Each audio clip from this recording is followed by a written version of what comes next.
সোজা কথা, ভয় পাই না।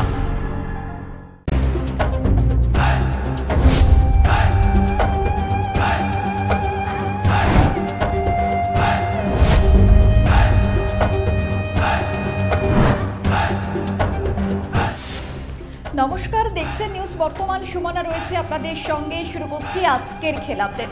আর আজকের খেলা আপডেটে অবশ্যই নজর রাখতে হচ্ছে, যেখানে ভারতীয় দলে এবার ডাক পাওয়ার সম্ভাবনা আরও বাড়িয়ে তুললেন অভিমন্যু ঈশ্বরন। তার কারণ, সোমবার ইতিমধ্যেই লখনৌ উত্তরপ্রদেশের বিরুদ্ধে যে রঞ্জি ট্রফিতে সেখানে অপরাজিত থেকেছেন এবং 127 রানের ইনিংস খেলেন তিনি।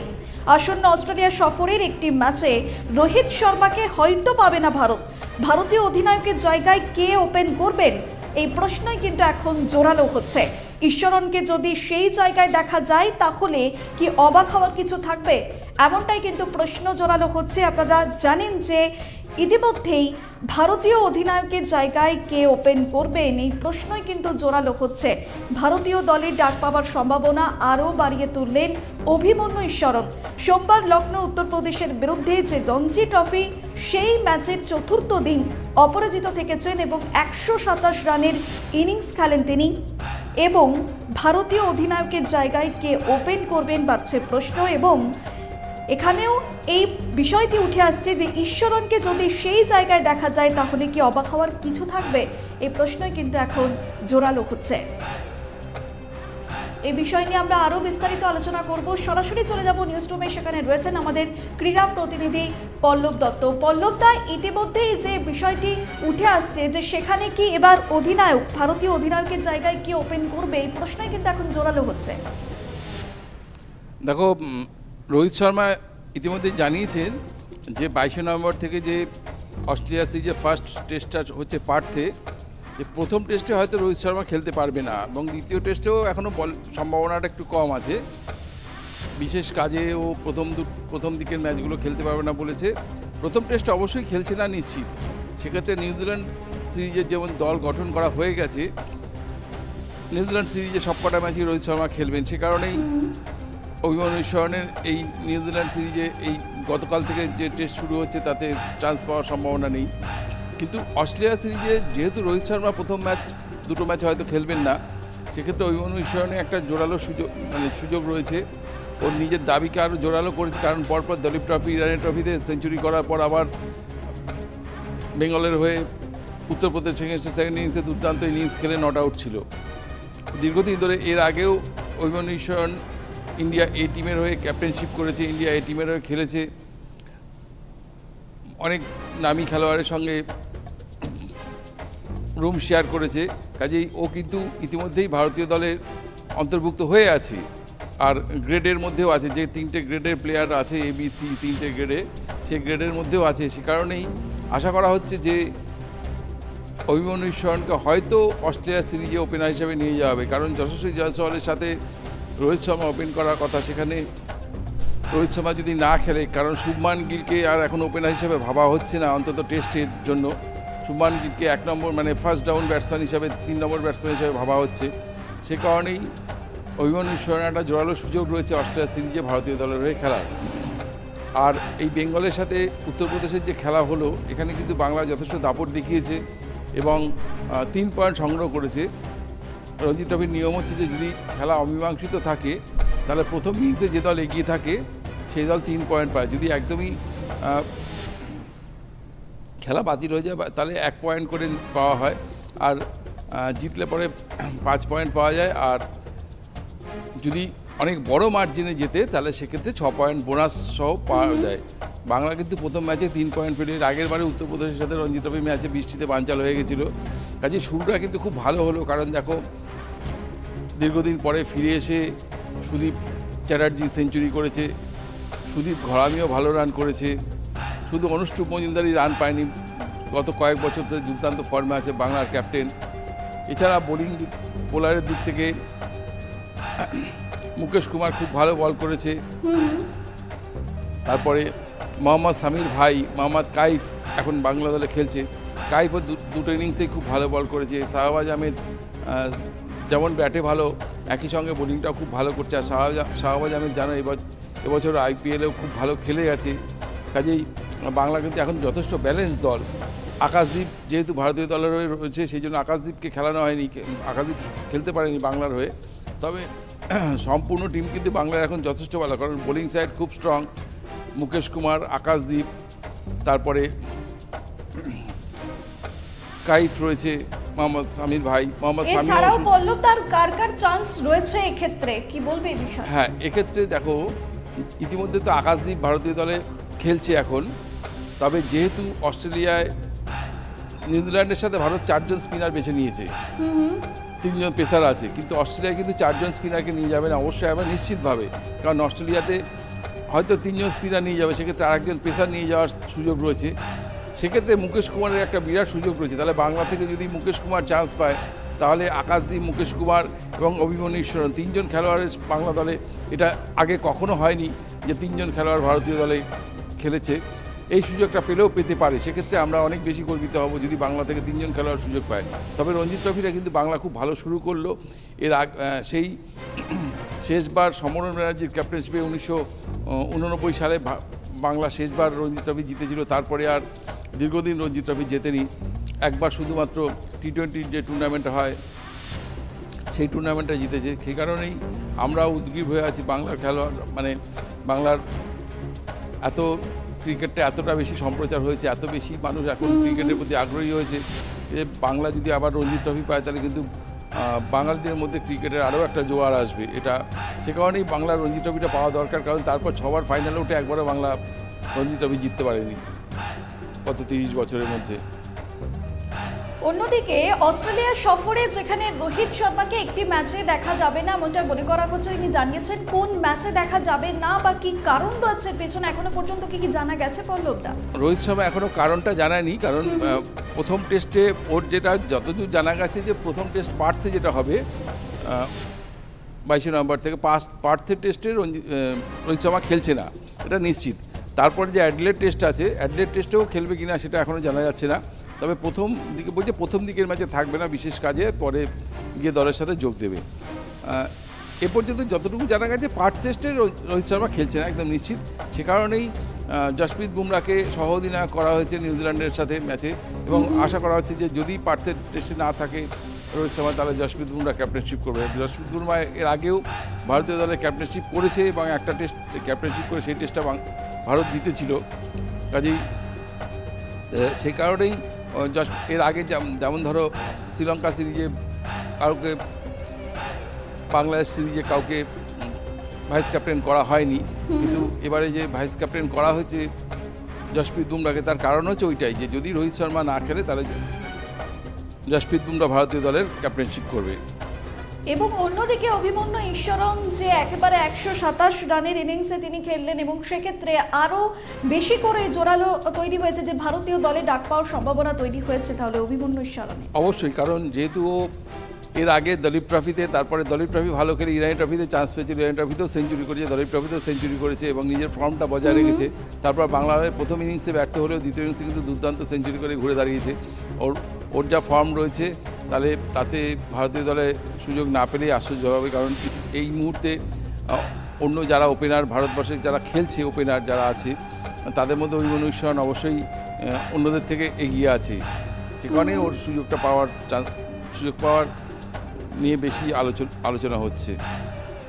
একেবারেই তাই, এবং সেদিকে অবশ্যই নজর থাকবে। যে বিষয়ের দিকে আমরা নজর রেখেছিলাম, যেখানে ভারতীয় দলে ডাক পাওয়ার সম্ভাবনা আরও বাড়িয়ে তুললেন অভিমন্যু ঈশ্বরন, এবং সোমবার লখনৌ উত্তরপ্রদেশের বিরুদ্ধে যে রঞ্জি ট্রফির ম্যাচ, সেখানে চতুর্থ দিনে অপরাজিত 127 রানের ইনিংস খেলেন তিনি। এবং আসন্ন অস্ট্রেলিয়া সফরের একটি ম্যাচে রোহিত শর্মাকে হয়তো পাবে না ভারত, সেটা আগেই তিনি ঘোষণা করেছেন, এবং কোন ম্যাচে রোহিত শর্মা থাকবেন না সেটা এখনও স্পষ্ট করে জানা যায়নি।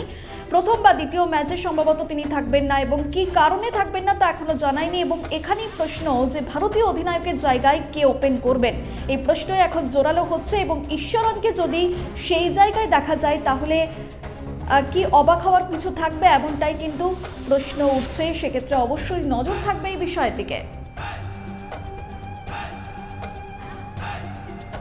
এবার যে বিষয়ের দিকে নজর রাখবো, যেখানে টি-20 বিশ্বকাপ থেকে এবার বিদায় নিল ভারত। আপনাদের জানিয়ে রাখবো, টি-20 বিশ্বকাপ থেকে যেখানে হরমনপ্রীত কৌরের ভারত বিদায় নিল সোমবার দুবাই পাকিস্তানকে হারিয়ে সেমিফাইনালের টিকিট পেয়ে গেল নিউজিল্যান্ড। আর এই গ্রুপ থেকে আগেই শেষ চারে উঠে গিয়েছিল অস্ট্রেলিয়া। রবিবার অস্ট্রেলিয়ার কাছে হেরে যাওয়ার ফলে ভারতের সেমিফাইনালে ওঠার একটাই রাস্তা ছিল, যদি পাকিস্তান হারিয়ে দিতে পারে নিউজিল্যান্ডকে তাহলে নেট রান রেটে এগিয়ে থেকে সেমিফাইনালে চলে যেতে পারতেন হরমনপ্রীতরা। কিন্তু সেই সম্ভাবনা যে অত্যন্ত ক্ষীণ ছিল তা ক্রিকেট প্রেমীরা ভালোই জানতেন, এবং সেক্ষেত্রেই মেয়েদের টি-20 বিশ্বকাপ থেকে বিদায় নিল হরমনপ্রীত কৌরের ভারত। সোমবার দুবাই পাকিস্তানকে হারিয়ে সেমিফাইনালের টিকিট পেয়ে গেল নিউজিল্যান্ড। এই গ্রুপ থেকে আগেই শেষ চারে উঠে গিয়েছিল অস্ট্রেলিয়া। আরও বিস্তারিতভাবে জানবো রয়েছেন পল্লবদার সঙ্গে। পল্লবদা, কি কি কারণে এই ব্যর্থতা বা এই বিদায় নিতে হলো, কি কি পয়েন্ট তুমি তুলে ধরবে? দেখো, প্রথম কথা হচ্ছে যে ভারত প্রথম ম্যাচে নিউজিল্যান্ডের সাথে যে হেরেছে সেটাই কিন্তু কাল হয়ে দাঁড়িয়েছে, কারণ অস্ট্রেলিয়া ভারতের থেকে অনেক শক্তিশালী দল। অস্ট্রেলিয়ার সাথে ভারত জিতবে এটা আশা করাটা একটু কঠিন ছিল। আমরা সবাই জানি, বিশেষজ্ঞরা বলেছিলেন যে অস্ট্রেলিয়ার সাথে, কারণ অস্ট্রেলিয়া ব্যাটিং বোলিং দুদিক থেকেই অনেক অভিজ্ঞতা অনেক বেশি, এবং ওরা ডিফেন্ডিং চ্যাম্পিয়নের আগের বারেও অস্ট্রেলিয়া টি-20 চ্যাম্পিয়ন হয়েছিল। সেক্ষেত্রে বাকি যে 3টে ম্যাচ যদি জিততে পারতো ভারত, তাহলে সেমিফাইনালে যাওয়ার রাস্তাটা পরিষ্কার হতো, কারণ একটা গ্রুপ থেকে 2টো টিম করে সেমিফাইনালে যাবে। প্রথম ম্যাচে নিউজিল্যান্ডের সাথে বড়সড় হার ভারতকে অনেকটাই পিছিয়ে দেয়। পরবর্তী ম্যাচে শ্রীলঙ্কার সাথে এবং পাকিস্তানের সাথে জিতলেও তাকিয়ে থাকতে হয়েছিল পাকিস্তান আর নিউজিল্যান্ডের ম্যাচের দিকে। কালকে যখন প্রথম দিকে খেলা শুরু হয় তখন দেখা যাচ্ছিল যে পরপর উইকেট পড়ছে নিউজিল্যান্ডের, এবং নিউজিল্যান্ড যখন 100 রান পার হলো না, তখন মনে হয়েছিল যে কোন মতে 100 রান করলো, এই রানটা হয়তো পাকিস্তান তুলে দিতে পারে। কিন্তু শারজার মাঠে একই তো রান কম হচ্ছে। তারপরে পাকিস্তানের ব্যাটিং সাইড একেবারেই খুব একটা ভালো না, তবু ওরা 56 রানে অল আউট হয়ে গেছে, এবং শেষ 5 রানে 4 উইকেট পড়ে গেছে। সে কারণেই পাকিস্তান যে বড়সড় ব্যবধানে হেরে গেল, যার ফলে ভারতের আর কোনো সুযোগই রইল না। আর পাকিস্তান নিউজিল্যান্ডকে হারাবে আর সেই সুযোগে ভারত ফাইনালে যাবে, এই আশাটা খুবই কম ছিল। যদিও তাও মানুষ তো আশায় আছে, এই জন্য ভারতীয় সমর্থকরা, মানে আমরা সবাই ভেবে রেখেছিলাম যে যদি পাকিস্তান হারিয়ে দিতে পারে নিউজিল্যান্ডকে, তাহলে ভারত হয়তো সেমিফাইনালে যেতে পারে, কিন্তু সেই আশাটা রইল না। আর অস্ট্রেলিয়ার সাথে কিন্তু ভারত জেতা ম্যাচ হারতে হয়েছে, এটা বলা যায়, কারণ ভারত যেভাবে খেলছিল, অস্ট্রেলিয়া 151 রান তুলেছিল, সেই রানটা কিন্তু ভারত প্রথম থেকে খুব ভালো চেস করছিল, যদিও কেউ খুব একটা স্থিত হতে পারেনি। 2 ওপেনার প্রথম থেকেই সেই টার্গেট নিয়ে খেলছিল। হরমনপ্রীত কৌর 47 বলে 54 রানে নট আউট রইল, কিন্তু যখন যেই সময় দরকার, শেষ ওভারে যখন 14 রান দরকার, প্রথম বলে সিঙ্গেলস নিল। পূজা বস্ত্রাকর স্ট্রাইক করতে গেল। দেখো, পূজা বস্ত্রাকর হচ্ছে 10 নম্বর ব্যাটসম্যান, তার উপর কতটা ভরসা করা যায়। পূজা বস্ত্রাকর 9 নম্বর ব্যাটসম্যান ছিল। পূজা বস্ত্রাকর স্ট্রাইক দিতে গেল, এবার প্রথম বলে সিঙ্গেলস নিল, পরে 2টো বলের পরে আবার যখন 3 নম্বর বল, তখনও যখন হরমনপ্রীত স্ট্রাইক পেল, তখনও একটা সিঙ্গেলস নিল, এবং শেষ 2 বলে 6 মেরে পূজা বস্ত্রাকর জেতাবে, এই এত বড় আশা কী করে হরমনপ্রীত কৌর করলো আমি জানি না। এবং সেই কারণে হরমনপ্রীত কৌর অর্ধশত রান করে নট আউট থাকলেও সবচেয়ে বেশি সমালোচিত হয়েছে সে, যে এই এরকম হার্ড ডিসিশন কেন নিল হরমনপ্রীত কৌর। তবে ভারতীয় দল কিন্তু জেতার মতো জায়গায় চলে এসেছিল। সেক্ষেত্রে খুব দুর্ভাগ্যজনকভাবে রিচা যখন নামলো, তখন ম্যাচটা ভারতের হাতে ছিল। রিচা প্রথম বল খেলতে সেই রান আউট হয়ে গেল। এটা রানটা একেবারেই রান ছিল না, সেই রানটা নিতে গিয়ে প্রায় সুইসাইড করে বসলো রিচা ঘোষ, যার ফলে ভারতের জেতার সুযোগটা অনেকটা কমে গেল। তাও দীপ্তি শর্মা, হরমনপ্রীত কৌর অনেকটাই এগিয়ে নিয়ে গিয়েছিল দলকে, কিন্তু পরবর্তী ব্যাটসম্যানরা সেভাবে হরমনপ্রীতের সাথে কেউ তেমনভাবে যোগ্য সংগত করতে পারলো না বলে ভারতকে হারতে হলো। নাহলে অস্ট্রেলিয়াকে ভারত প্রায় হারিয়ে দিয়েছিল, এবং মাত্র 9 রানে হেরেছে, এবং এই রানটা কিন্তু তুলতে পারতো আর একটু সচেতনের খেলে। অবশ্য কিছুটা দুর্ভাগ্য কাজ করে, ম্যাচ জেতার জন্য একটু সৌভাগ্য দরকার, কারণ রিচার রান আউটটাই ম্যাচের টার্নিং পয়েন্ট আমার যেটা মনে হয়েছে, কারণ ওই মুহূর্তেরই বড় স্ট্রোক নেওয়ার ক্ষেত্রে রিচার থেকে যোগ্য খেলোয়াড় আর কেউ ছিল না। অন্যদিকে পল্লবদা, তুমি অনেকগুলো পয়েন্ট বললে যে ব্যর্থতার পিছনের কারণগুলো, এবং অন্যদিকে ক্রিকেট মহল তারা অনেক বিশেষজ্ঞরা তারা বিভিন্ন রকম তত্ত্ব খাড়া করছে। সেই জায়গায় দাঁড়িয়ে পেক পয়েন্ট যদি বলা যায় যে কোন বিষয়টা আরো বেশি করে যার জন্য এই ব্যর্থতাটা আরো এলো? হারার পরে হারমানপ্রীত যেটা বলেছে যে আমাদের আরও কিছু শেখার আছে, অস্ট্রেলিয়া অনেক অভিজ্ঞ দল, ওরা দেখিয়ে দিচ্ছে কীভাবে জিততে হয়। সব মেনে নেওয়ার পরেও যেটা বলা যায়, ভারতের ফিল্ডিং খুব একটা ভালো হয়নি। প্রথম ম্যাচে তো খুব খারাপ ফিল্ডিং করেছে, অনেক ক্যাচ পড়েছে। তারপরে যে সময় দরকার সেই সময় ব্যাটসম্যানরা যাদের উপর ভরসা করা হয়েছিল, দেখো আমাদের শেফালি বর্মা, স্মৃতি মন্থনা, জেমাইমা রড্রিগেজ, এরা প্রথম দিকে দুটো ম্যাচ ছাড়া, যে দুটো ম্যাচ ভারত জিতে তার ছাড়া যে দুটো ম্যাচ হেরেছে তার কেউই খুব বড় রান করতে পারেনি এবং উইকেটে থিতু হয়ে দলকে এগিয়ে নিয়ে যাওয়ার মতন যে মানসিকতা সেটা দেখাতে পারেনি, কারণ কোনো দায়িত্ববোধ দেখাতে পারেনি। কারণ এমন কিছু শট নিয়ে আউট হয়েছে যেটা মেনে নেওয়া যায় না। ওদের মতন দীর্ঘদিন ধরে যারা খেলছে, যাদের উপর দলের ভরসা, তারা এরকম শট নিয়ে আউট হয়ে যাবে এবং দলকে ডোবাবে, এটা আশা করা যায়নি। যার ফলে ভারতকে সেমিফাইনাল না উঠেই দেশে এবারেও খালি হাতে ফিরে আসতে হলো। গতবার তবু সেমিফাইনালে পৌঁছেছিল, সেমিফাইনালে গিয়ে ইংল্যান্ডের সাথে হেরেছিল, এবারে তো সেমিফাইনালেই পৌঁছাতে পারলো না, প্রাথমিক রাউন্ড থেকে ফিরে আসতে হলো। অন্যদিকে পল্লবদা, অস্ট্রেলিয়া তো আগেই সেই জায়গা করে নিয়েছে এবং অন্যদিকে এবার নিউজিল্যান্ড যা ইতিমধ্যেই টিকিট করে নিল সেমিফাইনালে উঠে, এবং সেই জায়গায় দাঁড়িয়ে কোন দলকে বা এখনো পর্যন্ত যারা যারা উঠলো সেখানে কারা কীরকম পজিশনে রয়েছে এই বিষয়ে কী বলবেন? দেখো, অস্ট্রেলিয়া গতবারের চ্যাম্পিয়ন, কাজে অস্ট্রেলিয়া এবারেও ফেভারিট। তাছাড়া অস্ট্রেলিয়ার পরেই যদি দলগত শক্তির বিচার করা হয় তাহলে অস্ট্রেলিয়ার পরেই বলতে হবে ইংল্যান্ডের কথা, অন্যদিকে যারা রয়েছে। আর তারপরে নিউজিল্যান্ড যথেষ্ট ভালো খেলেছে, নিউজিল্যান্ড যথেষ্ট যোগ্যতা দেখিয়ে ভারতের সাথে খুব ভালো খেলেছে, গতকালের ম্যাচেও যোগ্য দল হিসেবে জিতেছে। কাজেই অস্ট্রেলিয়া, ইংল্যান্ড, নিউজিল্যান্ড, আর ওদিক থেকে ইংল্যান্ড ছাড়া আর কে উঠবে সেমিফাইনালে সেটা দেখা যাবে। কাজে এদের মধ্যেই লড়াই হবে চারটে দলের মধ্যে। তবে বিশ্বকাপ জেতার কথা যদি বলো, অভিজ্ঞতার দিক থেকে বলো, যে দলগত শক্তির দিক থেকে বলো, অস্ট্রেলিয়া অন্যদের থেকে অনেকটাই এগিয়ে আছে। একেবারেই তাই, এবং সেদিকে অবশ্যই নজর থাকবে, যেখানে ভারত বিদায় নিল মেয়েদের টি-20 বিশ্বকাপে, যেখানে ভারতকে বিদায় নিতে হলো হরমনপ্রীত কৌরের ভারত। সোমবার দুবাই পাকিস্তানকে হারিয়ে সেমিফাইনালে টিকিট পেয়ে গেল নিউজিল্যান্ড। আর এই গ্রুপ থেকে আগেই শেষ চারে উঠে গিয়েছিল অস্ট্রেলিয়া। রবিবার অস্ট্রেলিয়ার কাছে হেরে যাওয়ার পরে ভারতের সেমিফাইনালে ওঠার একটাই রাস্তা ছিল, যদিও পাকিস্তান হারিয়ে দিতে পারে নিউজিল্যান্ডকে, তাহলেই নেট রান রেটে এগিয়ে থেকে সেমিফাইনালে চলে যেতে পারতেন হরমনপ্রীতরা। কিন্তু সেই সম্ভাবনা যে অত্যন্ত ক্ষীণ ছিল তা ক্রিকেট প্রেমীরা ভালোই জানতেন, এবং দুবাইয়ের মন্থর পিচে এদিন রান তোলা খুবই কঠিন ছিল, এমনটাই বলছেন বিশেষজ্ঞরা। এবং নিউজিল্যান্ড আগে ব্যাট নিয়ে করে 6 উইকেটে 110 করে, এবং এরপরে কেউ কেউ আশা করেছিলেন যে পাকিস্তান হয়তো অঘটন ঘটাতে পারবে, কিন্তু শেষমেশ মেয়েদের টি-20 বিশ্বকাপ থেকে বিদায় নিল হরমনপ্রীত কৌরের ভারত, এবং সোমবার দুবাই পাকিস্তানকে হারিয়ে সেমিফাইনালে টিকিট পেয়ে গেল নিউজিল্যান্ড, এবং এই গ্রুপ থেকে আগেই শেষ চারে উঠে গিয়েছিল অস্ট্রেলিয়া। এখন সময় একটা ছোট্ট বিরতির, ফিরছে বিরতির পর, সঙ্গে থাকুন।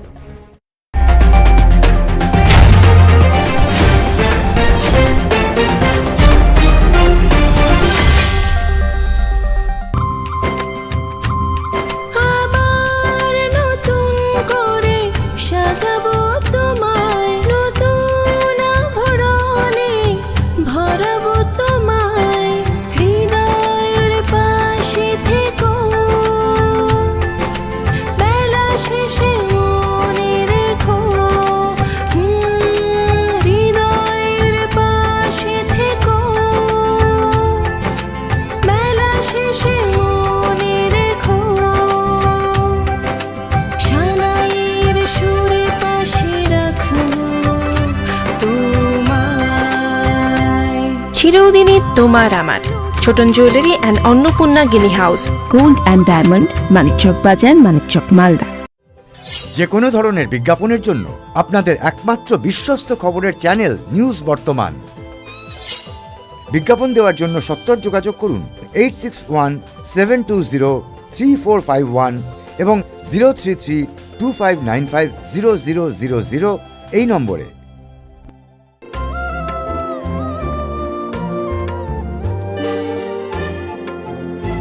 সারা বছর নিজেকে অপরূপা সাজাতে কে না চায়? পুরনো সোনার উপর গহনা ভাঙিয়ে নতুন হলমার্ক সমৃদ্ধ গয়না পেতে চান? চলে আসুন হাজরা অ্যান্ড সন্সে আপনার নতুন গয়নার বিশ্বস্ত ঠিকানা।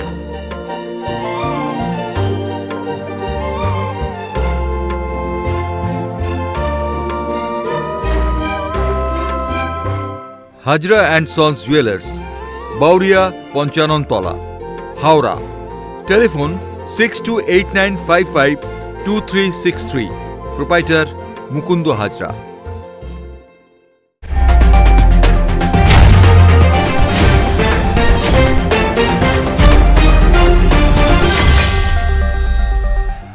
ফিরে এলাম বিরতির পর। এবার যে বিষয়ের দিকে নজর রাখবো, নিউজিল্যান্ডের বিরুদ্ধে 3 টেস্টের সিরিজ শুরু হচ্ছে বুধবার থেকে বেঙ্গালুরুতে, এবং সেখানেই গৌতম গম্ভীর তিনি এবার নতুন ভাবনা এবং নতুন প্ল্যানিং, এবং তিনি বলছেন যে যারা দিনে 400 তুলতে পারে, আবার দরকার 2 দিন ব্যাট করে ম্যাচ বাঁচাতে পারে, এটাকে সামনের দিকে এগোনো বলতে পারেন। একেবারে নতুন ভাবনা এবং নতুন প্ল্যানিংয়ের কথা বলছেন গৌতম গম্ভীর।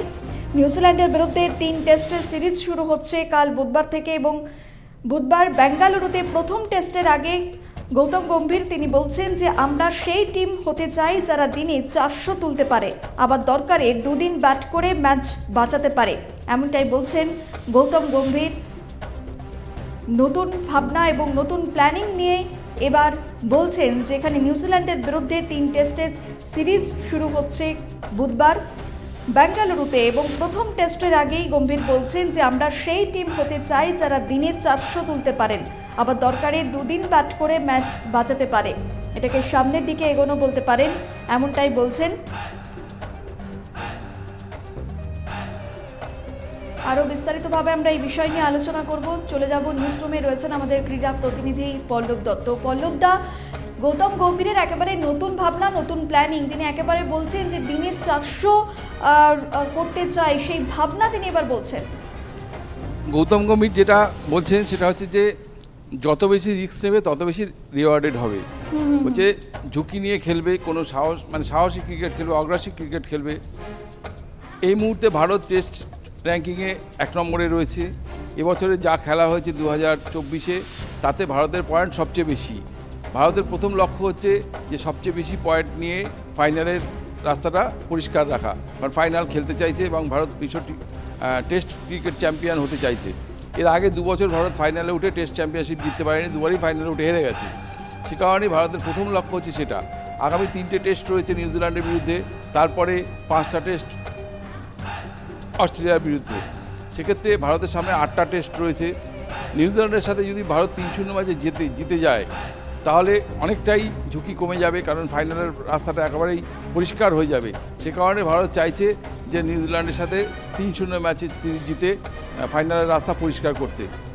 সে কারণেই সাহসী ক্রিকেট খেলতে চাইছে, যে যদি প্রয়োজন হয় কখনো টি20-র ধাঁচে অগ্রাসী ক্রিকেট খেলবে, আবার যখন দরকার হবে তখন 2 দিন খেলে ম্যাচকে বাঁচানোর চেষ্টাও করা হবে। তবে এই যে বাংলাদেশের বিরুদ্ধে 2 দিনের টেস্ট খেলে যে 3 দিন বৃষ্টিতে নষ্ট হয়ে গেল 2 দিন, তারপরেও সেই টেস্টে ভারত জিতেছে, এটা কিন্তু একটা বড় সেন্সেশন ফেলেছে ওয়ার্ল্ড ক্রিকেটে। কারণ ব্র্যান্ডন ম্যাককুলানের কোচিংয়ে ইংল্যান্ড যে খেলা শুরু করেছিল, যাকে বলা হচ্ছিল বাজবল, হ্যাঁ, গৌতম গম্ভীর আর রোহিত শর্মার জুড়িতে ভারত যে ক্রিকেটটা খেলেছে তাকে অনেক রকম নাম দিয়েছে। কেউ বলছে গামবল, হ্যাঁ, যদিও গাভাস্কারের প্রোটেক্ট করেছে। গাভাস্কার বলেছে যে এটার কৃতিত্ব অনেক বেশি গৌতম গম্ভীরের থেকে, কৃতিত্ব বেশি রোহিত শর্মার, কারণ রোহিত শর্মা নিজে ধরনের ক্রিকেট খেলতে পছন্দ করে এবং বাকিদেরও পথ দেখিয়েছে ভয়ডরহীন ক্রিকেট। যাই হোক, যে গামবল হোক বা রোহিত বল হোক, যাই হোক সেটা পরের কথা। ভারত কিন্তু একটা অন্য ধরনের ক্রিকেট খেলতে চাইছে, যেখানে বিপক্ষকে কখনো মাথায় চড়তে দেওয়া যাবে না, সারাক্ষণই আক্রমণ, মানে attack is the best defence, সেই নীতিতে ভারত খেলতে চাইছে। এবং নিউজিল্যান্ড এর আগে শ্রীলঙ্কার সাথে খেলতে গেছিল। শ্রীলঙ্কা খুব ভালো জায়গায় ছিল না। শ্রীলঙ্কারও নতুন কোচ হয়েছে এখন, সনৎ জয়সূর্যা শ্রীলঙ্কার পার্মানেন্ট কোচ হয়েছে, ওকে অস্থায়ী কোচ করা হয়েছিল কারণ, কিন্তু নিউজিল্যান্ডের সাথে ভালো পারফরমেন্সের পর তাকে স্থায়ী কোচ করা হয়েছে। নিউজিল্যান্ড কিন্তু শ্রীলঙ্কার সাথে টেস্ট সিরিজ হেরে ভারতে খেলতে এসছে, আর প্রথম টেস্টে ওদের ক্যাপ্টেন উইলিয়ামস খেলতে পারছে না আঘাতের জন্য। সে কারণেই মোরালি ওরা অনেকটাই পিছিয়ে থাকবে। ভারত চাইছে যে এইরকম একটা অবস্থায় ওদের দুর্মুষ করতে, যেভাবে বাংলাদেশকে করা হয়েছে। কাজেই আগামীকাল থেকে যে টেস্ট শুরু হচ্ছে ব্যাঙ্গালুরুতে, সেই টেস্টে কিন্তু ভারতের লক্ষ্যই থাকবে যে যদি প্রথমে ব্যাট করে তাহলে বড়সড় রান তুলে চাপে ফেলা, আর যদি টসে হেরে গিয়ে বা যদি পরে ব্যাট করতে হয় তাহলে খুব অল্প রানের মধ্যে ওদেরকে প্রথম দিয়ে ফেলে দিয়ে প্রথম ইনিংসে একটা বড় রান করে বিপক্ষ দলকে চাপে ফেলা। মানে সোজা কথা হচ্ছে, ভারত এই মুহূর্তে যে লক্ষ্যটা নিয়েছে সেটা একটা সময় ওয়েস্ট ইন্ডিজ ক্রিকেট দলের সেই লক্ষ্যটা ছিল যে কোনো সময় বিপক্ষকে মাথায় চড়তে দেওয়া যাবে না, সারাক্ষণই বোলিংয়ের দিক থেকে ব্যাটিংয়ের দিক থেকে বিপক্ষকে চাপে রাখা। ভারত কিন্তু সেরকম পদ্ধতি নিয়েই এগিয়ে চলেছে। তাহলে বলছো পল্লব দা যে গৌতম গম্ভীর যেটা বলছেন যে জেতার জন্য টিম ইন্ডিয়াকে যে কোনো রকম ঝুঁকি নিতে হতে পারে, সেক্ষেত্রে প্লেয়ারদের উৎসাহ যোগাবে। আরেকবার প্রশ্নটা করো সুমনা। যেখানে গৌতম গম্ভীর তিনি বলছেন যে জেতার জন্য যে কোনো রকম ঝুঁকি নিতে পারে টিম ইন্ডিয়া এবং সেটা নিতে হবে, এই বিষয়টা প্লেয়ারদেরকে কতটা উৎসাহ যোগাচ্ছে? হ্যাঁ, এই যে ঝুঁকির ব্যাপারটা দেখো, গৌতম গম্ভীর সবসময় বলেছে যে তোমরা তোমাদের খোলা মনে খেলে যাও, চাপ নিতে হবে না। এটা রোহিত শর্মা আর গৌতম গম্ভীরের জুটিতে যেটা আসছে এই ব্যাপারটা, যে প্রত্যেককে পরিষ্কার করে বলে দেওয়া হচ্ছে কার থেকে দল কীরকম কী চাইছে। হ্যাঁ, যে যখন মনে হবে, যখন তুমি জানো যশস্বী জয়সওয়াল খুব অল্প দিন ক্রিকেট খেলে কিন্তু যশস্বী জয়সওয়াল অনেকটা রান করে ফেলেছে এবং ওর অ্যাভারেজ খুব ভালো, এবং যশস্বী জয়সওয়ালের অগ্রসী ক্রিকেট খেলছে, আগ্রাসী ক্রিকেট প্রথম থেকেই। সে কারণে প্রত্যেককে বলে দেওয়া হয়েছে যে কার কী, যে যার খেলার ধরন বুঝে তাকে বলে দেওয়া হয়েছে যে তোমার থেকে দল এই চাইছে। কাজেই সব খেলোয়াড়ের কাছেই ব্যাপারটা পরিষ্কার। এই যে ব্যাপারটা হচ্ছে, রোহিত শর্মা খুব ঠান্ডা মাথার ক্রিকেটার। রোহিত শর্মা খেলেন কিন্তু অত্যন্ত আগ্রাসী ক্রিকেট, কারণ এই মুহূর্তে রোহিত শর্মা পৃথিবীর সবচেয়ে বেশি যাকে হিটম্যান বলা হয়, সব দিক থেকে রেকর্ড রয়েছে, ছয় মারার দিক থেকে রয়েছে, টি-20 টি-20 3টে ডাবল সেঞ্চুরি রয়েছে, সবচেয়ে বেশি রান টি-20 ওয়ানডেতে 3টে ডাবল সেঞ্চুরি রয়েছে, ওয়ানডেতে সবচেয়ে বেশি রানটা রোহিত শর্মার দখলে রয়েছে, টি-20তেও তার ব্যাটিং অ্যাভারেজ খুব ভালো। রোহিত শর্মা যেটা ভয়হীন ক্রিকেট খেলছে সেটাই সঞ্চারিত করতে চাইছে সবার মধ্যে, যে কি হবে অত ভেবে লাভ নেই, ঝুঁকি নিতে হবে, ঝুঁকি নিলেই তুমি রিওয়ার্ডেড হবে। সেই কারণে ঝুঁকি নিতে হবে। কাজেই কি করবো না করলেও সেই কাজটাই করতে হবে, যেটা অত ভাবনা চিন্তা করলে হবে না। কারণ দলের কাছে, সবার কাছেই দল পরিষ্কারভাবে বলে দিয়েছে যে কার কাছ থেকে কীরকম আশা করা হচ্ছে। সেই কারণেই ভারত চাইছে যে ভয়হীন ক্রিকেট খেলে বিপক্ষকে হারিয়ে ফাইনালের পথটা নিশ্চিত করতে, এবং এবছর টেস্ট চ্যাম্পিয়নশিপ জিতে দীর্ঘদিন ধরে ভারত চেষ্টা করে যাচ্ছে, পরপর 2 বছর ফাইনালে উঠেও টেস্ট চ্যাম্পিয়নশিপটা জিততে পারেনি। সে কারণে প্রথম লক্ষ্য হচ্ছে ওইটা। এবং একটু সংক্ষিপ্ত আকারে জিজ্ঞাসা করবো পল্লব দা, আগামীকালই রয়েছে এই ম্যাচ, এবং সেক্ষেত্রে টিম ইন্ডিয়ার কীরকম কী প্রস্তুতি রয়েছে সেই বিষয়টা নিয়ে একটু সংক্ষিপ্ত আকারে। ভারতের প্রস্তুতি খুব ভালো রয়েছে, কারণ দেশের মাটিতে গত 17 বছর ভারত কোনো টেস্ট সিরিজ হারেনি। সেক্ষেত্রে ভারতে এসে টেস্ট সিরিজ জিতে যাওয়া নিউজিল্যান্ডের পক্ষে প্রায় অসম্ভব।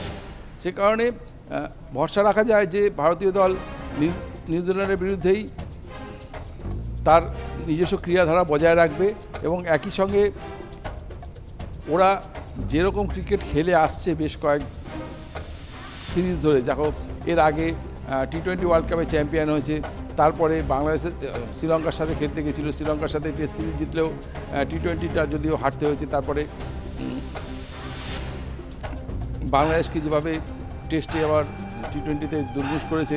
কাজেই এখন মনোবল তুঙ্গে রয়েছে, সবাই খুব ভালো ফর্মে রয়েছে, আর একই মানের বহু খেলোয়াড় রয়েছে, যার ফলে প্লেয়ারদের মধ্যে একটা চাপ রয়েছে যে এত বেশি খেলোয়াড় রয়েছে ভারতীয় দলে, সমমানের খেলোয়াড়। সে কারণে একটু এদিক ওদিক হলে, পারফরমেন্স ভালো না করলে তাকে বাদ যেতে হবে।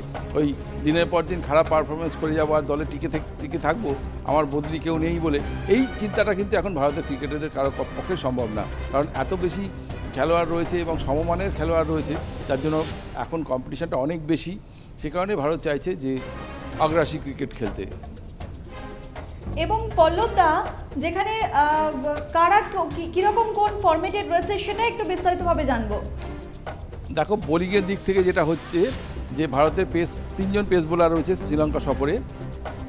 সিরাজুল ইসলাম রয়েছে, মোহাম্মদ সিরাজ রয়েছে, হ্যাঁ, বুমরা রয়েছে, আর আকাশদীপ। 3জনেই কিন্তু খুব ভালো ফর্মে রয়েছে। বুমরা তো তিনটে ফরম্যাটেই পৃথিবীর এই মুহূর্তে শ্রেষ্ঠ বোলার।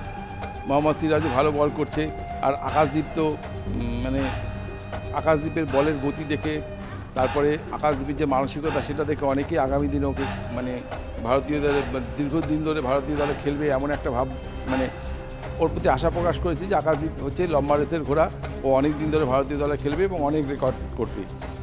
কাজে পেস বোলাররা খুব ভালো ফর্ম রয়েছে, আর ভারতের মাটিতে ভারতের স্পিন অ্যাটাক সবসময় পৃথিবীর সেরা। এই মুহূর্তে 4 জন স্পিনারকে নেওয়া আছে, 2 জন অভিজ্ঞ স্পিনার। তুমি জানো যে রবিচন্দ্র অশ্বিন দীর্ঘদিন ধরে খেলছে, বহু রেকর্ড করে রয়েছে। রবীন্দ্র জাদেজা একই সঙ্গে ব্যাট এবং বল দুদিকে পারদর্শী, স্পিনটা দুর্দান্ত খেলে। আর ভারতের মাটিতে রবীন্দ্র জাদেজার স্পিনকে সবাই ভয় পায়। অক্ষর প্যাটেল রয়েছে, অক্ষর প্যাটেলও তাই বোলিং অলরাউন্ডার, কিন্তু ব্যাটটা খুব ভালো করে প্রয়োজনে। আর রবীন্দ্র জাদেজা এবং রবিচন্দ্রন অশ্বিন দুজনেই ব্যাটিংটাও খুব ভালো করেছে। তারপরে রয়েছে মিষ্টি স্পিনার কুলদীপ যাদব।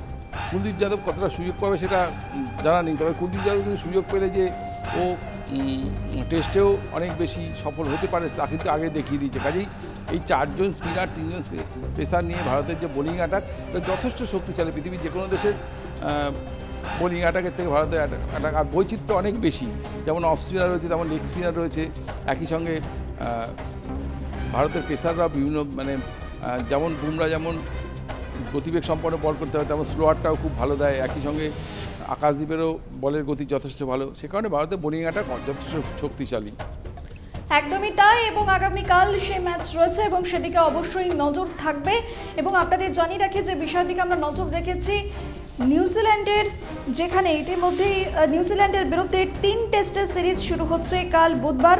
এবং বেঙ্গালুরুতে প্রথম টেস্টের আগেই গৌতম গম্ভীর তিনি বলছেন যে নতুন ভাবনা, নতুন প্ল্যানিংয়ের কথা, যেখানে জেতার জন্য টিম যে কোনো রকম ঝুঁকি নেবে এমনটাই তিনি বলছেন। এবং দিনে 400 তোলার ভাবনা গৌতম গম্ভীরের।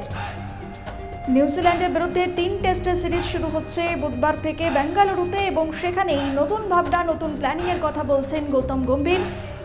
জেতার জন্য টিম যে কোনো রকম ঝুঁকি নিতে পারে এবং সেক্ষেত্রে দিনে 400 তোলার ভাবনা গৌতম গম্ভীরের।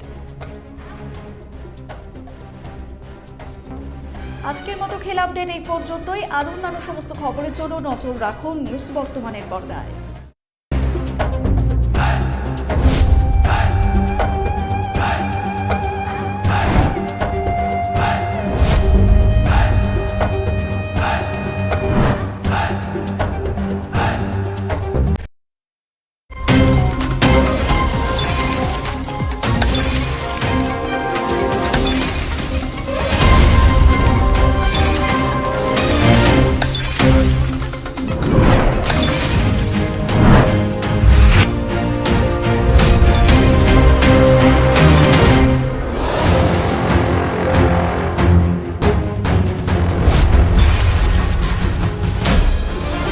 বর্তমান, সোজা কথা, ভয় পাই না।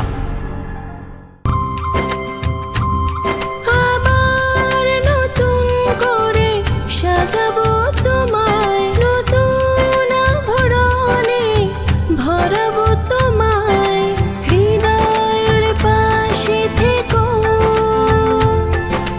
বেলা শেষে মনে রেখো, হৃদয়ের পাশে থেকো,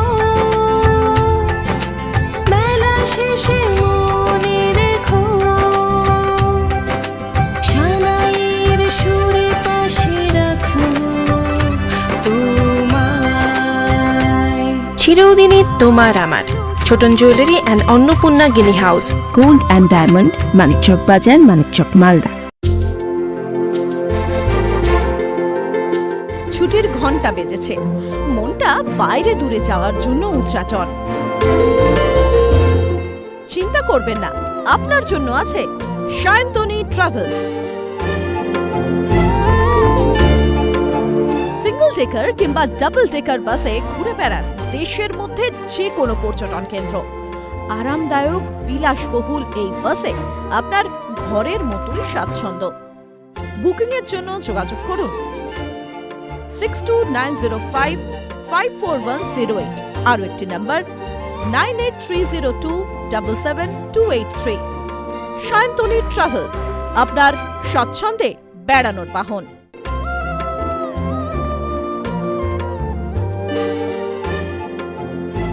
সারা বছর নিজেকে অপরূপা সাজাতে কে না চায়? পুরনো সোনার উপর গহনা ভাঙিয়ে নতুন হলমার্ক সমৃদ্ধ গয়না পেতে চান? চলে আসুন হাজরা অ্যান্ড সন্সে, আপনার নতুন গয়নার বিশ্বস্ত ঠিকানা।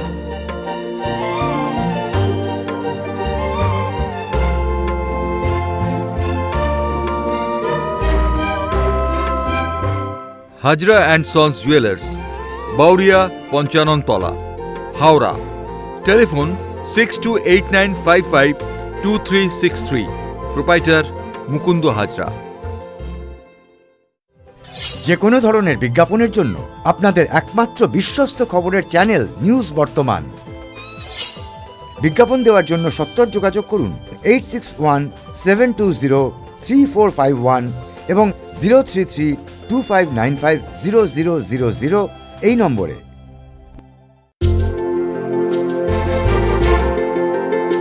ছুটির ঘন্টা বেজেছে, মনটা বাইরে দূরে যাওয়ার জন্য উচ্চাটন। চিন্তা করবেন না, আপনার জন্য আছে সায়ন্তনী ট্রাভেলস। সিঙ্গল ডেকার কিংবা ডাবল ডেকার বাসে ঘুরে বেড়ান দেশের মধ্যে যে কোনো পর্যটন কেন্দ্র।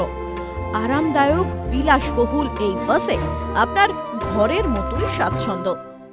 বুকিং এর জন্য যোগাযোগ করুন 6290554108, আরো একটি নাম্বার 9830277283। সায়ন্তনী ট্রাভেলস, আপনার স্বাচ্ছন্দ্যে বেড়ানোর বাহন।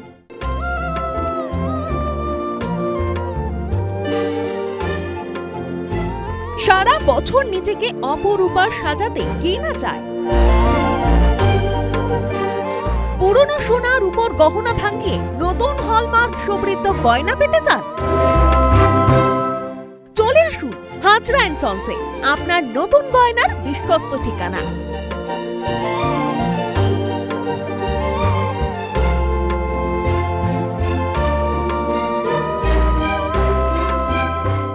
Hazra and sons jewellers, Bauria Panchanantala, Howrah. Telephone 6289552363। Proprietor Mukunda Hazra. আবার নতুন করে সাজাবো তোমায়, নতুন আভরণে ভরাবো তোমায়, হৃদয়ের পাশে থেকো, বেলা শেষে মনে রেখো, হৃদয়ের পাশে থেকো, বেলা শেষে মনে রেখো, সানাইয়ের সুরে পাশে রাখবো তোমায়। চিরদিনই তোমার আমার Chhoton jewellery and Annapurna Guinea house, gold and diamond, Manikchak Bazar, Manikchak Malda. ছুটির ঘন্টা বেজেছে, মনটা বাইরে দূরে যাওয়ার জন্য উচ্চাটন।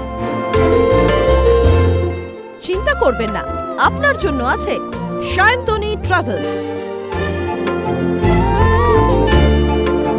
সিঙ্গল ডেকার কিংবা ডাবল ডেকার বাসে ঘুরে বেড়ান দেশের মধ্যে যে কোনো পর্যটন কেন্দ্র। আরামদায়ক বিলাসবহুল এই বাসে আপনার ঘরের মতোই স্বাচ্ছন্দ্য। বুকিং এর জন্য যোগাযোগ করুন 6290554108, আরো একটি নাম্বার 9830277283। সায়ন্তনী ট্রাভেলস, আপনার স্বাচ্ছন্দ্যে বেড়ানোর বাহন।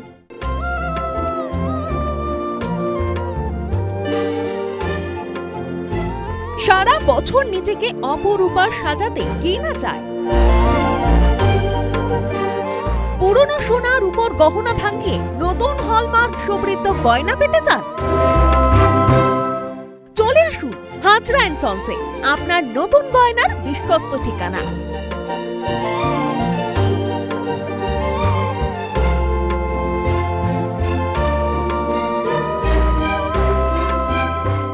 Hazra and sons jewellers, Bauria Panchanantala, Howrah. Telephone 628955 2363. Proprietor Mukundo Hajra. আবার নতুন করে সাজাবো তোমায়, নতুন আভরণে ভরাবো তোমায়, হৃদয়ের পাশে থেকো, বেলা শেষে মনে রেখো,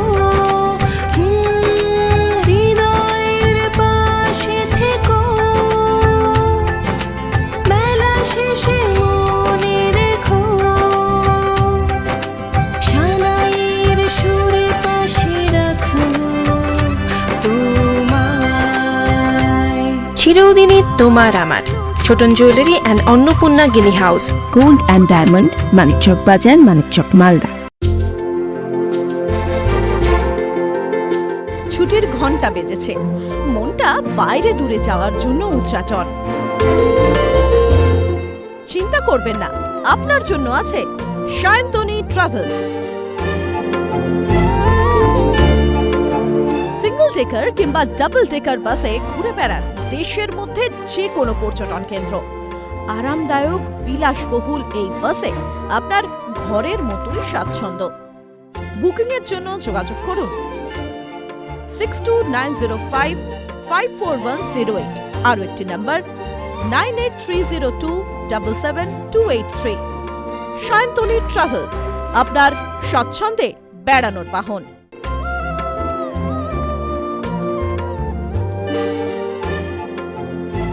সারা বছর নিজেকে অপরূপা সাজাতে কে না চায়?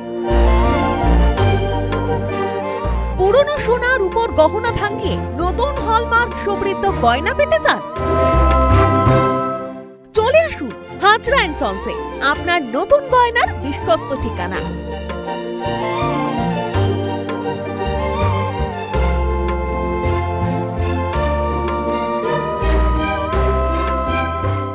Hajra and Sons Jewelers, Bauria, Ponchanontola, Howrah. Telephone 6289552363. Proprietor Mukundo Hajra. যে কোনো ধরনের বিজ্ঞাপনের জন্য আপনাদের একমাত্র বিশ্বস্ত খবরের চ্যানেল নিউজ বর্তমান। বিজ্ঞাপন দেওয়ার জন্য সত্বর যোগাযোগ করুন 8617203451 এবং 03325950000 এই নম্বরে।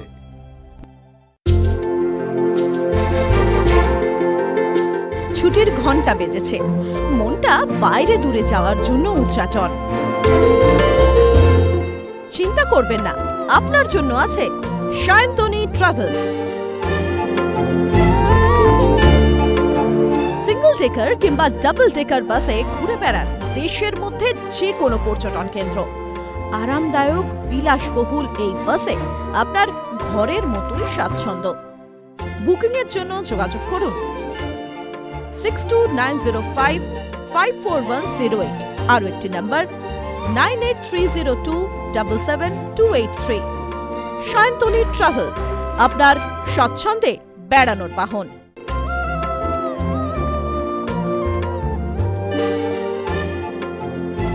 সারা বছর নিজেকে অপরূপা সাজাতে কে না চায়? পুরনো সোনার উপর গহনা ভাঙিয়ে নতুন হলমার্ক সমৃদ্ধ গয়না পেতে চান? চলে আসুন হাজরা অ্যান্ড সন্সে, আপনার নতুন গয়নার বিশ্বস্ত ঠিকানা।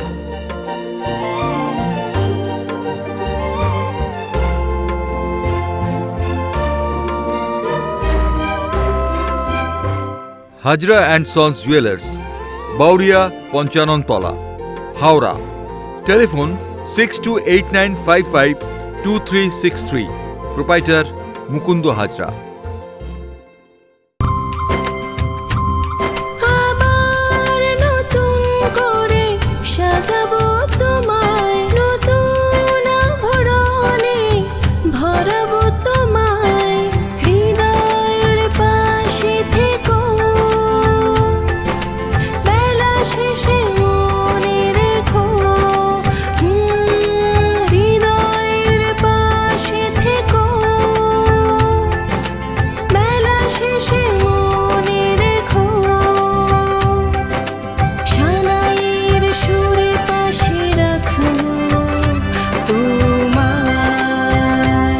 চিরদিনই তোমার আমার Chhoton jewellery and Annapurna Guinea house, gold and diamond, Manikchak Bazar, Manikchak Malda. ছুটির ঘন্টা বেজেছে, মনটা বাইরে দূরে যাওয়ার জন্য উচ্চাটন। চিন্তা করবেন না, আপনার জন্য আছে সায়ন্তনী ট্রাভেলস। সিঙ্গল ডেকার কিংবা ডাবল ডেকার বাসে ঘুরে বেড়ান দেশের মধ্যে যে কোনো পর্যটন কেন্দ্র। আরামদায়ক বিলাসবহুল এই বাসে আপনার ঘরের মতোই স্বাচ্ছন্দ্য। বুকিং এর জন্য যোগাযোগ করুন 6290554108, আরও একটি নাম্বার 9830277283। সায়ন্তনী ট্রাভেলস, আপনার স্বাচ্ছন্দ্যে বেড়ানোর বাহন।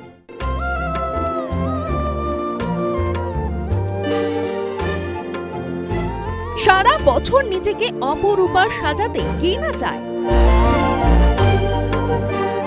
পুরনো সোনার উপর গহনা ভাঙিয়ে নতুন হলমার্ক সমৃদ্ধ গয়না পেতে চান? চলে আসুন হাজরা এন্ড সন্সে, আপনার নতুন গয়নার বিশ্বস্ত ঠিকানা।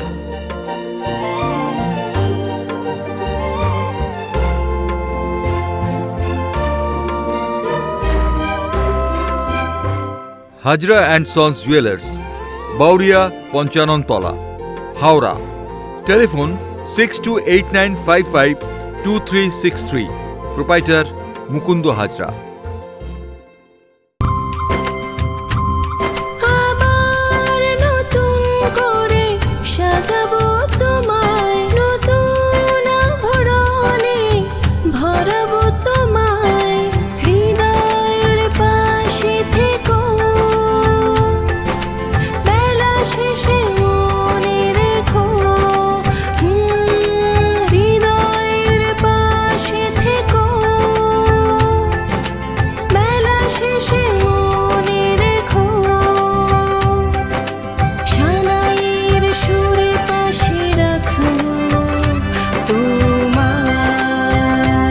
চিরদিনই তোমার আমার Chhoton jewellery and Annapurna Guinea house, gold and diamond, Manikchak Bazar, Manikchak Malda. ছুটির ঘন্টা বেজেছে, মনটা বাইরে দূরে যাওয়ার জন্য উচ্চাটন। চিন্তা করবেন না, আপনার জন্য আছে সায়ন্তনী ট্রাভেলস। সিঙ্গল ডেকার কিংবা ডাবল ডেকার বাসে ঘুরে বেড়ান দেশের মধ্যে যে কোনো পর্যটন কেন্দ্র। আরামদায়ক বিলাসবহুল এই বাসে আপনার ঘরের মতোই স্বাচ্ছন্দ্য। বুকিং এর জন্য যোগাযোগ করুন 6290554108, আরও একটি নাম্বার 9830277283। সায়ন্তনী ট্রাভেলস, আপনার স্বাচ্ছন্দ্যে বেড়ানোর বাহন।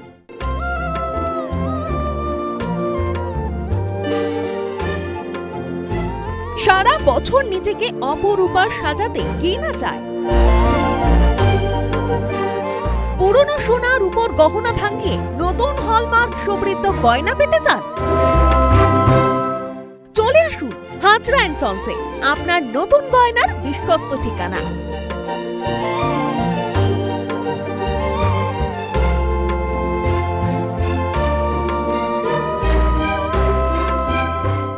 Hazra and sons jewellers, Bauria Panchanantala, Howrah.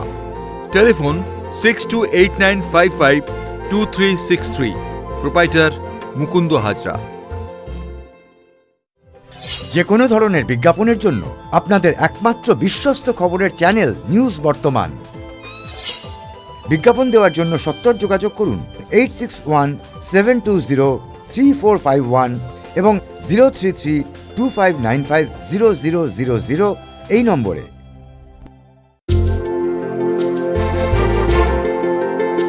ছুটির ঘন্টা বেজেছে, মনটা বাইরে দূরে যাওয়ার জন্য উচ্চাটন। চিন্তা করবেন না, আপনার জন্য আছে সায়ন্তনী ট্রাভেলস। সিঙ্গল ডেকার কিংবা ডাবল ডেকার বাসে ঘুরে বেড়ান দেশের মধ্যে যে কোনো পর্যটন কেন্দ্র। আরামদায়ক বিলাসবহুল এই বাসে আপনার ঘরের মতোই স্বাচ্ছন্দ্য। বুকিং এর জন্য যোগাযোগ করুন 6290554108, আরো একটি নাম্বার 9830277283। সায়ন্তনী ট্রাভেলস, আপনার স্বচ্ছন্দে বেড়ানোর বাহন।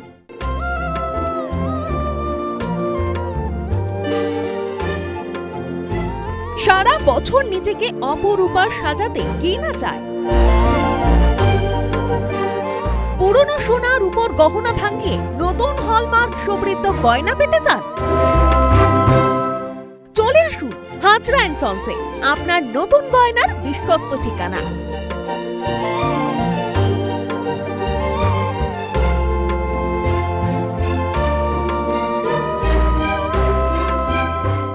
Hazra and sons jewellers, Bauria Panchanantala, Howrah.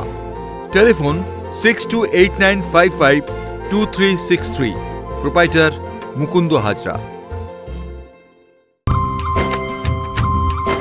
আবার নতুন করে সাজাবো তোমায়, নতুন আভরণে ভরাবো তোমায়, হৃদয়ের পাশে থেকো, বেলা শেষে মনে রেখো, হৃদয়ের পাশে থেকো, বেলা শেষে মনে রেখো, সানাইয়ের সুরে পাশে রাখবো তোমায়। চিরদিনই তোমার আমার Chhoton jewellery and Annapurna Guinea house, gold and diamond, Manikchak Bazar, Manikchak Malda. ছুটির ঘন্টা বেজেছে, মনটা বাইরে দূরে যাওয়ার জন্য উচ্চাটন। চিন্তা করবেন না, আপনার জন্য আছে সায়ন্তনী ট্রাভেলস। সিঙ্গল ডেকার কিংবা ডাবল ডেকার বাসে ঘুরে বেড়ান দেশের মধ্যে যে কোনো পর্যটন কেন্দ্র। আরামদায়ক বিলাসবহুল এই বাসে আপনার ঘরের মতোই স্বাচ্ছন্দ্য। বুকিং এর জন্য যোগাযোগ করুন 6290554108, আরো একটি নাম্বার 9830277283। সায়ন্তনী ট্রাভেলস, আপনার স্বচ্ছন্দে বেড়ানোর বাহন।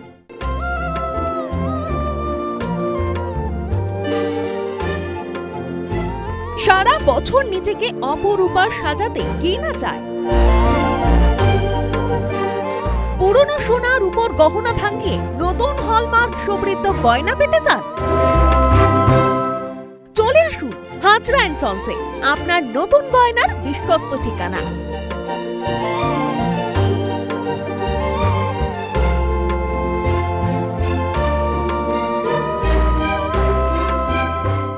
Hazra and sons jewellers, Bauria Panchanantala, Howrah. Telephone 6289552363। Proprietor Mukunda Hazra. আবার নতুন করে সাজাবো তোমায়, নতুন আভরণে ভরাবো তোমায়, হৃদয়ের পাশে থেকো, বেলা শেষে মনে রেখো, হৃদয়ের পাশে থেকো, বেলা শেষে মনে রেখো, সানাইয়ের সুরে পাশে রাখবো তোমায়। চিরদিনই তোমার আমার Chhoton jewellery and Annapurna Guinea house, gold and diamond, Manikchak Bazar, Manikchak Malda. ছুটির ঘন্টা বেজেছে, মনটা বাইরে দূরে যাওয়ার জন্য উচ্চাটন। চিন্তা করবেন না, আপনার জন্য আছে সায়ন্তনী ট্রাভেলস। সিঙ্গল ডেকার কিংবা ডাবল ডেকার বাসে ঘুরে বেড়ান দেশের মধ্যে যে কোনো পর্যটন কেন্দ্র। আরামদায়ক বিলাসবহুল এই বাসে আপনার ঘরের মতোই স্বাচ্ছন্দ্য। বুকিং এর জন্য যোগাযোগ করুন 6290554108, আরো একটি নাম্বার 9830277283। 283 সায়ন্তনী ট্রাভেলস, আপনার স্বাচ্ছন্দ্যে বেড়ানোর বাহন।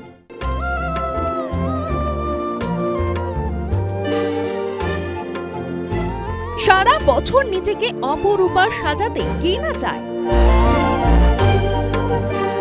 পুরনো সোনার উপর গহনা ভাঙিয়ে নতুন হলমার্ক সমৃদ্ধ গয়না পেতে চান?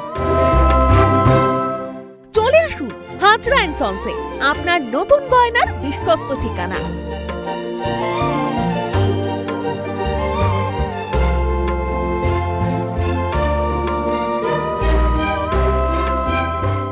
Hazra and sons jewellers, Bauria Panchanantala, Howrah. Telephone 6289552363। Proprietor Mukunda Hazra. যে কোনো ধরনের বিজ্ঞাপনের জন্য আপনাদের একমাত্র বিশ্বস্ত খবরের চ্যানেল নিউজ বর্তমান। বিজ্ঞাপন দেওয়ার জন্য সত্তর যোগাযোগ করুন 8617203451 এবং 03325950000 এই নম্বরে।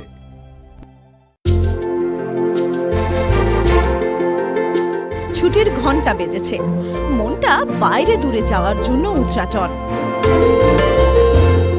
চিন্তা করবেন না, আপনার জন্য আছে সায়ন্তনী ট্রাভেলস।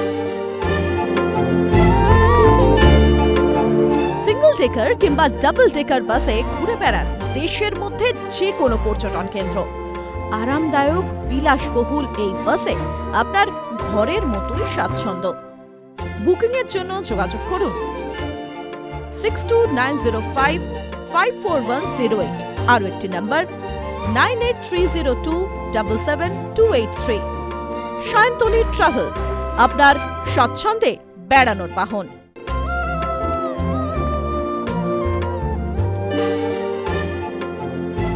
সারা বছর নিজেকে অপরূপা সাজাতে কে না চায়? পুরনো সোনার উপর গহনা ভাঙিয়ে নতুন হলমার্ক সমৃদ্ধ গয়না পেতে চান? চলে আসুন হাজরা অ্যান্ড সন্সে, আপনার নতুন গয়নার বিশ্বস্ত ঠিকানা।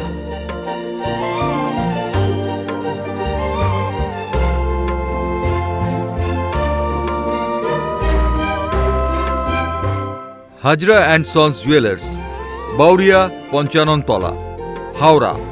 টেলিফোন 6289552363। প্রোপাইটার মুকুন্দ হাজরা। আবার নতুন করে সাজাবো তোমায়, নতুন আভরণে ভরাবো তোমায়, হৃদয়ের পাশে থেকো, বেলা শেষে মনে রেখো, হৃদয়ের পাশে থেকো,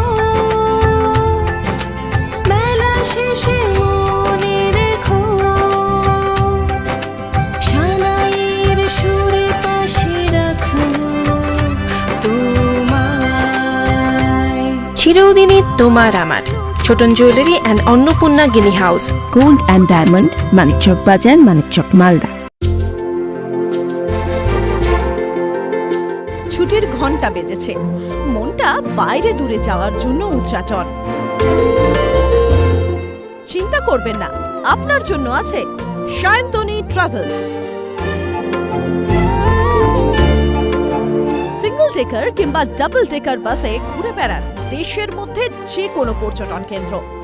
আরামদায়ক বিলাসবহুল এই বাসে আপনার ঘরের মতোই স্বাচ্ছন্দ্য। বুকিং এর জন্য যোগাযোগ করুন 6290554108, আরো একটি নাম্বার 9830277283। সায়ন্তনী ট্রাভেলস, আপনার স্বাচ্ছন্দ্যে বেড়ানোর বাহন।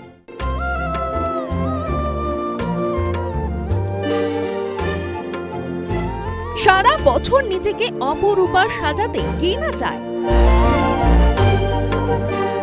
পুরনো সোনার উপর গহনা ভাঙিয়ে নতুন হলমার্ক সমৃদ্ধ গয়না পেতে চান? চলে আসুন হাজরা অ্যান্ড সন্সে, আপনার নতুন গয়নার বিশ্বস্ত ঠিকানা।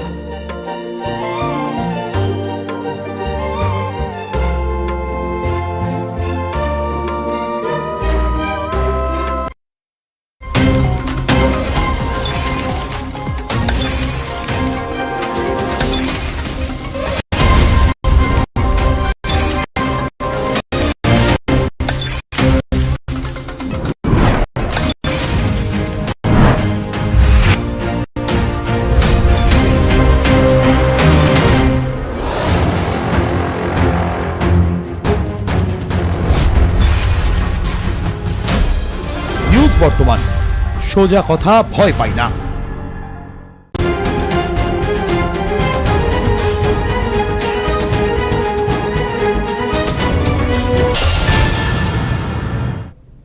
নমস্কার, দেখছেন নিউজ বর্তমান। সমানা রয়েছে আপনাদের সঙ্গে। শুরু করছে এই মুহূর্তের গুরুত্বপূর্ণ খবর। আর শুরুতেই নজর রাখতে হচ্ছে আজকে বিকেল 4:30 থেকে রেড রোডে অনুষ্ঠিত হতে চলেছে দুর্গাপুজোর কার্নিভাল। আর এরই পাশাপাশি উল্লেখযোগ্যভাবে আর্চিকর কাণ্ডে রানী রাসমণি রোডে দ্রোহের কার্নিভালের ডাক দিয়েছে চিকিৎসক মহল। চিকিৎসকদের এই কার্নিভাল বন্ধের অনুরোধ করেছেন রাজ্যের মুখ্য সচিব মনোজ পান্ত। তবে চিকিৎসকেরা তাদের অবস্থানে অনড়। মঙ্গলবারই এক বিজ্ঞপ্তি দিয়ে এক জায়গায় জমায়েতে নিষিদ্ধ করল কলকাতা পুলিশ। আজ বিকেল 4:30 থেকে রেড রোডে অনুষ্ঠিত হতে চলেছে দুর্গাপুজোর কার্নিভাল এবং আর মাত্র কয়েক ঘন্টার অপেক্ষা এবং তার আগে শেষ মুহূর্তের প্রস্তুতি চলছে, সেখানে কাজ চলছে। এবং এরই পাশাপাশি উল্লেখযোগ্যভাবে আরজিকর কাণ্ডে রানী রাসমণি রোডে দ্রোহের কার্নিভালের ডাক দিয়েছে চিকিৎসক মহল। এদিকে চিকিৎসক মহলের যে কার্নিভাল, সেই কার্নিভাল বন্ধের ডাক দিয়েছেন রাজ্যের মুখ্য সচিব মনোজ পান্ত। তবে চিকিৎসকেরা তাদের অবস্থানে অনড় রয়েছেন। মঙ্গলবারই এক বিজ্ঞপ্তি দিয়ে এক জায়গায় জমায়েতে নিষিদ্ধ করেছে এদিকে কলকাতা পুলিশ। আজ বিকেল 4:30 থেকে রেড রোডে অনুষ্ঠিত হতে চলেছে দুর্গাপুজোর কার্নিভাল। প্রত্যেক বছরই হচ্ছে এবং এবছরও তার অন্যতা নয়। রেড রোডে মহাসমারোহে সেই কার্নিভালের প্রস্তুতি চলছে। আর মাত্র কয়েক ঘন্টার অপেক্ষা, তারপরেই মহাসমারোহে সেই রেড রোডে অনুষ্ঠিত হতে চলেছে দুর্গাপুজোর কার্নিভাল। এবং এরই পাশাপাশি এবারে আরজিকর কাণ্ডে চিকিৎসক মহল তারা এবার রানী রাসমণি রোডে দ্রোহের কার্নিভালের ডাক দিয়েছে এবং সেই কার্নিভাল বন্ধের অনুরোধ জানিয়েছেন মুখ্য সচিব মনোজ পান্ত। তবে চিকিৎসকেরা তাদের অবস্থানে অনড় রয়েছেন। এদিকে কলকাতা পুলিশ সেই চিকিৎসক মহলের যে কার্নিভাল, সেই কার্নিভালের কোনো রকমভাবে তারা ইতিমধ্যে অনুমতি দেয়নি, জমায়েত নিষিদ্ধ করেছে কলকাতা পুলিশ। এখনো পর্যন্ত যা খবর পাওয়া যাচ্ছে, ইতিমধ্যেই কলকাতা পুলিশ এক জায়গায় এতজনের জমায়েত নিষিদ্ধ করেছে। এদিকে তারা দ্রোহের কার্নিভাল যে করবেন তাতে অনড় রয়েছেন, অন্যদিকে অনশন চলছে। এই সমস্ত বিষয় নিয়ে আমরা আলোচনা করব। সরাসরি চলে যাব নিউজ রুমে, সেখানে রয়েছেন আমাদের প্রতিনিধি সাধনা মিস্ত্রি। সাধনা, প্রথমত জিজ্ঞাসা করব যে রেড রোডে যে কার্নিভাল আর মাত্র কয়েক ঘন্টার অপেক্ষা এবং তার আগে শেষ মুহূর্তে যে চূড়ান্ত প্রস্তুতি কিরকম রয়েছে, কি দেখতে পাচ্ছ? দেখো, একেবারেই বিগত কয়েক বছর ধরে মুখ্যমন্ত্রী মমতা বন্দ্যোপাধ্যায়ের তরফ থেকে রেড রোডে কার্নিভেল করা হয় এবং দুর্গাপুজোর পরে কার্নিভেল করা হয়। এবং শুধুমাত্র কলকাতা জুড়ে না, বিভিন্ন রাজ্য জুড়ে আমরা দেখেছি, বিভিন্ন জেলায় দেখেছি, জেলায় জেলায় দুর্গাপুজোর পরে কার্নিভেল করা হয়। এবং এবছর তার ব্যতিক্রম নয়। যেটা জানা যাচ্ছে নবান্ন সূত্রের যে খবর, সেক্ষেত্রে কিন্তু যেটা জানা যাচ্ছে যে আজকে বিকেল 4টে থেকে এই কার্নিভেল শুরু হবে এবং রেড রোডে সেখানে কিন্তু ইতিমধ্যেই শেষ পর্যায়ের প্রস্তুতি একেবারে তুঙ্গে। মূল যে মঞ্চ করা হচ্ছে প্রত্যেকবারের মতো এবছরও একটি মূল মঞ্চ করা হচ্ছে এবং যে মঞ্চে বসবেন মুখ্যমন্ত্রী স্বয়ং মমতা বন্দ্যোপাধ্যায় এবং পাশাপাশি যেসব বিদেশিরা আসতে চলেছেন বিদেশ থেকে তারা বসবেন এবং বিভিন্ন দূতাবাসের প্রতিনিধিরা বসবেন। রাজ্যের বিভিন্ন নেতা মন্ত্রী যারা রয়েছেন তারাও কিন্তু সেই মূল মঞ্চে মুখ্যমন্ত্রীর সঙ্গে বসবেন। একেবারে জমিদার বাড়ির আদলে তৈরি করা হচ্ছে সেই মূল মঞ্চ, প্রত্যেকবার যেভাবে তৈরি করা হয়। এবং তার ঠিক অপোজিটেই আরও একটি মঞ্চ করা হচ্ছে যেখানে ভিভিআইপিদের বসার জায়গা করা হয়েছে।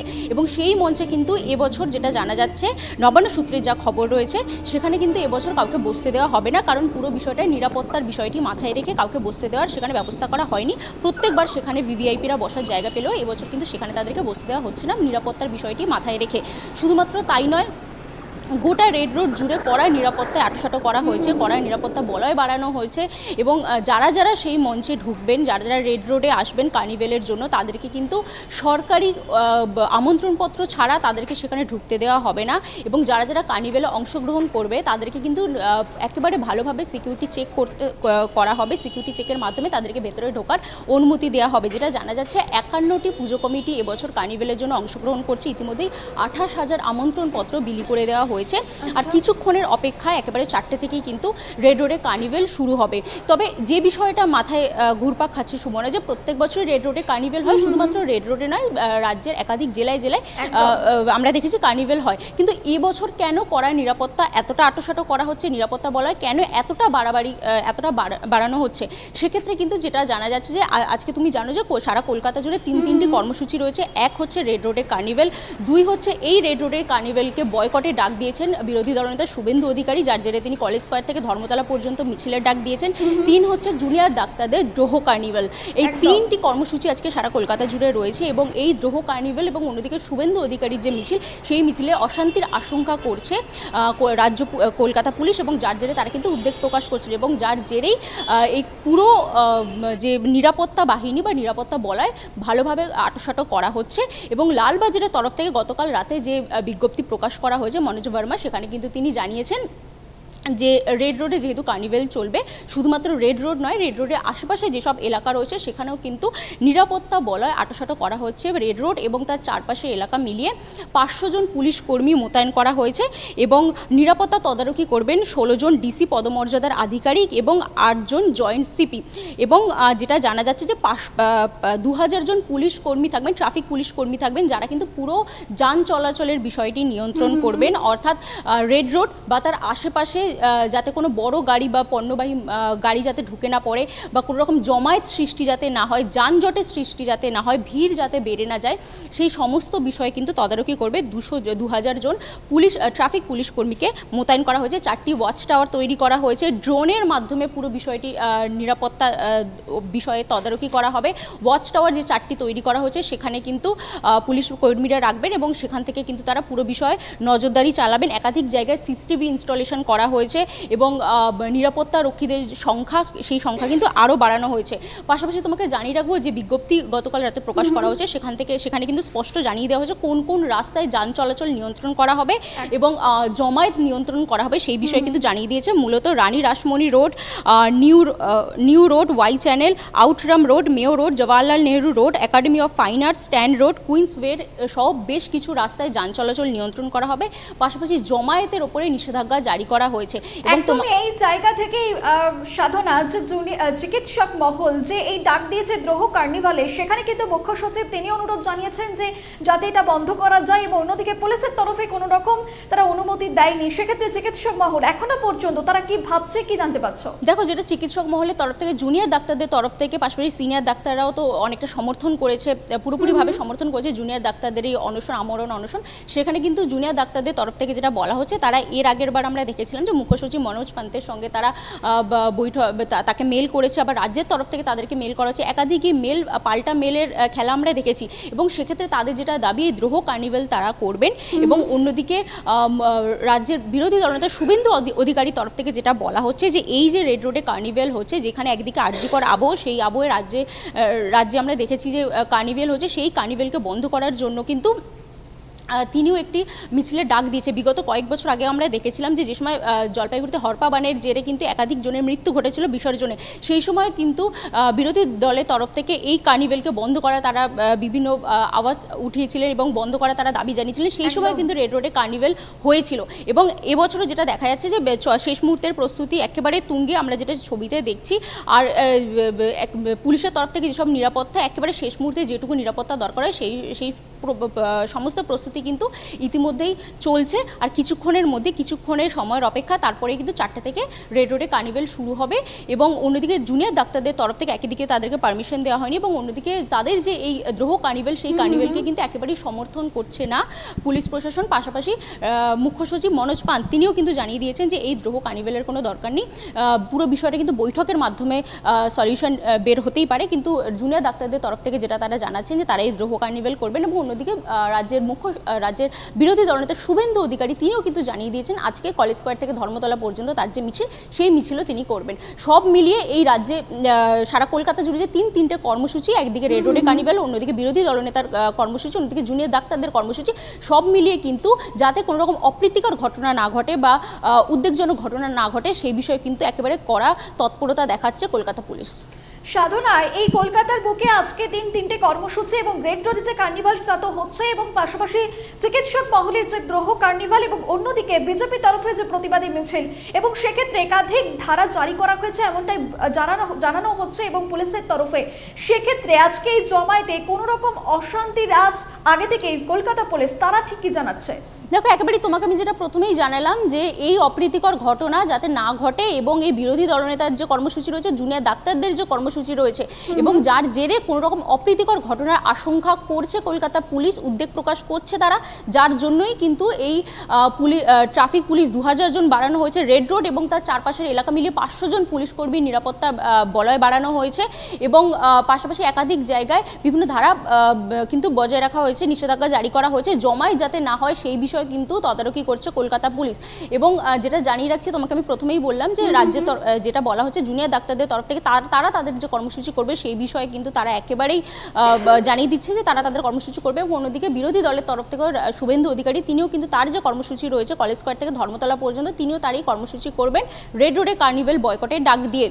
এবং এই গোটা ঘটনায় যাতে কোনো রকম অপ্রীতিকর ঘটনা না ঘটে তার জন্য গতকাল রাতেই লালবাজারের তরফ থেকে একটি বিজ্ঞপ্তি জারি করা হয়েছে এবং সেখানে কিন্তু কোন কোন জায়গায় যান চলাচল নিয়ন্ত্রণ করা হবে, কোন কোন জায়গায় জমায়েত নিয়ন্ত্রণ করা হবে, পাশাপাশি রেড রোডে যারা যারা ঢুকবেন সরকারি আমন্ত্রণপত্র ছাড়া তাদেরকে ভেতরে অনুপ্রবেশের অনুমতি মিলবে না, পাশাপাশি সিকিউরিটি চেক সেই বিষয়টাও কিন্তু পুরো আটোসাটো করা হয়েছে। সিকিউরিটি চেকের মাধ্যমেই সবাইকে যারা যারা আমন্ত্রিত তাদেরকে ভেতরে ঢোকার পারমিশন দেওয়া হবে। সেই সমস্ত বিষয়ে কিন্তু যে একাধিক দিকগুলো সামনে আসছে তাতে কিন্তু বোঝাই যাচ্ছে যাতে কোনো রকম অপ্রীতিকর ঘটনা না ঘটে কলকাতা পুলিশের তরফ থেকে কিন্তু ভালোভাবে সেই বিষয়টার উপরে নজরদারি করা হচ্ছে। সুমনা, এবং পাশাপাশি সাধনা আরেকটু অন্য বিষয় যদি আমরা জানতে চাই যে এক্ষেত্রে যে জুনিয়র চিকিৎসকরা তারা অনশন করছেন এবং তারা অসুস্থ হচ্ছেন হাসপাতালে চিকিৎসাধীন, তারপরও কিন্তু তাদের দাবি দাওয়া নিয়ে তারা কিন্তু এখনো পর্যন্ত অনড় রয়েছে। এইদিকে রেড রোডে মহাসমারোহে প্রত্যেকবারের মতো এবারও এই অনুষ্ঠান পালন হচ্ছে যেখানে মুখ্যমন্ত্রী নিজে উপস্থিত থাকবেন। সেক্ষেত্রে এর পাল্টাই কি দ্রোহ কার্নিভাল এবং তারই একটা প্রতিবাদী ভাষা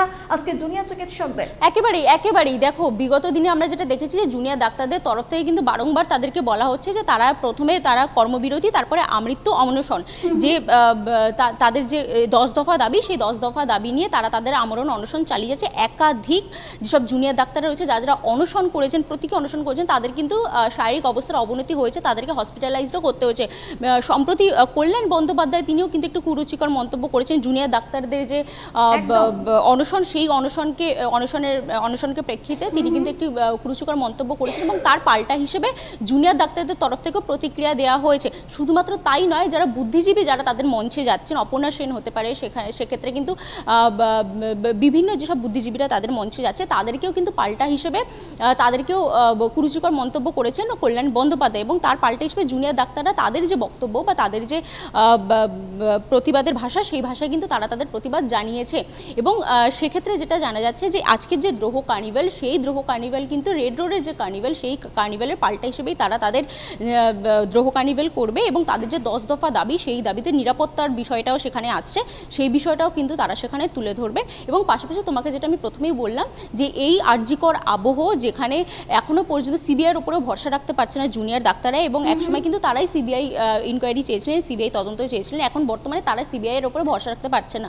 এবং এই আরজিকর আবহে কেন মুখ্যমন্ত্রী রেড রোডে কার্নিভেল করছেন সেই বিষয়ে কিন্তু এই রেড রোডের কার্নিভেলকে বয়কটের ডাক দিয়ে বা রেড রোডে কার্নিভেলকে বয়কট করার দাবি জানিয়ে বা আর্জি জানিয়ে শুভেন্দু অধিকারী তরফ থেকেও আজকে তার যে কর্মসূচি রয়েছে সেই কর্মসূচি তিনি করবেন এবং এই গোটা বিষয়টার নিরাপত্তা দিতে একেবারে তৎপর কলকাতা পুলিশ।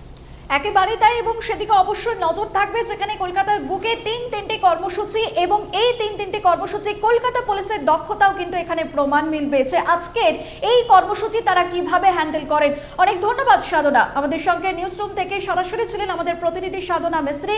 এবং যে বিষয়ের দিকে আমরা নজর রাখার চেষ্টা করেছি, আজকে বিকেল 4:30 থেকে রেড রোডে অনুষ্ঠিত হতে চলেছে দুর্গাপুজোর কার্নিভাল এবং আরজিকর কাণ্ডে রানী রাসমণি রোডে দ্রোহের কার্নিভালের ডাক দিয়েছেন চিকিৎসক মহল এবং ইতিমধ্যেই চিকিৎসক মহলের এই কর্মসূচি বন্ধের আর্জি জানিয়েছেন মুখ্য সচিব মনোজ পান্ত এবং অন্যদিকে কলকাতা পুলিশের তরফেও কিন্তু নিষেধাজ্ঞা জারি করা হয়েছে এই জমায়েতে। অন্যদিকে কেন এই কার্নিভাল করা হচ্ছে রেড রোডের এই প্রতিবাদ জানিয়ে বিজেপির তরফ থেকে আজকে একটি প্রতিবাদ কর্মসূচি কলেজ স্কোয়ার থেকে এবং সেদিকে অবশ্যই নজর থাকবে। তবে পুলিশের তরফে একাধিক ধারা জারি করা হয়েছে, জমায়েতে নিষেধাজ্ঞা জারি করা হয়েছে, কারণ নিরাপত্তার দিকটা তারা বারবার প্রশ্ন তুলছেন যে এক্ষেত্রে অশান্তি বাঁধতে পারে এত জমায়েতে। কলকাতার বুকে পুজোর আবহে এতগুলো কর্মসূচি কার্যত নিষেধাজ্ঞা জারি করেছে কলকাতা পুলিশ এবং সেদিকে অবশ্যই নজর থাকবে যে আজকে এই তিনটি কর্মসূচি কিভাবে সামাল দেয় পুলিশ।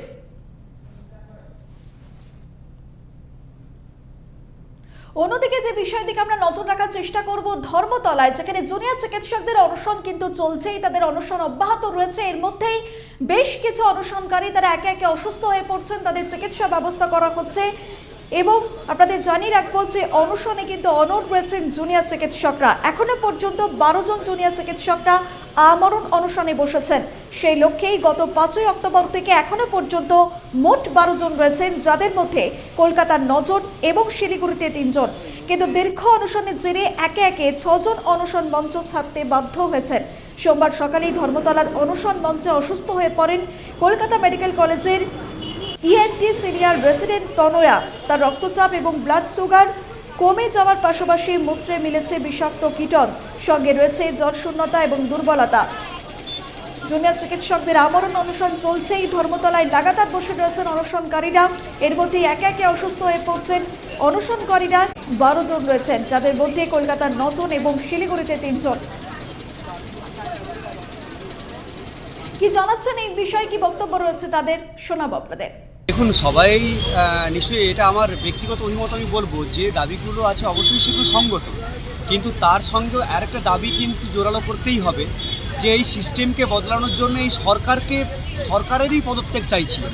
স্বাস্থ্যমন্ত্রী, পুলিশ মন্ত্রী এবং মুখ্যমন্ত্রী, এই 3 জনেরই যে প্রধান যে ভূমিকা রয়েছে পেছনে, আমরা এই 3টি পদেরই পদত্যাগ চাইছি। এর বাইরে আমাদের মনে হয় আর কোনো দ্বিতীয় কোনো সিস্টেম বদলানোর কোনো পথই নেই। যা হচ্ছে ঠিকই হচ্ছে, কিন্তু তার মধ্যে আরও আন্দোলনকে জোরালো করার জন্যে এই 3টে পদেরই পদত্যাগ আমি চাইছি বা আমরা চাইছি।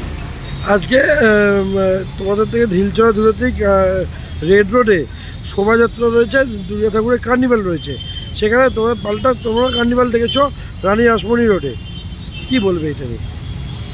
না, এ তো জনগণের টাকাকে 9-6 করে, এটা তো দীর্ঘদিনের। এই কার্নিভাল তো আজকের নয়, এই কার্নিভালটা একটা করাপ্টেড ট্রেডিশন হয়ে গেছে। এটা একটা করাপ্টেড ট্রেডিশন এবং সেটা কন্টিনিউ রেখেছেন ওনারা। কিন্তু তার বাইরে আমাদের যে এই গ্রহের কার্নিভাল, এটাকে আমি কমপ্লিটলি হোল হার্টেডলি সাপোর্ট করছি। তবে এই প্রহসনের পাশাপাশি যে আমাদের যে এই যে কার্নিভাল, এই যৌক্তিকতা নিয়ে সরকার কি ভাবছে সেটাই তো একটা বিশাল প্রশ্নের মধ্যে। তাদের কিছু মনে নেই, তাদের কিছু মনে হচ্ছে না।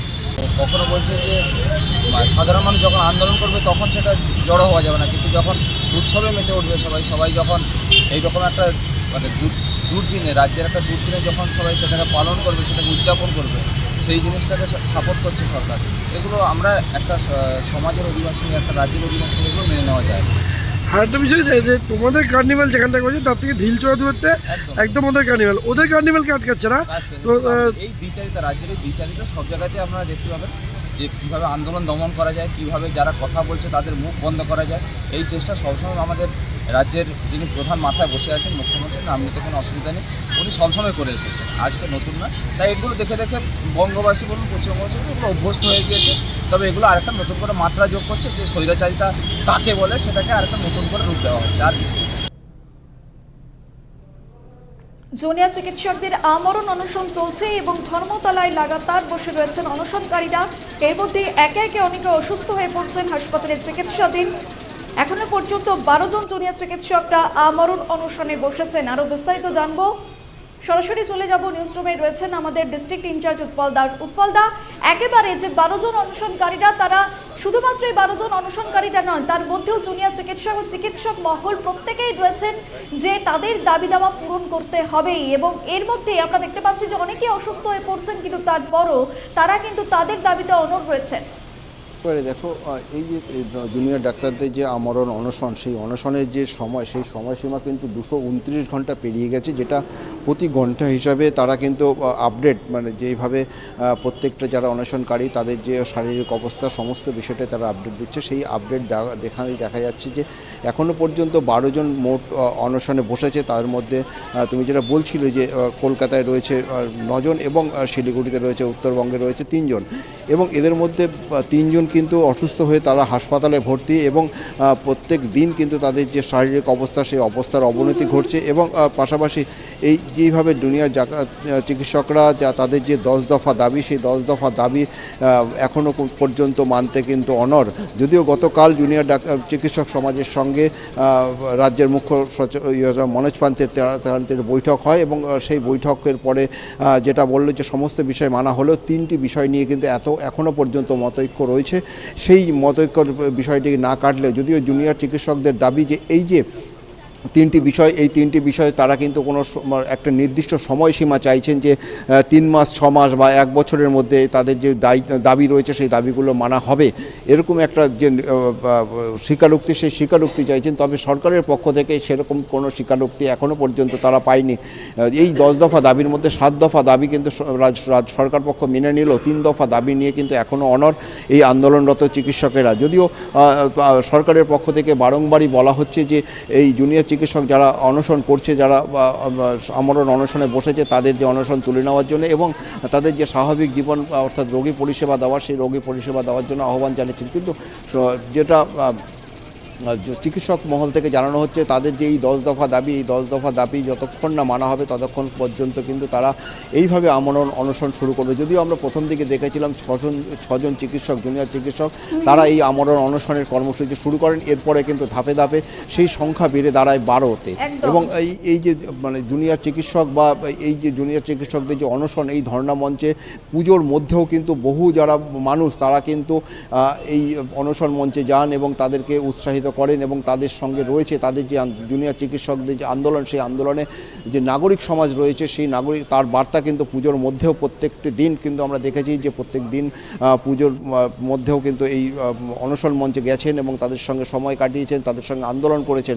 এবং শুধুমাত্র বিভিন্ন পুজো দেখতে নয়, বিভিন্ন বয়সী মানুষ 8 থেকে 80 সমস্ত বয়সী মানুষ কিন্তু তাদের যে এই চিকিৎসক যে আন্দোলন, সেই আন্দোলনটাকে সমর্থন করছে। এবং পাশাপাশি একটু বিরত রেখে বলবো যে গতকালই আমরা দেখেছিলাম যে মুখ্য সচিব মনোজ পান্তের সঙ্গে বৈঠক করলেন জুনিয়র চিকিৎসকরা, কিন্তু সেই জট কিন্তু কাটলো না, অব্যাহত রয়েছে। এক্ষেত্রে কি কোনো ক্ষীণ সম্ভাবনা এখনো পর্যন্ত তৈরি হচ্ছে যে এই অনশন তারা তুলে নেবেন বা তাদের দাবি দেওয়া প্রশাসন বা সরকারের তরফে মেনে নেওয়া হবে?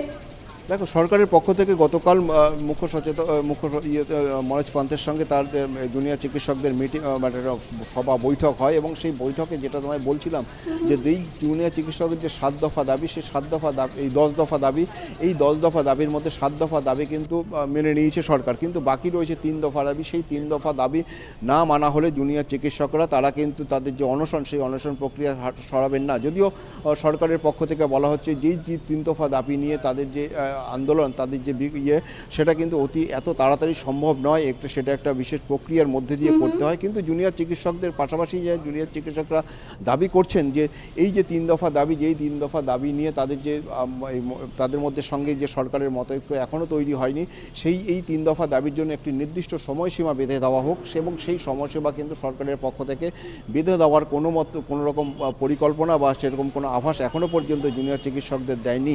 তবে জুনিয়র চিকিৎসকরা এখনও পর্যন্ত অনড় যে এই যে 3 দফা দাবি, সেই 7 দফা দাবি ইতিমধ্যে মানা হয়েছে এবং 3 দফা দাবির যে স্বীকারোক্তি যে এই একটা নির্দিষ্ট সময়সীমার মধ্যে তাদের যে বকেয়া 3 দফা দাবি, সেই 3 দফা দাবি যদি মানা হয় তবেই তারা অনশন থেকে উঠবেন এবং তাদের যে কর্মজীবন, সেই কর্মজীবনে ফিরবেন। কিন্তু এখন সরকারের পক্ষ থেকে এখনও পর্যন্ত কিন্তু এই 3 দফা দাবি নিয়ে কোনো রকমের কোনো প্রক্রিয়া বা কোনো আশ্বাস এখনও পর্যন্ত জুনিয়র চিকিৎসকদের দেওয়া হয়নি। অর্থাৎ বলা যেতেই পারে তাদের এই প্রতিবাদের ভাষা অনির্দিষ্টকালের জন্য। অনেক ধন্যবাদ উৎপল দা।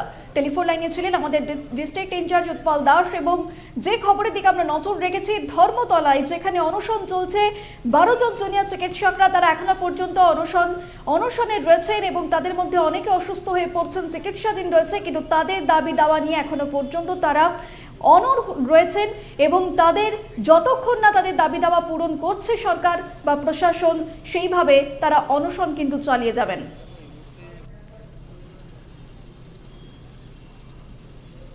এদিকে ওপিডি ফাঁকা, এদিকে অভয়া ক্লিনিকের উপরই ভরসা রেখেছেন সাধারণ মানুষ, সাধারণ রোগী।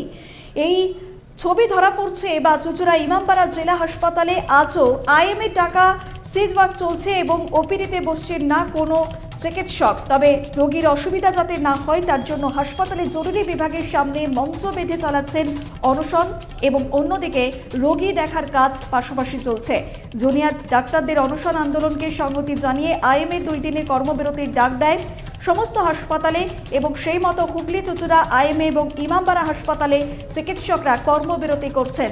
রোগীদের যাতে কোনো রকম অসুবিধা না হয় তার জন্য মঞ্চ বেঁধেই সেখানে চলছে অনশন এবং পাশাপাশি চলছে রোগীর পরিষেবা।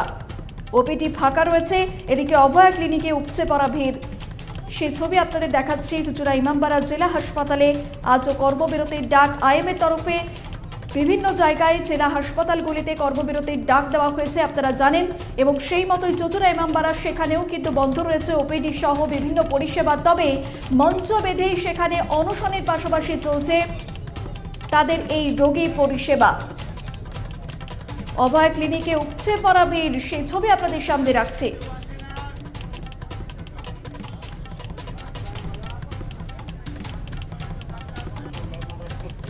চুচুড়া ইমামবাড়া জেলা হাসপাতালে আজও আইএমএর টাকা সিজওয়াক চলছে, কিন্তু তার মধ্যেও যাতে রোগীদের কোনো রকম অসুবিধে না হয় তাই জন্য একেবারে অনশন মঞ্চেই একদিকে অনশন চলছে এবং পাশাপাশি চলছে রোগী পরিষেবা।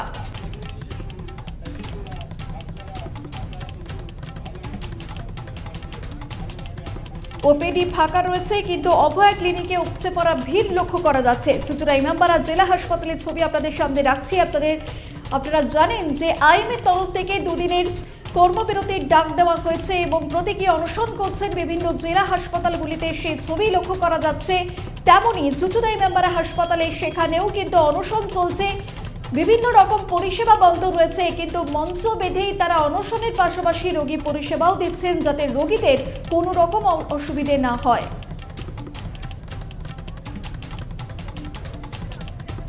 এবং অন্যদিকে আপনাদের জানিয়ে রাখবো যে জুনিয়র চিকিৎসকরা তারা ধর্মতলায় একদিকে অনশন করছেন। 12 জন জুনিয়র চিকিৎসকরা এখনো পর্যন্ত অনশন করছেন। তাদের মধ্যে অসুস্থ হয়ে পড়ছেন কেউ কেউ, তাদের হাসপাতালে চিকিৎসাধীন রয়েছে, কিন্তু এর মধ্যেও তাদের সমর্থন জানিয়ে বিভিন্ন জায়গায় জেলা হাসপাতালগুলিতেও অনশন চলছে, প্রতীকী অনশন। আর এর মধ্যেই আইএমএর তরফ থেকে 2 দিনের কর্মবিরতির ডাক দেওয়া হয়েছে। সেই মতো চুচুড়া ইমামবাড়া হাসপাতালে সেখানেও কর্মবিরতি চলছে, কিন্তু চিকিৎসকরা মঞ্চ বেঁধেই অনশন মঞ্চেই তারা রোগী পরিষেবা দিচ্ছেন যাতে কোনো রকম রোগীদের সমস্যা না হয়, সেই ছবি ধরা পড়ছে। চুচুড়া ইমামবাড়া হাসপাতালের ছবি আপনাদের সামনে রাখছি। অভয়া ক্লিনিক খোলা হয়েছে এবং সেই অভয়া ক্লিনিকেই একেবারে উপচে পড়া ভিড় রোগীদের।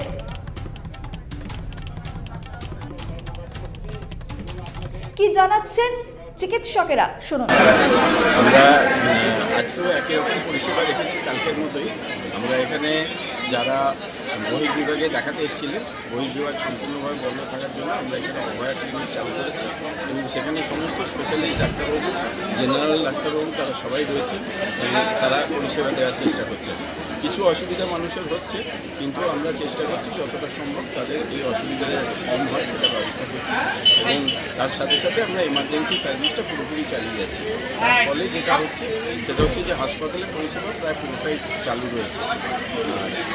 তার সাথে সাথে আমরা যে প্রতীকী অনশনের ডাক দিয়েছি আজকে আইএমএ থেকে, সেই ডাক মেনে আমরা এখানে যে সমস্ত ডাক্তারবাবু কাজ করছেন তারা সবাই প্রায় প্রতীকী অনশনে রয়েছেন।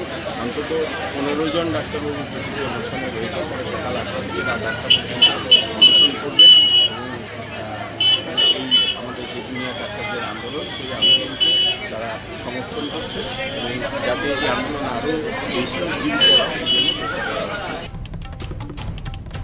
ওপিডি ফাঁকা রয়েছে, এদিকে অভয় ক্লিনিকে উপচে পড়া ভিড়। চুচুড়া ইমামবাড়া জেলা হাসপাতালে আজও আইএমএর টাকা সুইচওয়াক চলছে এবং ওপিডিতে বসছে না কোনো ডাক্তার।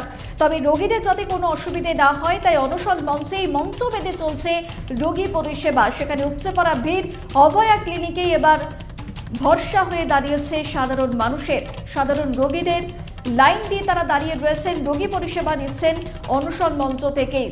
চিকিৎসকরা একদিকে পাশাপাশি তাদের অনশন চলছে এবং পাশাপাশি রোগী পরিষেবাও তারা চালিয়ে যাচ্ছেন, সেই ছবি আপনারা দেখতে পাচ্ছেন। একদিকে ধর্মতলায় যেখানে জুনিয়র চিকিৎসকরা তাদের 10 দফা দাবি নিয়ে অনশনে বসেছেন। 12 জন জুনিয়র চিকিৎসকরা অনশনে বসেছেন। তাদের মধ্যে অসুস্থ হয়ে পড়ছেন কেউ, কিন্তু তারপরও তাদের দাবি দেওয়া নিয়ে অনড় রয়েছেন, অনশন অব্যাহত রয়েছে তাদের।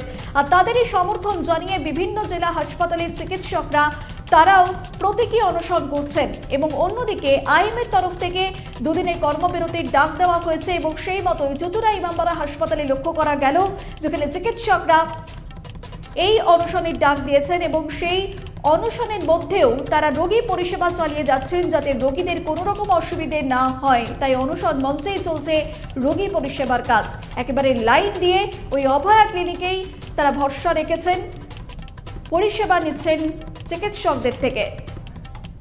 আরো বিস্তারিতভাবে জানাবে টেলিফোন লাইনে রয়েছেন আমাদের প্রতিনিধি তরুণ তাঁতি। তরুণ, চুচুড়া ইমামবাড়া হাসপাতালে যেখানে একদিকে অনশন চলছে এবং চিকিৎসকরা তারা আবার রোগী পরিষেবাও দিচ্ছেন, দুই ছবি আমরা লক্ষ্য করতে পাচ্ছি। আর কি কি দেখতে পাচ্ছ এবং রোগীরা তারা ঠিক কি বলছেন? সময় তোমার প্রথমে জানাই যে দেখো ওপিডি ফাঁকা, কিন্তু অভয়া ক্লিনিকে উপচে পড়াতে চুচুড়া ইমামবাড়া জেলা হাসপাতালে আজও আইএমএ ডাকা যে সিট ওয়ার্ক রয়েছে চলছে, সেখানে ওপিডিতে বসছেন না কোনো ডাক্তার। তবে তোমাকে এটুকু বলতে পারি যে রোগীর অসুবিধা যাতে না হয় তার জন্য কিন্তু হাসপাতালের জরুরি বিভাগ সামনে কিন্তু মঞ্চে বেঁধে চালাচ্ছে অনশন ও রোগী দেখার কাজ। মানে দুটোই একই সঙ্গে চলছে। একদিকে যেমন তারা অনশন করেছেন ডাক্তাররা, কিন্তু সেই পাশেই কিন্তু তারা আবার সেই রুগীদের যাতে কোনো রকম সমস্যা না হয় সেটাও কিন্তু তারা করে যাচ্ছেন, রুগী দেখে যাচ্ছেন। তবে এটুকু বলতে পারি যে ডাক্তারদের সঙ্গে কথা বলা বা যে সকল রুগীরা রয়েছেন তাদের সঙ্গে কথা বলার পর যাতে রুগীদের কোনো অসুবিধা না হয় সেটা ডাক্তাররা যেমন বলছেন বা রুগীদের কোনো সমস্যা হচ্ছে না সেটা রুগীদের পক্ষ থেকে জানানো হয়েছে। আর 15 জন চিকিৎসক যেমন 12 ঘন্টা অনশন করছেন, অনশনরত অবস্থায় রোগী দেখছেন। আর জরুরি বিভাগ চালু থাকলেও কিন্তু হাসপাতালে ওপিডি পুরোপুরি কিন্তু বন্ধ রয়েছে। সুমনা, বেশ, ধন্যবাদ তরুণ। টেলিফোন লাইনে ছিলেন আমাদের প্রতিনিধি তরুণ তাঁতি। এবং যে বিষয়ের দিকে আমরা নজর রাখার চেষ্টা করেছি চুচুড়া ইমামবাড়া জেলা হাসপাতালে, যেখানে একদিকে চিকিৎসকদের অনশন চলছে এবং সেই অনশন বা প্রতিবাদী মঞ্চেই তারা এবার রোগী পরিষেবা দিচ্ছেন যাতে রোগীদের, সাধারণ রোগীদের কোনো রকম সমস্যায় পড়তে না হয়।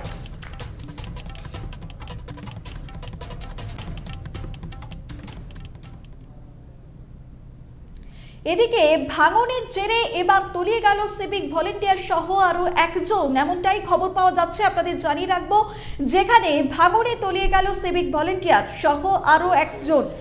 লালগোলার তারানগরের পদ্মার ভাঙনে তলিয়ে গেল এক সিভিক ভলেন্টিয়ার। এদের মধ্যে একজনকে জীবিত অবস্থায় উদ্ধার করা গেলেও বাকি একজন এখনো পর্যন্ত নিখোঁজ রয়েছেন সিভিক ভলেন্টিয়ার। নিখোঁজ সিভিক ভলেন্টিয়ারের নাম অসিকুল ইসলাম এবং আপনাদের জানিয়ে রাখবো বাড়ির লালগোলার রাধাকৃষ্ণপুর এলাকায় এবং ডিআইপিতে সিভিক ভলেন্টিয়ারের কাজ করেন তিনি এবং ডিউটি অবস্থায় ছিলেন, এমনটাই খবর পাওয়া যাচ্ছে এখনো পর্যন্ত। এবং অন্যদিকে উদ্ধার করা হয়েছে মুখলেসুর রহমানকে এবং নিখোঁজের সন্ধানে বিএসএফ এর পক্ষ থেকে উদ্ধার অভিযান চলছে। আতঙ্কে আসবাবপত্র নিয়ে বাড়িঘর ছেড়ে পালাচ্ছেন স্থানীয় বাসিন্দারা। ঘটনাস্থলে রয়েছে লালগোলা থানার পুলিশ। প্রবল ভাঙন, লালগোলা তারানগরের পদ্মার ভাঙনে তলিয়ে গেল এক সিভিক ভলেন্টিয়ার সহ আরও একজন। এখনো পর্যন্ত একজনকে উদ্ধার করা গেলেও নিখোঁজ রয়েছেন সিভিক ভলেন্টিয়ার। এখনো পর্যন্ত বিএসএফ এর তরফ থেকে সেই অভিযান চালানো হচ্ছে এবং অন্যদিকে পদ্মার পাড়ে যারা রয়েছেন সেই স্থানীয় বাসিন্দারা আতঙ্কে তারা ঘর ছাড়ছেন, সেই ছবি লক্ষ্য করা যাচ্ছে।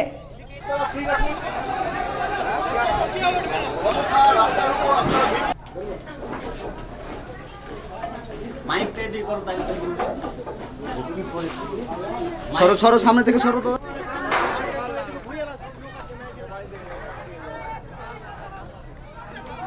স্থানীয় বাসিন্দারা কি বলছেন শুনুন। কোথায় থাকবো? আমাদের জায়গা টল নাই, দেখো তো বাগানে আমরা কি করবো? ছেলে ফিরে গরু বাবু ছাগল বাবু আমরা কোথায় যাবো? আমাদের জায়গা নাই, থল নাই, কিছু নাই। খালি সরকার করবো, কিছু করে না তো সরকার। আমাদের কি উপায় হবে? এই যে ঘর ছাড়া তো আপনারা আজ এই তো ঘর থেকে সব বেরিয়ে গেছেন। ঘর থেকে বেরিয়ে গেছি, কিছু নাই ঘরে। সবাই ঘর বসে গেল, আমাদের কি করবো? বিধায়কের গাড়ি আটকে রেখে গালিগালাজ, এমনটাই অভিযোগ উঠে আসছে। যেখানে বিধায়কের গাড়ি আটকে গালিগালাজ, গাড়ির বনেটের ওপরে উঠে হেনস্থা করার অভিযোগ বিজেপির কাউন্সিলর এবং তার পরিবারের বিরুদ্ধে। বসিরহাট দক্ষিণ বিধানসভার বিধায়ক সপ্তর্ষি বন্দ্যোপাধ্যায়ের গাড়ি আটকে বাজে ভাষা ব্যবহার এবং গাড়ির বনেটের ওপরে উঠে হুমকি, বিধায়কের দেহরক্ষীকে মারতে যাওয়ার অভিযোগ টাকি পৌরসভা 15 নম্বর ওয়ার্ডের বিজেপির মহিলা কাউন্সিলর এবং তার স্বামী ও মেয়ের বিরুদ্ধে। হাসনাবাদ থানার সামনে অভিযুক্তদের গ্রেপ্তারের দাবিতে প্রতিবাদ তৃণমূলের। বিধায়কের গাড়ি আটকে গালিগালাজ, গাড়ির বনেটের ওপর উঠিয়ে হেনস্থা করার অভিযোগ বিজেপি কাউন্সিলর এবং তার পরিবারের বিরুদ্ধে। বসিরহাট দক্ষিণ বিধানসভার বিধায়ক সপ্তর্ষি বন্দ্যোপাধ্যায়ের গাড়ি আটকে বাজে ভাষা ব্যবহার এবং গাড়ি বনেটের ওপরে উঠে হুমকি, বিধায়কের দেহরক্ষীকে মারতে যাওয়ার অভিযোগ টাকি পৌরসভার 15 নম্বর ওয়ার্ডের বিজেপি মহিলা কাউন্সিলর এবং তার স্বামী ও মেয়ের বিরুদ্ধে। হাসনাবাদ থানার সামনে অভিযুক্তদের গ্রেপ্তারের দাবিতে প্রতিবাদ এবার তৃণমূলের। তুই কি ভিডিও করছিস? কিছু করতে পারবি না, ঠিক আছে? কি কি অভিযোগ করছেন বিধায়ক শোনাবো আপনাদের। আমার বিধায়কের গাড়ি ফেরার সময় এখানকার কাউন্সিলর, তার বাড়ির লোকজন, তার স্ত্রী, তার মেয়ে, তার পাড়ার লোকজন যারা বিজেপি কাউন্সিলর, তারা গাড়িটাকে হঠাৎ করে রাস্তায় আটকায় এবং অভদ্র ভাষায়, অকথ্য ভাষায় গালিগালাজ করে। কর্তব্যরত যারা অফিসিয়াল পুলিশ প্রশাসনিক কর্তা আমার সাথে ছিলেন গাড়িতে, আমার যারা সিকিউরিটি, তাদের গায়ে হাত দেয় এবং সাম্প্রদায়িকভাবে তারা বিভিন্নভাবে মানুষকে আহত করে। পাশাপাশি তারা আমাদের দল এবং নেত্রীর নামে অকথ্য গালিগালাজ করে এবং যেটা সত্যি অপমানকর ছিল। তার প্রতিবাদে টাকি শহর তৃণমূল কংগ্রেস, টাকির সকল নেতৃত্ব, টাকির মহিলা তৃণমূল কংগ্রেস, তারা গতকাল আজকে 4টে থেকে অবস্থান এবং এখানে বিক্ষোভ করছেন। সেই বিক্ষোভ কর্মসূচিতে এখানকার আপামর মহিলা এবং জনগণ তারা বিক্ষুব্ধ, কাউন্সিলররা আহত। তাদের নেত্রী এবং তাদের দলের উদ্দেশ্যে যে ধরনের কটুকর বার্তা এবং যে কটূক্তি করা হয়েছে এবং সাম্প্রদায়িকভাবে যেভাবে বিজেপি বারবার আক্রমণ করছে, তার বিরুদ্ধে প্রতিবাদস্বরূপ প্রতিবাদ এবং পাশাপাশি গতকাল যারা এই কার্যকলাপ চালিয়েছে তাদের অবিলম্বে শাস্তি এবং অ্যারেস্ট করার জন্য এখানে আমরা থানাতে এসেছি। আরো বিস্তারিতভাবে জানবো, টেলিফোন লাইনে রয়েছেন আমাদের প্রতিনিধি অরিন্দম হরি। অরিন্দম, ঠিক কি অভিযোগ উঠে আসছে, কি ছবি লক্ষ্য করা গেছে? দেখো, যেটা দেখা যাচ্ছে ছবিতে, যে গত বিসর্জনের দিন সন্ধ্যাবেলায় বসিরহাট দক্ষিণের এমএলএ সপ্তর্ষি ব্যানার্জি তার গাড়িটা ফিরছিল হাসনাবাদ থেকে, থানা ক্রস করে এই রাস্তা দিয়ে ফিরছিল এবং সেই রাস্তার উপরেই কিন্তু বিজেপি কাউন্সিলর এবং তার পরিবারের সবাই মিলে সেখানে ঠাকুর বিসর্জনের জন্য উপস্থিত ছিল এবং সেখানে একটি বচসা হয় ড্রাইভারের যে সপ্তর্ষি ব্যানার্জির গাড়ির সাথে সেই বিজেপি কাউন্সিলরদের একটি বচসা হয়। এরপরেই কিন্তু বিজেপি কাউন্সিলরকে তেড়ে যায় সেই ড্রাইভার এবং তার সিকিউরিটি, অর্থাৎ সপ্তর্ষি ব্যানার্জির যে সিকিউরিটি ছিল গাড়িতে, তাদের উপর তেড়ে যায় এবং সেই গাড়ির বনেটের উপরে উঠে পড়ে বিজেপি কাউন্সিলরের মেয়ে। এমনই দৃশ্য কিন্তু দেখা যায়। এরই পরিপ্রেক্ষিতে গতকাল তৃণমূলের পক্ষ থেকে সপ্তর্ষি ব্যানার্জি নিজে এসে একটি প্রতিবাদ বিক্ষোভে দেখায় এবং ডেপুটেশন দেয় যে অভিযুক্তদের গ্রেপ্তারের দাবিতে হাসনাবাদ থানায় একটি অভিযোগপত্র করা হয় এবং থানা মারফত যেটা জানা যাচ্ছে এর পরপরই এই ঘটনায় দুজনকে গ্রেপ্তার করা হয়। বেশ, ধন্যবাদ অরিন্দম। টেলিফোন লাইনে ছিলেন প্রতিনিধি অরিন্দম হরি। এবং বিধায়কের গাড়ি আটকে গালিগালাজ, গাড়ির বনেটের ওপর উঠে হেনস্থা করার অভিযোগ এবার বিজেপি কাউন্সিলর এবং তার পরিবারের বিরুদ্ধে।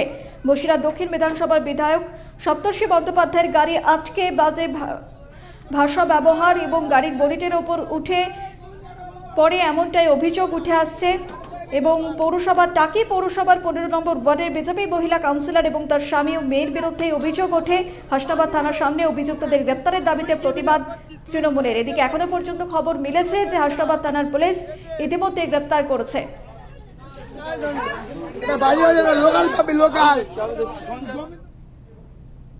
বিসর্জন নিয়ে বচসা, সেই বচসা থেকে ইতিমধ্যেই গুলি চালানোর অভিযোগ উঠছে। আপনাদের জানিয়ে রাখবো, বিসর্জন নিয়ে বচসা এবং বিসর্জন চলাকালীন দুই ব্যক্তির মধ্যে সংঘর্ষের জেরে এবার গুলি চালানোর অভিযোগ।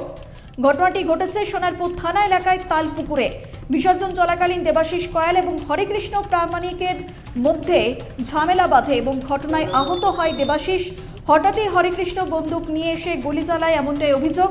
মোট 2টি গুলি চালানো হয়। পুলিশ ঘটনাস্থলে এসে তাজা কার্তুজের খোল পেয়েছে এমনটাই খবর পাওয়া যাচ্ছে।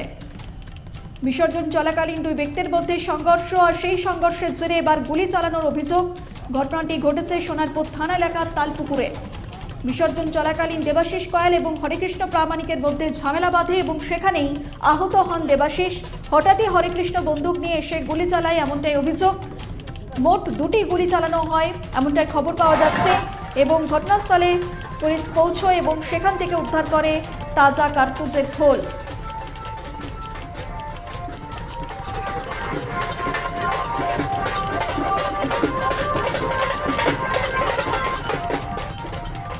বিসর্জন চলাকালীন 2 ব্যক্তির মধ্যে সংঘর্ষ, আর সেই সংঘর্ষের জেরে এবার গুলি চালানোর অভিযোগ। কি অভিযোগ রয়েছে শোনাবো আপনাদের।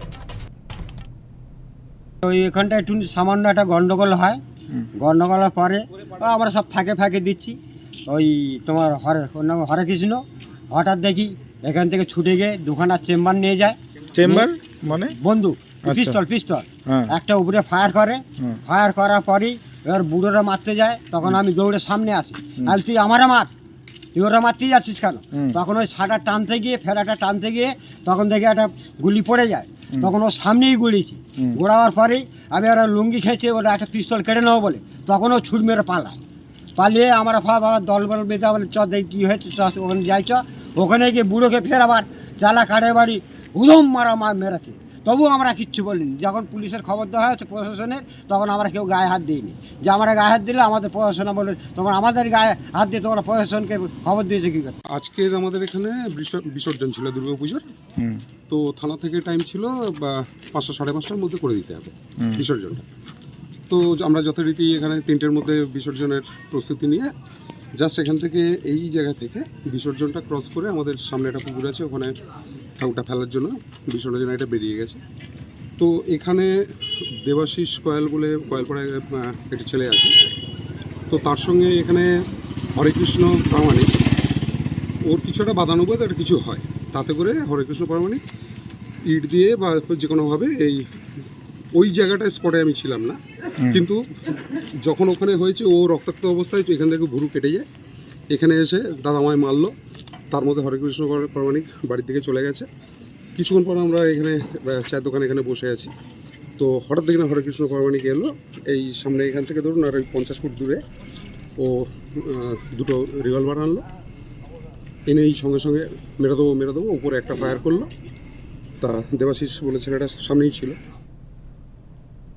এদিকে দুর্গাপুজোকে কেন্দ্র করে তৃণমূল বিজেপির সংঘর্ষ। ইতিমধ্যে তৃণমূলের তরফে অভিযোগ করা হচ্ছে যে বিজেপির তরফে এই হামলা চালানো হয়েছে।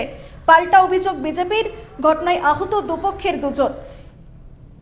সোমবার চাপা উত্তেজনা ছড়ায় খানাকুলের শশাপোতা এলাকায়, যেখানে আহত তৃণমূল কর্মীর নাম প্রশান্ত গায়েন এবং বিজেপি কর্মীর নাম নবমণ্ডল। তৃণমূলের অভিযোগ, শশাপোতা এলাকায় যে দুর্গাপুজো হয় তা বিজেপি দখল করে নেয় এবং এবছর গ্রামবাসীরা সবাই ঠিক করে যে সেই পুজো তৃণমূলের হাতে তুলে দেবে। রবিবার ছিল সেই পুজোর বিসর্জন এবং তৃণমূলের অভিযোগ সেই বিসর্জনের পর থেকে তৃণমূল কর্মীদের ওপর আক্রোশ তৈরি হয় বিজেপির, এমনকি হুমকি দেওয়া শুরু করে এমনটাই অভিযোগ।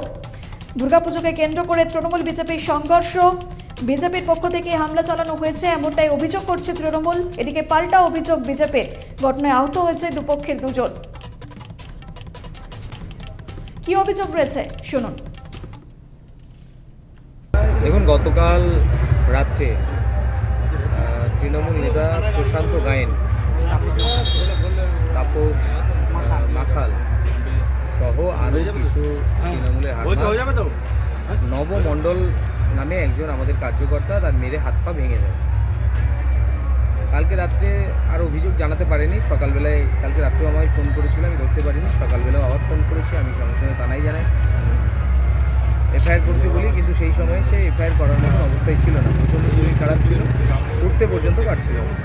আজকে যখন দুপুরবেলা সে এফআইআর করতে আসছিল, তাকে ধরে পুনরায় মারা হয়, এমনকি তার বাড়িতে গিয়ে টর্চার করে ওই তৃণমূলের নেতারা। এই বছর যে দুর্গাপুজো হয়েছে এই দুর্গাপুজোটা এর আগের বছর বিজেপির ছেলেরা করেছিল। এখন গ্রামের লোক উদ্যোক্তা হয়ে নতুন কমিটি চেঞ্জ করে এখন টিএমসি পার্টির নেতৃত্বে এই পুজোটা হয়েছে। সেই পুজোকে আক্রোশ করে কালকে ঠাকুর বিসর্জন হয়েছে, কাল থেকেই টোন টিটকারি করছে এবং ধমকি দিচ্ছিল। ঠিক আছে, আজকে ওই প্রশান্ত গায়েন ঠিক বিকেল 5টা নাগাদ, 4:30 5টা নাগাদ বাড়ি থেকে আসছিল পুজোর হিসাবপত্র করার জন্যে এবং পার্টি অফিসে একটা বৈঠক করার জন্যে।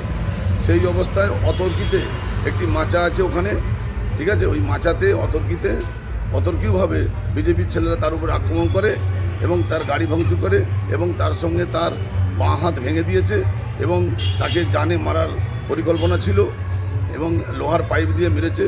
এখন খানাকুল হসপিটাল থেকে তাকে আরামবাগে রেফার করা হয়েছে। রোগীর অবস্থা আশঙ্কাজনক।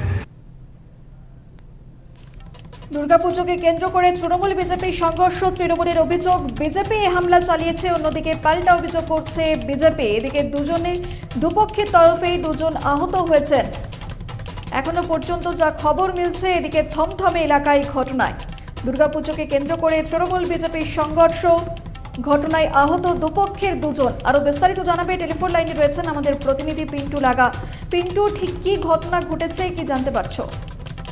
দেখো, যেটা অভিযোগ উঠছে তৃণমূলের পক্ষ থেকে যে খানাকুলের যে শোষাপতা এলাকা রয়েছে সেখানে যে দুর্গাপুজো হয়, সেই দুর্গাপুজো বিজেপির দখলে থাকলেও এবছর সেই পূজা কিন্তু তৃণমূলের দখলে এসে যায় এবং তৃণমূলের পক্ষ থেকে পুজো করা হয়। অভিযোগ যে বিসর্জনের পর থেকেই ওই এলাকায় বিজেপি কর্মীরা তৃণমূলের কর্মীদেরকে শাসনা থেকে শুরু করে হুমকি দিচ্ছিল এবং গতকাল ওই পুজোর জন্য মেন উদ্যোক্তা এবং তৃণমূলের সক্রিয় নেতা প্রশান্ত গায়েন, তিনি যখন তার স্ত্রীকে চিকিৎসার জন্য নিয়ে যাচ্ছিলেন চিকিৎসা কেন্দ্রে, সেই সময় বিজেপি কর্মীরা অতর্কিত তার উপরে হামলা চালায়, তাকে লোহার রড দিয়ে বেধড়ক মারধর করে বলে অভিযোগ। ঘটনায় কিন্তু তিনি গুরুতর আহত হন, তাকে কিন্তু আরামবাগ মেডিকেল কলেজে চিকিৎসার জন্য পাঠানো হয়। এই ঘটনায় কিন্তু পাল্টা বিজেপির অভিযোগ, খানাকুলে যিনি বিজেপি বিধায়ক সুশান্ত ঘোষ, তার অভিযোগ যে গত পরশু রবিবার রাতে তাদেরই এক কর্মী, বিজেপি কর্মীকে তৃণমূলের পক্ষ থেকে ব্যাপক মারধর করা হয় আর তিনিও কিন্তু চিকিৎসাধীন রয়েছেন আরামবাগ মেডিকেল কলেজে। দুই পক্ষের বিরুদ্ধে কিন্তু অভিযোগ তুলছে এই দ্বন্দ্বের জন্য। তবে মূল বিষয় যেটা জানা গেছে, এই দুর্গাপুজোকে কেন্দ্র করেই কিন্তু এই সংঘর্ষ হয়। তবে দুই পক্ষই কিন্তু সোমবার রাতে কিন্তু খানাকুল থানার দ্বারস্থ হয়, একে অপরের বিরুদ্ধে অভিযোগ দায়ের করে বলেও জানা গেছে। ঘটনায় কিন্তু রীতিমতো একটা চাপা উত্তেজনা তৈরি হয়েছে এলাকায়। সুমনা, এখনো পর্যন্ত কি পুলিশের তরফে কোনো রকম স্টেপ নেওয়া হয়েছে, কি জানতে পারছো? দেখো, এখনো পর্যন্ত পুলিশের পক্ষ থেকে সেইভাবে কোনো আপডেট পাওয়া যায়নি। তবে পুলিশ সূত্রে জানা গেছে ঘটনার কিন্তু তদন্ত ইতিমধ্যেই শুরু করেছে এবং কার বিরুদ্ধে এবং কার আগে এই ঘটনা ঘটিয়েছে তা নিয়ে কিন্তু একটা প্রাথমিক কিন্তু তদন্ত শুরু করেছে পুলিশ। তবে এই ঘটনায় কিন্তু এখনো পর্যন্ত কাউকে গ্রেপ্তার করা যায়নি বলে কিন্তু পুলিশ সূত্রে জানা গেছে। সুমনা, ধন্যবাদ পিন্টু। আমাদের সঙ্গে টেলিফোন লাইনে ছিলেন প্রতিনিধি পিন্টু লাগা। এবং যে খবরের দিকে আমরা নজর রেখেছি, দুর্গাপুজোকে কেন্দ্র করে তৃণমূল বিজেপির সংঘর্ষ এবং সেখানে বিজেপি হামলা চালিয়েছে এমনটাই অভিযোগ করছে তৃণমূল। এদিকে দুপক্ষের 2 জন আহত হয়েছে এখনো পর্যন্ত যা খবর মিলছে। এদিকে পাল্টা অভিযোগ করছে বিজেপিও।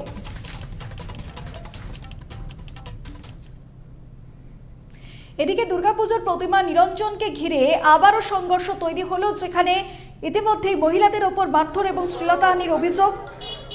বাইক সাইড দেওয়াকে কেন্দ্র করেই বচসা, দমদমে প্রতিমা নিরঞ্জনকে কেন্দ্র করে প্রবল উত্তেজনা। সোমবার রাতে দমদম ক্যান্টনমেন্টের 2 নম্বর রেলগেট সংলগ্ন অঞ্চল দিয়ে প্রতিমা নিরঞ্জনের জন্য শোভাযাত্রা যাচ্ছিল, আর সেই সময় এক মোটরসাইকেল চালক সাইড দিতে বলায় শোভাযাত্রায় অংশ নেওয়া ব্যক্তিদের সঙ্গে বচসা বাঁধে এবং সেই বচসা বাঁধে বাইক আরোহীর অভিযোগ যে শোভাযাত্রায় তারস্বরে সেখানে বাজনা বাজানো হচ্ছিল এবং তারা সাইড চাওয়ায় প্রথমে বচসায়, এরপরে অসুস্থ মহিলা আরোহীকে মারধর করা হয়, এমনকি সেখানে বাইক ভাঙচুর করা হয় এমনটাই অভিযোগ। এরপরই ঘটনাস্থলে পৌঁছয় দমদম থানার পুলিশ, পরিস্থিতি নিয়ন্ত্রণে আনার চেষ্টা করে। দুর্গাপুজোর প্রতিমা নিরঞ্জনের উদ্দেশ্যে নিয়ে যাওয়া হচ্ছিল এবং সেখানেই বচসা, মহিলাদের ওপর মারধর, শ্লীলতাহানির অভিযোগ। দমদম ক্যান্টনমেন্টের 2 নম্বর রেলগেটের এই ঘটনা, যেখানে ঘটনাস্থলে পৌঁছয় দমদম থানার পুলিশ এবং পরিস্থিতি নিয়ন্ত্রণে আনার চেষ্টা করে। কি অভিযোগ রয়েছে শোনাবো আপনাদের। একটা প্রসেশন যাচ্ছিল, খুব বেশি হলে 30 থেকে 45 মিনিট হবে। প্রসেশনটা যাচ্ছিল, এই ভদ্রমহিলা অসুস্থ, এনার সঙ্গে আরও 2 জন ছিল, এই ভদ্রলোক ছিলেন এবং আরেকজন ছিলেন যে বাইকে করে যাচ্ছিল। প্রসেসনটার কাছে শুধু সাইড চাওয়া হয়েছে যে একটু এমার্জেন্সি আছে দাদা, সাইড দিন, হাসপাতালে নিয়ে যাবো পেশেন্টটাকে। বিভৎসভাবে মেরেছে, মহিলার জামা কাপড় ছিঁড়ে দিয়েছে, আরেকজন মহিলাকে জামা কাপড় ছিঁড়ে দিয়েছে, বাইকগুলোকে ভেঙে, ওই যে ওখানে বাইক রয়েছে, দুটো বাইক ভেঙে তছনছ করে দিয়েছে। আমরা কোন জায়গায় বাস করছি, কোথায় আছি আমরা? প্রসেসনটা তা বলতে পারবো না, কেন কোনো ব্যানার ছিল না। সামনে কোনো ব্যানার আমি দেখিনি, কোনো ব্যানার ছিল না, কোনো সামনে কোনো ব্যানার ছিল না। প্রচণ্ড জোরে ডিজে বাজিয়ে নাচতে নাচতে এইভাবে প্রসেসনটা যাচ্ছিল। শুধুমাত্র ও ভুল হয়েছে যে বলা যে দাদা একটু সাইড দিন, পেশেন্ট আছে, হাসপাতালে যাব। তার পরিণতি এই যে সামনে এই অবস্থা। এখনকার মতো নিউজ টুডে এই পর্যন্তই। আরও সমস্ত খবরের জন্য নজর রাখুন নিউজ বর্তমানে পর্দায়।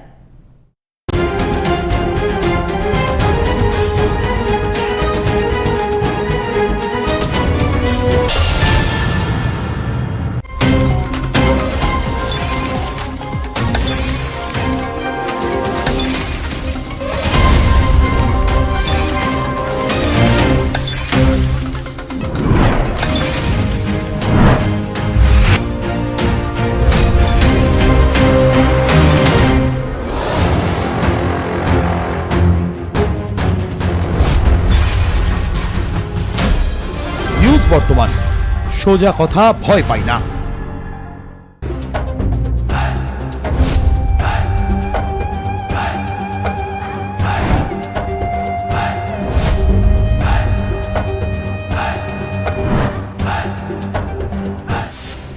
নমস্কার, দেখছেন নিউজ বর্তমান। সুমনা রয়েছে আপনাদের সঙ্গে। শুরু করছি আজকের খেলা আপডেট। আর আজকের খেলা আপডেটে অবশ্যই নজর রাখতে হচ্ছে যেখানে ভারতীয় দলে এবার ডাক পাওয়ার সম্ভাবনা আরও বাড়িয়ে তুললেন অভিমন্যু ঈশ্বরন। তার কারণ সোমবার ইতিমধ্যেই লখনৌ উত্তরপ্রদেশের বিরুদ্ধে যে রঞ্জি ট্রফিতে সেখানে অপরাজিত থেকেছেন এবং 127 রানের ইনিংস খেলেন তিনি। আসন্ন অস্ট্রেলিয়া সফরের একটি ম্যাচে রোহিত শর্মাকে হয়তো পাবে না ভারত। ভারতীয় অধিনায়কের জায়গায় কে ওপেন করবেন, এই প্রশ্নই কিন্তু এখন জোরালো হচ্ছে। ঈশ্বরনকে যদি সেই জায়গায় দেখা যায় তাহলে কি অবাক হওয়ার কিছু থাকবে, এমনটাই কিন্তু প্রশ্ন জোরালো হচ্ছে। আপনারা জানেন যে ইতিমধ্যেই ভারতীয় অধিনায়কের জায়গায় কে ওপেন করবেন, এই প্রশ্নই কিন্তু জোরালো হচ্ছে। ভারতীয় দলে ডাক পাওয়ার সম্ভাবনা আরও বাড়িয়ে তুললেন অভিমন্যু ঈশ্বরন। সোমবার লখনৌ উত্তরপ্রদেশের বিরুদ্ধে যে রঞ্জি ট্রফি সেই ম্যাচের চতুর্থ দিন অপরাজিত থেকেছেন এবং 127 রানের ইনিংস খেলেন তিনি। এবং ভারতীয় অধিনায়কের জায়গায় কে ওপেন করবেন বাড়ছে প্রশ্ন। এবং এখানেও এই বিষয়টি উঠে আসছে যে ঈশ্বরনকে যদি সেই জায়গায় দেখা যায় তাহলে কি অবাক হওয়ার কিছু থাকবে, এই প্রশ্নই কিন্তু এখন জোরালো হচ্ছে। এই বিষয় নিয়ে আমরা আরও বিস্তারিত আলোচনা করব। সরাসরি চলে যাব নিউজ রুমে, সেখানে রয়েছেন আমাদের ক্রীড়া প্রতিনিধি পল্লব দত্ত। পল্লব দা, ইতিমধ্যেই যে বিষয়টি উঠে আসছে যে সেখানে কি এবার অধিনায়ক, ভারতীয় অধিনায়কের জায়গায় কি ওপেন করবে, এই প্রশ্নই কিন্তু এখন জোরালো হচ্ছে। দেখো, রোহিত শর্মা ইতিমধ্যে জানিয়েছেন যে 22 নভেম্বর থেকে যে অস্ট্রেলিয়া সিরিজের ফার্স্ট টেস্টটা হচ্ছে পার্থে, যে প্রথম টেস্টে হয়তো রোহিত শর্মা খেলতে পারবে না এবং দ্বিতীয় টেস্টেও এখনও সম্ভাবনাটা একটু কম আছে। বিশেষ কাজে ও প্রথম দিকের ম্যাচগুলো খেলতে পারবে না বলেছে। প্রথম টেস্টে অবশ্যই খেলছে না নিশ্চিত। সেক্ষেত্রে নিউজিল্যান্ড সিরিজের যেমন দল গঠন করা হয়ে গেছে, নিউজিল্যান্ড সিরিজে সবকটা ম্যাচই রোহিত শর্মা খেলবেন। সে কারণেই অভিমন্যু ঈশ্বরনের এই নিউজিল্যান্ড সিরিজে এই গতকাল থেকে যে টেস্ট শুরু হচ্ছে তাতে চান্স পাওয়ার সম্ভাবনা নেই। কিন্তু অস্ট্রেলিয়া সিরিজে যেহেতু রোহিত শর্মা প্রথম দুটো ম্যাচ হয়তো খেলবেন না, সেক্ষেত্রে অভিমন্যু ঈশ্বরনের একটা জোরালো সুযোগ রয়েছে। ওর নিজের দাবিকে আরও জোরালো করেছে, কারণ পরপর দলীপ ট্রফি, ইরানি ট্রফিতে সেঞ্চুরি করার পর আবার বেঙ্গলের হয়ে উত্তরপ্রদেশ সেকেন্ড ইনিংসে দুর্দান্ত ইনিংস খেলে নট আউট ছিল দীর্ঘদিন ধরে। এর আগেও অভিমন্যু ঈশ্বরন ইন্ডিয়া এ টিমের হয়ে ক্যাপ্টেনশিপ করেছে, ইন্ডিয়া এ টিমের হয়ে খেলেছে, অনেক নামী খেলোয়াড়ের সঙ্গে রুম শেয়ার করেছে। কাজেই ও কিন্তু ইতিমধ্যেই ভারতীয় দলের অন্তর্ভুক্ত হয়ে আছে। আর গ্রেডের মধ্যেও আছে, যে 3টে গ্রেডের প্লেয়ার আছে, ABC 3টে গ্রেডে, সেই গ্রেডের মধ্যেও আছে। সে কারণেই আশা করা হচ্ছে যে অভিমন্যু ঈশ্বরনকে হয়তো অস্ট্রেলিয়া সিরিজে ওপেনার হিসেবে নিয়ে যাওয়া হবে, কারণ যশস্বী জয়সওয়ালের সাথে রোহিত শর্মা ওপেন করার কথা। সেখানে রোহিত শর্মা যদি না খেলে, কারণ শুভমান গিলকে আর এখন ওপেনার হিসেবে ভাবা হচ্ছে না, অন্তত টেস্টের জন্য। শুভমান গিলকে 1 নম্বর মানে ফার্স্ট ডাউন ব্যাটসম্যান হিসাবে, 3 নম্বর ব্যাটসম্যান হিসেবে ভাবা হচ্ছে। সে কারণেই অভিমন্যু ঈশ্বরের একটা জোরালো সুযোগ রয়েছে অস্ট্রেলিয়া সিরিজে ভারতীয় দলের হয়ে খেলার। আর এই বেঙ্গলের সাথে উত্তরপ্রদেশের যে খেলা হলো, এখানে কিন্তু বাংলা যথেষ্ট দাপট দেখিয়েছে এবং 3 পয়েন্ট সংগ্রহ করেছে। রঞ্জি ট্রফির নিয়ম হচ্ছে যে যদি খেলা অমীমাংসিত থাকে তাহলে প্রথম ইনিংসে যে দল এগিয়ে থাকে সেই দল 3 পয়েন্ট পায়। যদি একদমই খেলা বাতিল হয়ে যায় তাহলে 1 পয়েন্ট করে পাওয়া হয়, আর জিতলে পরে 5 পয়েন্ট পাওয়া যায়। আর যদি অনেক বড় মার্জিনে জেতে তাহলে সেক্ষেত্রে 6 পয়েন্ট বোনাস সহ পাওয়া যায়। বাংলা কিন্তু প্রথম ম্যাচে 3 পয়েন্ট পেলে, আগের বারে উত্তরপ্রদেশের সাথে রঞ্জি ট্রফি ম্যাচে বৃষ্টিতে বানচাল হয়ে গেছিলো। কাজে শুরুটা কিন্তু খুব ভালো হলো, কারণ দেখো দীর্ঘদিন পরে ফিরে এসে সুদীপ চ্যাটার্জি সেঞ্চুরি করেছে, সুদীপ ঘরামিও ভালো রান করেছে, শুধু অনুষ্ঠুপ মজুমদারই রান পায়নি। গত কয়েক বছর ধরে দুর্দান্ত ফর্মে আছে বাংলার ক্যাপ্টেন। এছাড়া বোলারের দিক থেকে মুকেশ কুমার খুব ভালো বল করেছে। তারপরে মোহাম্মদ সামির ভাই মোহাম্মদ কাইফ এখন বাংলা দলে খেলছে, কাইফও দুটো ইনিংসেই খুব ভালো বল করেছে। শাহবাজ আহমেদ যেমন ব্যাটে ভালো, একই সঙ্গে বোলিংটাও খুব ভালো করছে। আর শাহবাজ আহমেদ জানো এবছর IPL-এও খুব ভালো খেলে গেছে। কাজেই বাংলা কিন্তু এখন যথেষ্ট ব্যালেন্স দল। আকাশদ্বীপ যেহেতু ভারতীয় দলের হয়ে রয়েছে সেই জন্য আকাশদ্বীপকে খেলানো হয়নি, আকাশদ্বীপ খেলতে পারেনি বাংলার হয়ে। তবে সম্পূর্ণ টিম কিন্তু বাংলার এখন যথেষ্ট ভালো, কারণ বোলিং সাইড খুব স্ট্রং। মুকেশ কুমার, আকাশদ্বীপ, তারপরে কাইফ রয়েছে, মোহাম্মদ সামির ভাই, মোহাম্মদ সামির। এছাড়াও পল্লবদার কার কার চান্স রয়েছে এক্ষেত্রে কি বলবে এই বিষয়ে? হ্যাঁ, এক্ষেত্রে দেখো ইতিমধ্যে তো আকাশদ্বীপ ভারতীয় দলে খেলছে এখন। তবে যেহেতু অস্ট্রেলিয়ায় নিউজিল্যান্ডের সাথে ভারত 4 জন স্পিনার বেছে নিয়েছে, 3 জন পেসার আছে, কিন্তু অস্ট্রেলিয়ায় কিন্তু 4 জন স্পিনারকে নিয়ে যাবে না অবশ্যই, আবার নিশ্চিতভাবে। কারণ অস্ট্রেলিয়াতে হয়তো 3 জন স্পিনার নিয়ে যাবে, সেক্ষেত্রে আরেকজন পেসার নিয়ে যাওয়ার সুযোগ রয়েছে। সেক্ষেত্রে মুকেশ কুমারের একটা বিরাট সুযোগ রয়েছে। তাহলে বাংলা থেকে যদি মুকেশ কুমার চান্স পায় তাহলে আকাশদ্বীপ, মুকেশ কুমার এবং অভিমন্যু ঈশ্বরন 3 জন খেলোয়াড়ের বাংলা দলে, এটা আগে কখনো হয়নি যে 3 জন খেলোয়াড় ভারতীয় দলে খেলেছে। এই সুযোগটা পেলেও পেতে পারে, সেক্ষেত্রে আমরা অনেক বেশি গর্বিত হব যদি বাংলা থেকে 3 জন খেলোয়াড় সুযোগ পায়। তবে রঞ্জি ট্রফিটা কিন্তু বাংলা খুব ভালো শুরু করলো। এর সেই শেষবার সমরণ ব্যানার্জির ক্যাপ্টেনশিপে 1989 সালে বাংলা শেষবার রঞ্জি ট্রফি জিতেছিল। তারপরে আর দীর্ঘদিন রঞ্জি ট্রফি জেতেনি। একবার শুধুমাত্র T20 যে টুর্নামেন্ট হয় সেই টুর্নামেন্টটা জিতেছে। সেই কারণেই আমরা উদ্গ্রীব হয়ে আছি বাংলার খেলোয়াড়, মানে বাংলার এত ক্রিকেটটা এতটা বেশি সম্প্রচার হয়েছে, এত বেশি মানুষ এখন ক্রিকেটের প্রতি আগ্রহী হয়েছে যে বাংলা যদি আবার রঞ্জি ট্রফি পায় তাহলে কিন্তু বাঙালিদের মধ্যে ক্রিকেটের আরও একটা জোয়ার আসবে। এটা সে কারণেই বাংলা রঞ্জি ট্রফিটা পাওয়া দরকার, কারণ তারপর 6বার ফাইনালে উঠে একবারও বাংলা রঞ্জি ট্রফি জিততে পারেনি গত 30 বছরের মধ্যে। অন্যদিকে অস্ট্রেলিয়া সফরে যেখানে রোহিত শর্মাকে একটি ম্যাচে দেখা যাবে না এমনটা মনে করা হচ্ছে, তিনি জানিয়েছেন কোন ম্যাচে দেখা যাবে না বা কি কারণ রয়েছে পেছনে এখনো পর্যন্ত কি জানা গেছে পল্লবদা? রোহিত শর্মা এখনো কারণটা জানায়নি, কারণ প্রথম টেস্টে ওর যেটা যতদূর জানা গেছে যে প্রথম টেস্ট পার্থে যেটা হবে 22 নভেম্বর থেকে পার্থের টেস্টে রোহিত শর্মা খেলছে না, এটা নিশ্চিত। তারপরে যে অ্যাডিলেড টেস্ট আছে, অ্যাডিলেড টেস্টেও খেলবে কিনা সেটা এখনও জানা যাচ্ছে না। তবে প্রথম দিকের ম্যাচে থাকবে না, বিশেষ কাজে পরে গিয়ে দলের সাথে যোগ দেবে। এ পর্যন্ত যতটুকু জানা গেছে পার্থ টেস্টে রোহিত শর্মা খেলছে না একদম নিশ্চিত। সে কারণেই জসপ্রীত বুমরাকে সহ অধিনায়ক করা হয়েছে নিউজিল্যান্ডের সাথে ম্যাচে, এবং আশা করা হচ্ছে যে যদি পার্থের টেস্টে না থাকে রোহিত শর্মা তাহলে জসপ্রীত বুমরা ক্যাপ্টেনশিপ করবে। জসপ্রীত বুমরা এর আগেও ভারতীয় দলে ক্যাপ্টেনশিপ করেছে এবং একটা টেস্ট ক্যাপ্টেনশিপ করে সেই টেস্টটা ভারত জিতেছিল। কাজেই সেই কারণেই এর আগে যেমন ধরো শ্রীলঙ্কা সিরিজে কাউকে, বাংলাদেশ সিরিজে কাউকে ভাইস ক্যাপ্টেন করা হয়নি, কিন্তু এবারে যে ভাইস ক্যাপ্টেন করা হয়েছে জসপ্রীত বুমরাকে, তার কারণ হচ্ছে ওইটাই যে যদি রোহিত শর্মা না খেলে তাহলে জসপ্রীত বুমরা ভারতীয় দলের ক্যাপ্টেনশিপ করবে। এবং অন্যদিকে অভিমন্যু ঈশ্বরন যে একেবারে 127 রানের ইনিংসে তিনি খেললেন এবং সেক্ষেত্রে আরও বেশি করে জোরালো তৈরি হয়েছে যে ভারতীয় দলে ডাক পাওয়ার সম্ভাবনা তৈরি হয়েছে তাহলে অভিমন্যু ঈশ্বরন। অবশ্যই, কারণ যেহেতু ও এর আগে দলীপ ট্রফিতে, তারপরে দলীপ ট্রফি ভালো খেলে ইরানি ট্রফিতে চান্স পেয়েছিল, ইরানি ট্রফিতেও সেঞ্চুরি করেছে, দলীপ ট্রফিতেও সেঞ্চুরি করেছে এবং নিজের ফর্মটা বজায় রেখেছে। তারপর বাংলাদেশের প্রথম ইনিংসে ব্যর্থ হলেও দ্বিতীয় ইনিংসে কিন্তু দুর্দান্ত সেঞ্চুরি করে ঘুরে দাঁড়িয়েছে।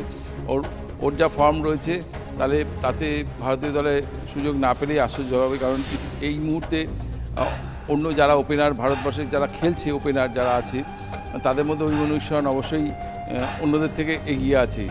সে কারণে ওর সুযোগ পাওয়ার নিয়ে বেশি আলোচনা হচ্ছে। একেবারেই তাই, এবং সেদিকে অবশ্যই নজর থাকবে। যে বিষয়ের দিকে আমরা নজর রেখেছিলাম, যেখানে ভারতীয় দলে ডাক পাওয়ার সম্ভাবনা আরও বাড়িয়ে তুললেন অভিমন্যু ঈশ্বরন, এবং সোমবার লখনৌ উত্তরপ্রদেশের বিরুদ্ধে যে রঞ্জি ট্রফির ম্যাচ, সেখানে চতুর্থ দিনে অপরাজিত 127 রানের ইনিংস খেলেন তিনি। এবং আসন্ন অস্ট্রেলিয়া সফরের একটি ম্যাচে রোহিত শর্মাকে হয়তো পাবে না ভারত, সেটা আগেই তিনি ঘোষণা করেছেন, এবং কোন ম্যাচে রোহিত শর্মা থাকবেন না সেটা এখনও স্পষ্ট করে জানা যায়নি। প্রথম বা দ্বিতীয় ম্যাচে সম্ভবত তিনি থাকবেন না, এবং কি কারণে থাকবেন না তা এখনো জানায়নি। এবং এখানেই প্রশ্ন যে ভারতীয় অধিনায়কের জায়গায় কে ওপেন করবেন, এই প্রশ্নই এখন জোরালো হচ্ছে। এবং ঈশ্বরনকে যদি সেই জায়গায় দেখা যায় তাহলে কি অবাক হওয়ার কিছু থাকবে, এমনটাই কিন্তু প্রশ্ন উঠছে। সেক্ষেত্রে অবশ্যই নজর থাকবে এই বিষয়ের দিকে। এবার যে বিষয়ের দিকে নজর রাখবো, যেখানে টি-20 বিশ্বকাপ থেকে এবার বিদায় নিল ভারত। আপনাদের জানিয়ে রাখবো, টি-20 বিশ্বকাপ থেকে যেখানে হরমনপ্রীত কাউরের ভারত বিদায় নিল সোমবার দুবাই পাকিস্তানকে হারিয়ে সেমিফাইনালের টিকিট পেয়ে গেল নিউজিল্যান্ড। আর এই গ্রুপ থেকে আগেই শেষ 4-এ উঠে গিয়েছিল অস্ট্রেলিয়া। রবিবার অস্ট্রেলিয়ার কাছে হেরে যাওয়ার ফলে ভারতের সেমিফাইনালে ওঠার একটাই রাস্তা ছিল, যদি পাকিস্তান হারিয়ে দিতে পারে নিউজিল্যান্ডকে তাহলে নেট রান রেটে এগিয়ে থেকে সেমিফাইনালে চলে যেতে পারতেন হরমনপ্রীতরা। কিন্তু সেই সম্ভাবনা যে অত্যন্ত ক্ষীণ ছিল তা ক্রিকেট প্রেমীরা ভালোই জানতেন, এবং সেক্ষেত্রেই মেয়েদের টি-20 বিশ্বকাপ থেকে বিদায় নিল হরমনপ্রীত কাউরের ভারত। সোমবার দুবাই পাকিস্তানকে হারিয়ে সেমিফাইনালের টিকিট পেয়ে গেল নিউজিল্যান্ড। এই গ্রুপ থেকে আগেই শেষ 4-এ উঠে গিয়েছিল অস্ট্রেলিয়া। আরও বিস্তারিতভাবে জানবো রয়েছেন পল্লবদার সঙ্গে। পল্লবদা, কি কি কারণে এই ব্যর্থতা বা এই বিদায় নিতে হলো, কি কি পয়েন্ট তুমি তুলে ধরবে? দেখো, প্রথম কথা হচ্ছে যে ভারত প্রথম ম্যাচে নিউজিল্যান্ডের সাথে যে হেরেছে সেটাই কিন্তু কাল হয়ে দাঁড়িয়েছে, কারণ অস্ট্রেলিয়া ভারতের থেকে অনেক শক্তিশালী দল। অস্ট্রেলিয়ার সাথে ভারত জিতবে এটা আশা করাটা একটু কঠিন ছিল। আমরা সবাই জানি, বিশেষজ্ঞরা বলেছিলেন যে অস্ট্রেলিয়ার সাথে, কারণ অস্ট্রেলিয়া ব্যাটিং বোলিং দুদিক থেকেই অনেক অভিজ্ঞতা অনেক বেশি, এবং ওরা ডিফেন্ডিং চ্যাম্পিয়নের আগের বারেও অস্ট্রেলিয়া টি-20 চ্যাম্পিয়ন হয়েছিল। সেক্ষেত্রে বাকি যে 3টে ম্যাচ যদি জিততে পারতো ভারত, তাহলে সেমিফাইনালে যাওয়ার রাস্তাটা পরিষ্কার হতো, কারণ একটা গ্রুপ থেকে 2টো টিম করে সেমিফাইনালে যাবে। প্রথম ম্যাচে নিউজিল্যান্ডের সাথে বড়সড় হার ভারতকে অনেকটাই পিছিয়ে দেয়। পরবর্তী ম্যাচে শ্রীলঙ্কার সাথে এবং পাকিস্তানের সাথে জিতলেও তাকিয়ে থাকতে হয়েছিল পাকিস্তান আর নিউজিল্যান্ডের ম্যাচের দিকে। কালকে যখন প্রথম দিকে খেলা শুরু হয় তখন দেখা যাচ্ছিল যে পরপর উইকেট পড়ছে নিউজিল্যান্ডের, এবং নিউজিল্যান্ড যখন 100 রান পার হলো না, তখন মনে হয়েছিল যে কোন মতে 100 রান করলো, এই রানটা হয়তো পাকিস্তান তুলে দিতে পারে। কিন্তু শারজার মাঠে একেই তো রান কম হচ্ছে। তারপরে পাকিস্তানের ব্যাটিং সাইড একেবারেই খুব একটা ভালো না, তবু ওরা 56 রানে অল আউট হয়ে গেছে, এবং শেষ 5 রানে 4 উইকেট পড়ে গেছে। সে কারণেই পাকিস্তান যে বড়সড় ব্যবধানে হেরে গেল, যার ফলে ভারতের আর কোনো সুযোগই রইল না। আর পাকিস্তান নিউজিল্যান্ডকে হারাবে আর সেই সুযোগে ভারত ফাইনালে যাবে, এই আশাটা খুবই কম ছিল। যদিও তাও মানুষ তো আশায় বাঁচে, এই জন্য ভারতীয় সমর্থকরা, মানে আমরা সবাই ভেবে রেখেছিলাম যে যদি পাকিস্তান হারিয়ে দিতে পারে নিউজিল্যান্ডকে তাহলে ভারত হয়তো সেমিফাইনালে যেতে পারে, কিন্তু সেই আশাটা রইল না। আর অস্ট্রেলিয়ার সাথে কিন্তু ভারত জেতা ম্যাচ হারতে হয়েছে, এটা বলা যায়, কারণ ভারত যেভাবে খেলছিল, অস্ট্রেলিয়া 151 রান তুলেছিল, সেই রানটা কিন্তু ভারত প্রথম থেকে খুব ভালো চেস করছিল, যদিও কেউ খুব একটা স্থিতি হতে পারেনি। 2 ওপেনার প্রথম থেকেই সেই টার্গেট নিয়ে খেলছিল। হরমনপ্রীত কাউর 47 বলে 54 রানে নট আউট রইল, কিন্তু যখন যেই সময় দরকার সেই সময় যখন 14 রান দরকার, প্রথম বলে সিঙ্গেলস নিল, পূজা বস্ত্রাকর স্ট্রাইক করতে গেল। দেখো, পূজা বস্ত্রাকর হচ্ছে 10 নম্বর ব্যাটসম্যান, তার উপর কতটা ভরসা করা যায়। পূজা বস্ত্রাকর 9 নম্বর ব্যাটসম্যান ছিল, পূজা বস্ত্রাকর স্ট্রাইক দিতে গেল। এবার প্রথম বলে সিঙ্গেলস নিল, পরে 2টো বলের পরে আবার যখন 3 নম্বর বল, তখনও যখন হরমনপ্রীত স্ট্রাইক পেল, তখনও একটা সিঙ্গেলস নিল, এবং শেষ 2 বলে 6 মেরে পূজা বস্ত্রাকর জেতাবে, এই এত বড় আশা কী করে হরমনপ্রীত কাউর করলো আমি জানি না। এবং সেই কারণে হরমনপ্রীত কাউর অর্ধশত রান করে নট আউট থাকলেও সবচেয়ে বেশি সমালোচিত হয়েছে সে, যে এই মানে এরকম হার্ড ডিসিশন কেন নিল হরমনপ্রীত কাউর। তবে ভারতীয় দল কিন্তু জেতার মতো জায়গায় চলে এসেছিল, সেক্ষেত্রে খুব দুর্ভাগ্যজনকভাবে রিচা যখন নামলো তখন ম্যাচটা ভারতের হাতে ছিল। রিচা এক বল মানে প্রথম বল খেলতে সেই রান আউট হয়ে গেল, এটা রানটা একেবারেই রান ছিল না, সেই রানটা নিতে গিয়ে প্রায় সুইসাইড করে বসলো রিচা ঘোষ, যার ফলে মানে ভারতের জেতার সুযোগটা অনেকটা কমে গেল। তাও দীপ্তি শর্মা হরমনপ্রীত কাউর অনেকটা এগিয়ে নিয়ে গিয়েছিল দলকে, কিন্তু পরবর্তী ব্যাটসম্যানরা সেভাবে হরমনপ্রীতের সাথে কেউ তেমনভাবে যোগ্য সঙ্গত করতে পারলো না বলে ভারতকে হারতে হলো।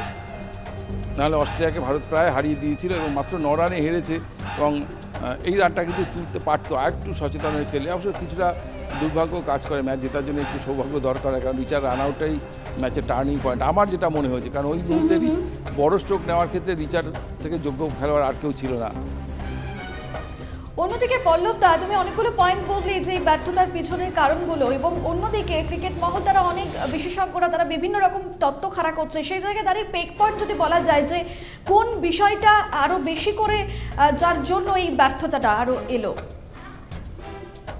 হারার পরে হরমনপ্রীত যেটা বলেছে যে আমাদের আরও কিছু শেখার আছে, অস্ট্রেলিয়া অনেক অভিজ্ঞ দল, ওরা দেখিয়ে দিচ্ছে কীভাবে জিততে হয়। সব মেনে নেওয়ার পরেও যেটা বলা যায়, ভারতের ফিল্ডিং খুব একটা ভালো হয়নি। প্রথম ম্যাচে তো খুব খারাপ ফিল্ডিং করেছে, অনেক ক্যাচ পড়েছে। তারপরে যে সময় দরকার সেই সময় ব্যাটসম্যানরা যাদের উপর ভরসা করা হয়েছিল, দেখো আমাদের শেফালি বর্মা, স্মৃতি মন্থনা, জেমাইমা রড্রিগেজ, এরা প্রথম দিকে দুটো ম্যাচ ছাড়া, যে দুটো ম্যাচ ভারত জিতে তার ছাড়া যে দুটো ম্যাচ হেরেছে তার কেউই খুব বড় রান করতে পারেনি, এবং উইকেটে থিতু হয়ে দলকে এগিয়ে নিয়ে যাওয়ার মতন যে মানসিকতা সেটা দেখাতে পারেনি, কারণ কোনো দায়িত্ববোধ দেখাতে পারেনি। কারণ এমন কিছু শট নিয়ে আউট হয়েছে যেটা মেনে নেওয়া যায় না। ওদের মতন দীর্ঘদিন ধরে যারা খেলছে, যাদের উপর দলের ভরসা, তারা এরকম শট নিয়ে আউট হয়ে যাবে এবং দলকে ডোবাবে, এটা আশা করা যায়নি। যার ফলে ভারতকে সেমিফাইনাল না উঠেই দেশে ফিরে, এবারেও খালি হাতে ফিরে আসতে হলো। গতবার তবু সেমিফাইনালে পৌঁছেছিল, সেমিফাইনালে গিয়ে ইংল্যান্ডের সাথে হেরেছিল, এবারে তো সেমিফাইনালেই পৌঁছাতে পারলো না, প্রাথমিক রাউন্ড থেকে ফিরে আসতে হলো। অন্যদিকে পল্লব দা, অস্ট্রেলিয়া তো আগেই সেই জায়গা করে নিয়েছে, এবং অন্যদিকে এবার নিউজিল্যান্ড যা ইতিমধ্যেই টিকিট করে নিল সেমিফাইনালে উঠে, এবং সেই জায়গায় দাঁড়িয়ে কোন দলকে বা এখনো পর্যন্ত যারা যারা উঠলো সেখানে কারা কীরকম পজিশনে রয়েছে এই বিষয়ে কী বলবে? দেখো, অস্ট্রেলিয়া গতবারের চ্যাম্পিয়ন, কাজে অস্ট্রেলিয়া এবারেও ফেভারিট। তাছাড়া অস্ট্রেলিয়ার পরেই যদি দলগত শক্তি বিচার করা হয়, তাহলে অস্ট্রেলিয়ার পরেই বলতে হবে ইংল্যান্ডের কথা, অন্যদিকে যারা রয়েছে। আর তারপরে নিউজিল্যান্ড যথেষ্ট ভালো খেলেছে, নিউজিল্যান্ড যথেষ্ট যোগ্যতা দেখিয়ে ভারতের সাথে খুব ভালো খেলেছে, গতকালের ম্যাচেও যোগ্য দল হিসেবে জিতেছে। কাজেই অস্ট্রেলিয়া, ইংল্যান্ড, নিউজিল্যান্ড, আর ওদিক থেকে ইংল্যান্ড ছাড়া আর কে উঠবে সেমিফাইনালে সেটা দেখা যাবে। কাজে এদের মধ্যেই লড়াই হবে চারটে দলের মধ্যে। তবে বিশ্বকাপ জেতার কথা যদি বলো, অভিজ্ঞতার দিক থেকে বলো, যে দলগত শক্তির দিক থেকে বলো, অস্ট্রেলিয়া অন্যদের থেকে অনেকটাই এগিয়ে আছে। একেবারেই তাই, এবং সেদিকে অবশ্যই নজর থাকবে, যেখানে ভারত বিদায় নিল মেয়েদের টি-20 বিশ্বকাপে, যেখানে ভারতকে বিদায় নিতে হলো হরমনপ্রীত কাউরের ভারত। সোমবার দুবাই পাকিস্তানকে হারিয়ে সেমিফাইনালে টিকিট পেয়ে গেল নিউজিল্যান্ড, আর এই গ্রুপ থেকে আগেই শেষ 4-এ উঠে গিয়েছিল অস্ট্রেলিয়া। রবিবার অস্ট্রেলিয়ার কাছে হেরে যাওয়ার ফলে ভারতের সেমিফাইনালে ওঠার একটাই রাস্তা ছিল, যদিও পাকিস্তান হারিয়ে দিতে পারে নিউজিল্যান্ডকে, তাহলেই নেট রান রেটে এগিয়ে থেকে সেমিফাইনালে চলে যেতে পারতেন হরমনপ্রীতরা। কিন্তু সেই সম্ভাবনা যে অত্যন্ত ক্ষীণ ছিল তা ক্রিকেট প্রেমীরা ভালোই জানতেন, এবং দুবাইয়ের মন্থর পিচে এদিন রান তোলা খুবই কঠিন ছিল, এমনটাই বলছেন বিশেষজ্ঞরা। এবং নিউজিল্যান্ড আগে ব্যাট নিয়ে করে 6 উইকেটে 110 করে, এবং এরপরে কেউ কেউ আশা করেছিলেন যে পাকিস্তান হয়তো অঘটন ঘটে।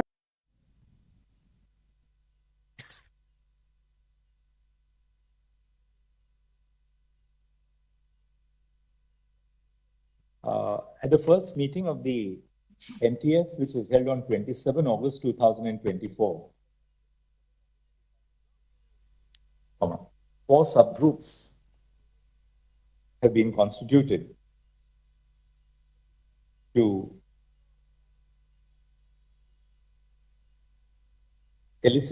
engage with stakeholders and to submit and to prepare their recommendations on the following issues. A. Strengthening infrastructure of medical institutions. B.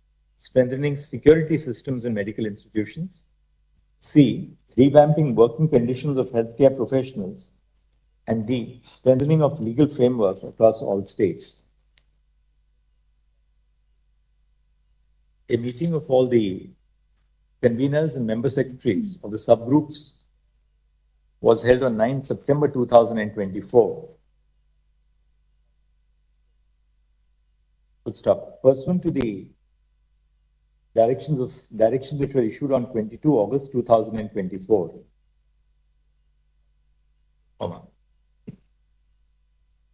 A web link has been created on the website of the Ministry of Health and Family Welfare for seeking inputs of various stakeholders. About 1,700 inputs and suggestions have been received, comprising of 37 associations and 1,500 individuals, including hospitals. Pursuant to the directions contained in the judgment dated 20 August 2024,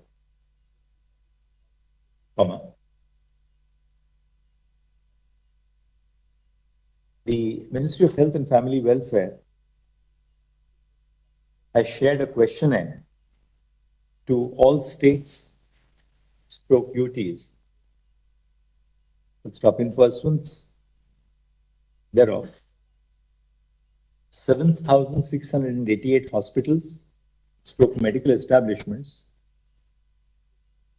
have submitted their responses.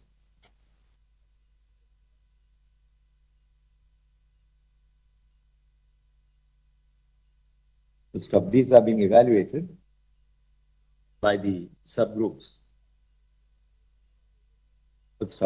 Presently, it appears that the National Task Force has not made any, neither the National Task Force nor the subgroups have made any substantial progress in compliance with the, in pursuant to the remit set in the orders of this court, in the order of this court. The Solicitor General has accepted that no meeting appears to have been held since the first week of September 2024. We are of the view that the Union government must make proactive efforts to ensure that the work of the task force is completed within a time schedule, within a reasonable period in the future. Accordingly, the meetings of the task force meetings of the NTF shall be held at periodic intervals. All subgroups shall hold regular meetings so that by the next date of this court is apprised of the tentative recommendations of the NTF, including its subgroups. This exercise should preferably be completed within a period of 3 weeks. We'll give 3 weeks now for the NTF to meet and complete all its work. Only, my lord, one factual correction. When your lordships have said that we have requested the filled up questionnaires to be sent by the state governments and UTs, my lord, kindly add central and state government hospitals also. They are also, they are the real stakeholders. Now, that part is over now. NTF, the investigation, what else now remains for today, Mr. Sibbal? My lords, if we may apprise my lords as to what is happening on the ground during the pujas. First taken up, that affidavit. The state of West Bengal? Yes, sir. Let us see your affidavit. We received it a few minutes ago, my lords. I have not received it yet. If State of West Bengal affidavit, there is. You have a copy and extra copy. Master, I'm giving a copy. if you have extra. Yes. Yeah. It's there somewhere. Filed and circulated, Lord.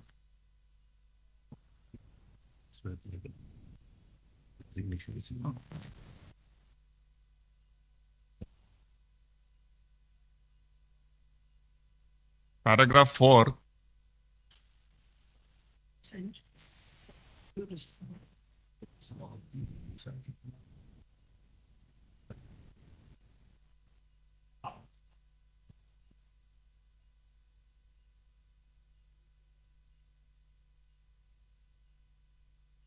The little shortfall which your lordship notices, my lord, 90%, 94, 98, no, that's on account of the work to be done in RG Car Hospital, my lord, with respect to which, my lord, we got the clearances, my lord, from the CBI on 9/10/24 and 14/10/24. Para 4, sir. Page 2. All other hospital is complete.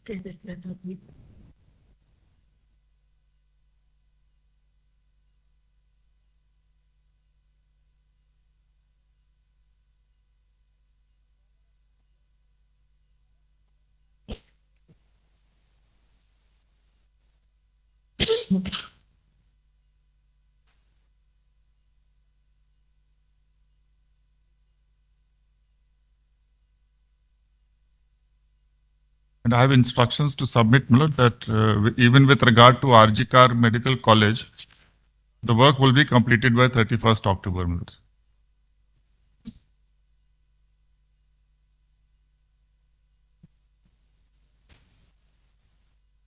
If it is articulated, then yes.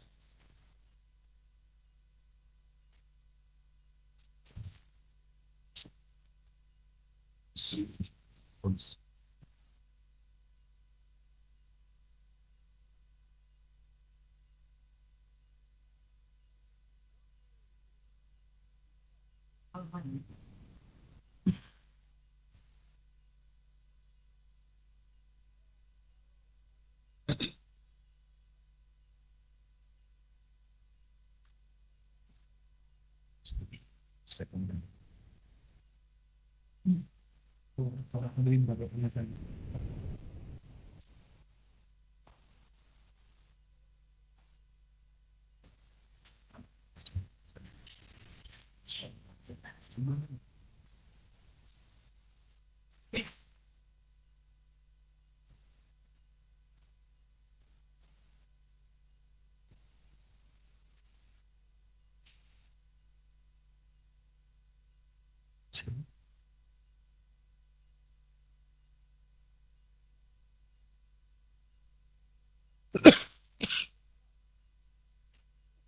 In para 7, we have indicated the committees have been formed at various levels.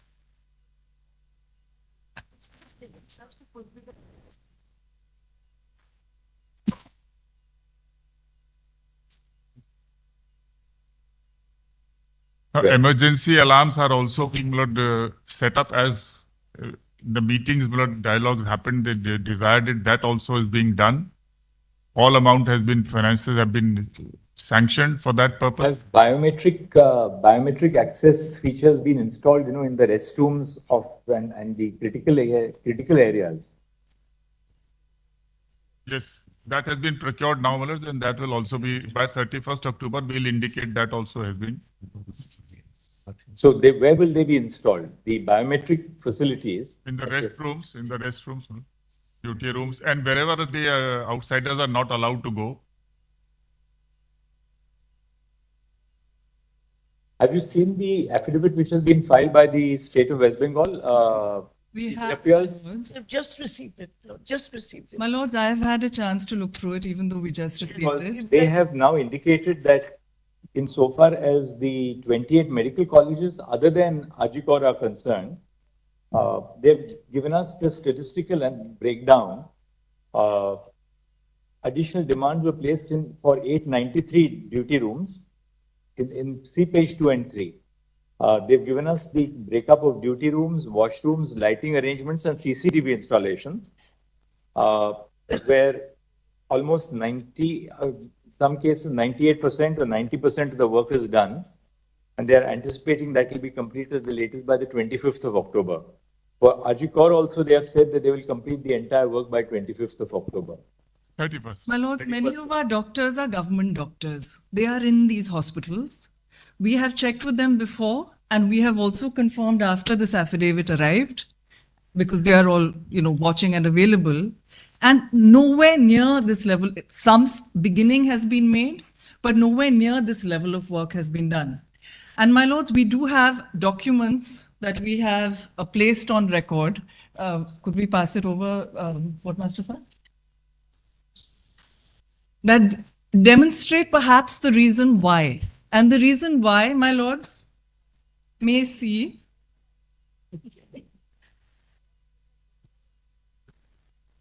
at PDF, I beg your pardon, my lords, please hand over. We have annexed photographs and Page 61, my lords. They've all been served, but whatever copies we have can be handed over, please. Then you can. It's all been served 2 days.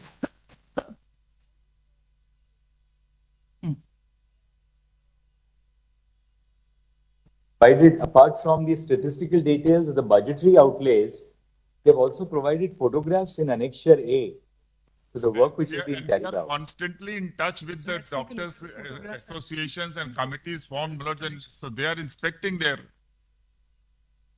This My can be lords, may I verified see- only in the spot.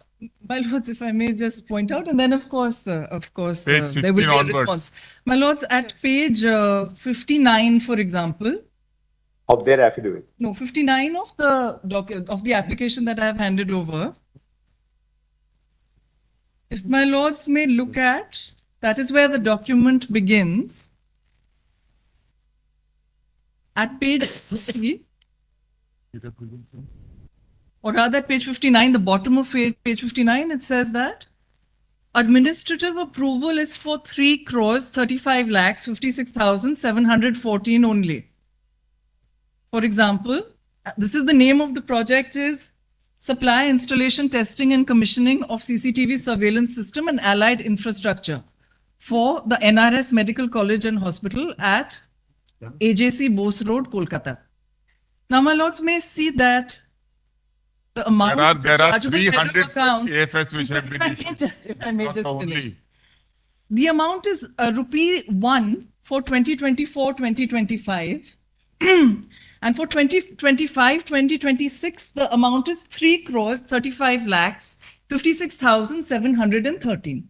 This is not an isolated document, my lords. My lords may have the next Why we page. said for 24-25 that the budget is 1 rupee?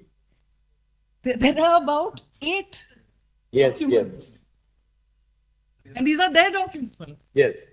There are 300 plus such works which have been sanctioned by us. Total cost 300, like this AFS is nothing, it stands for Administrative Approval and Financial Sanctions. There are 300 such works have been sanctioned. Each bear somewhere it will bear 56 lakhs, somewhere it will 3 crores. Sum total of all that stands today at 123 crores. Since this work was given to us on, suddenly this work has come, so the budgets towards the end of the year, it is reappropriated. I have that power to reappropriate from one head to another. So it will, for a software system, it will say 24-25 rupees one or something. But as the work progresses, we reappropriate and pay the money. Works are on, contractors have worked, and they will also be paid, sir. Anyway. As a shagun, Malo. 1 rupee usually. No, but why don't you? Lucky Shagun, my lord. But ultimately, look, they have disclosed data. They have also indicated through photographs what is the nature of the work which is being carried out. We can't merely ignore what they have said on affidavit, because they have said that on affidavit. At the most, we can say that, look, let this be verified. We can ask somebody to verify what is the nature of the work which is being done. That's Right all. now, Bengal is the only state. My lord, which is perhaps a doing local control in all commissioner the could be states. It's not appointed done or at all. something. I mean, we are being told by our 25,000 doctors that the work is not being done at this scale. Who's that? Some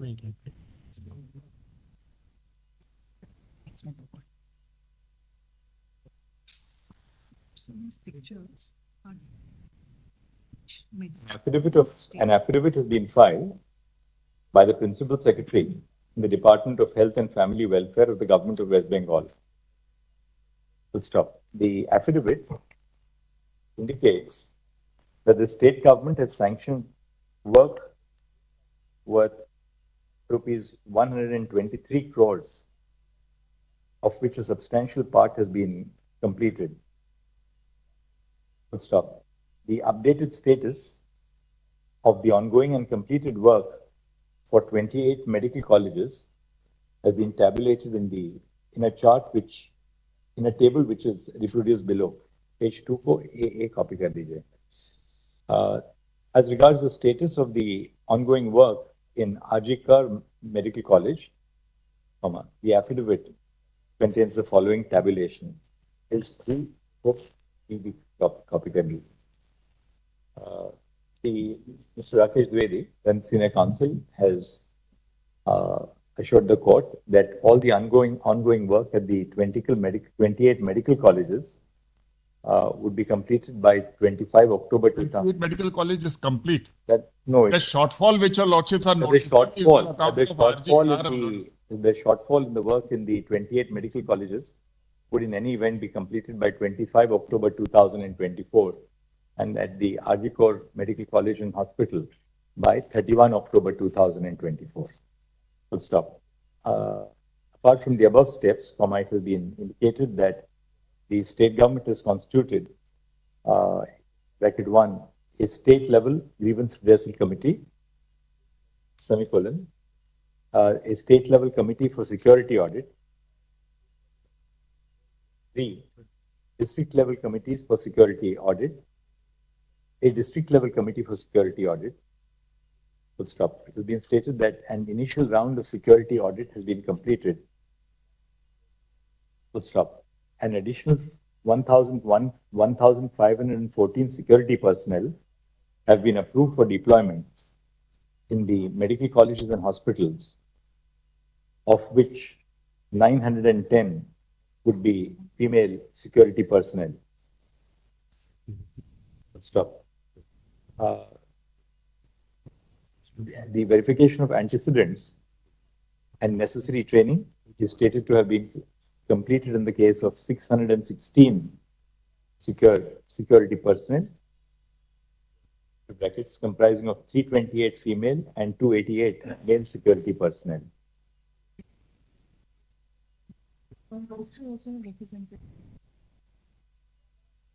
Apart from the above steps, the affidavit indicates that the state government has, by an order dated 1 October 2024, reconstituted the Rogi Kalyan Samiti of different medical colleges and has rolled out an integrated hospital management system which has 1,013 government hospitals reporting thereon.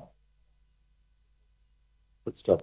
It has been stated that the IHMS envisages capturing every step of patient treatment through online OPD ticket booking, e-prescriptions, drug dispersals from drugstores and pharmacies, and online discharge.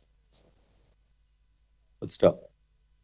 The state government has also taken steps on a pilot basis for monitoring real-time bed availability and online centralized referral systems.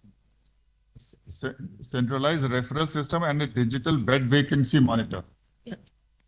Lord, is there any timeline for that integrated system? The report shall be apprised in a period of 3 weeks from the date.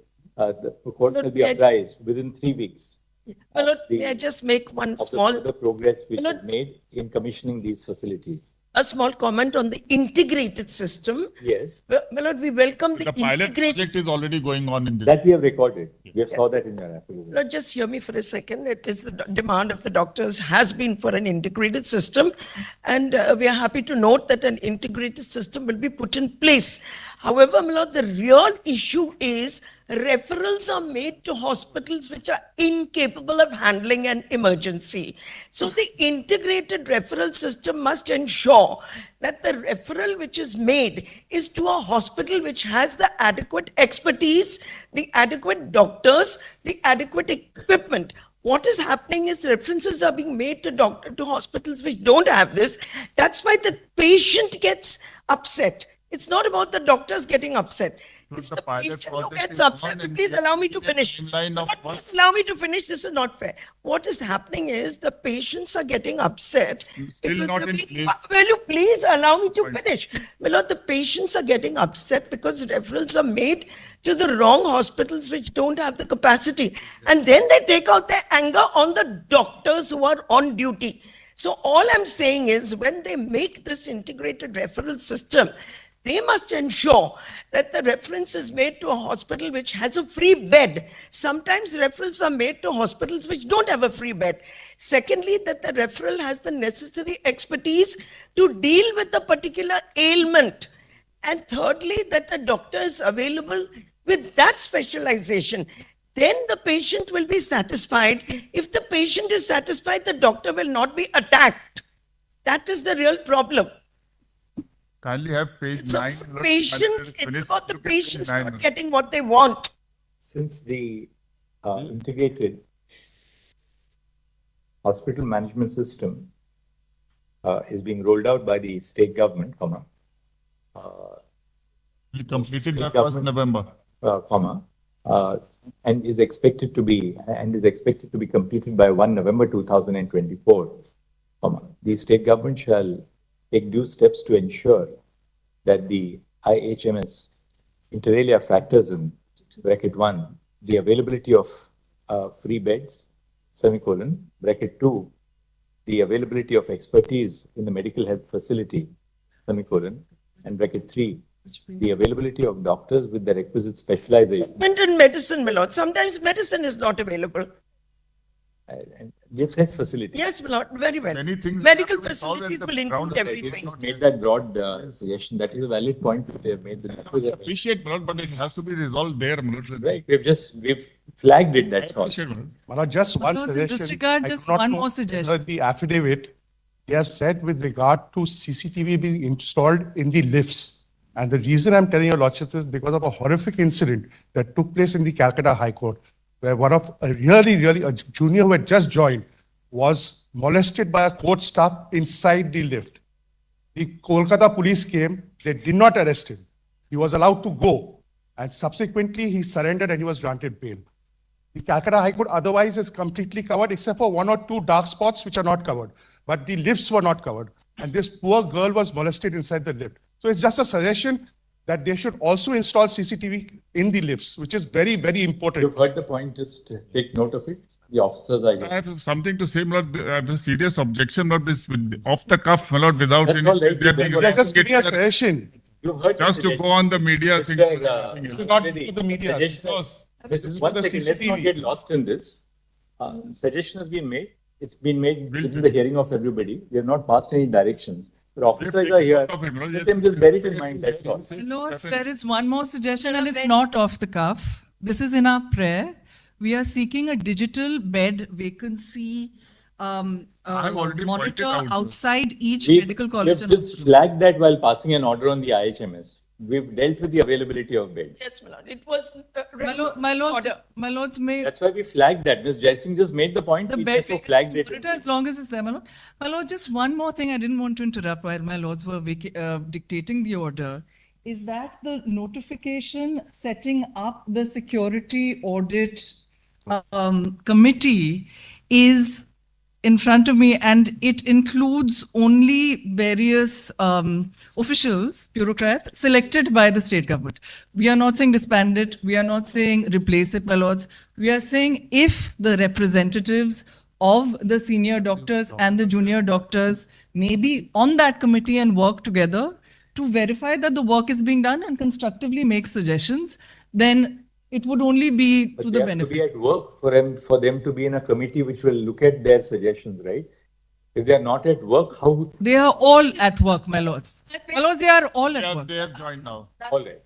They are all at work. Except seven, there is a relay strike, hunger strike of 7 doctors going on, but we'll handle that. All right. Just consider this, that on the security audit committee, What they are wanting, Milord, is that they're given a meeting. We are constantly meeting the doctors and doing what they are wanting as far as possible. But My what lords, they are that wanting is is that we not hold true. elections, Milord, in every hospital. That is My not. lords, if we may just make our submission, and They then can't do elections. Mr. Vedi may, of course, Agreed must with this, respond. Mr. Rakesh Reddy, then Senior Counsel appearing on behalf of the state of West Bengal, has assured the court that the representatives of the state government are continuing to be in active contact with the doctors so that all steps which are being taken to upgrade the infrastructure will duly factor in the concerns of the doctors. And any doctor can come up, Milord, and tell us. We made that. But my lords, then we will place before my lords, and then we don't want to trouble my lords. If we can just be on the committee, my lords, then that will be helpful. I think we'll get trouble. I will trouble. Mr. Sibyl, anything else now for this time? Wanted to file a status report on behalf of the Calcutta policeman. Yes. Just take it on record. Your lordship will now kindly hear me for a few minutes. Circulated already, that's all. My lord, This is doing what? Because We are investigating. Mr. That is the acrobat. Yes, that investigation is going on. Therefore, I don't want to make an issue of it. my lord, may I just be permitted to say a few words? Have you given a copy to the first? No, madam, this is a status report. Don't give a copy. My lord, Investigation is going on. this petition. I have no difficulty with those. what is it? The court will ask. Therefore, What is he submitting? We don't have. we don't want to make situation worse. What are they investigating? What will go?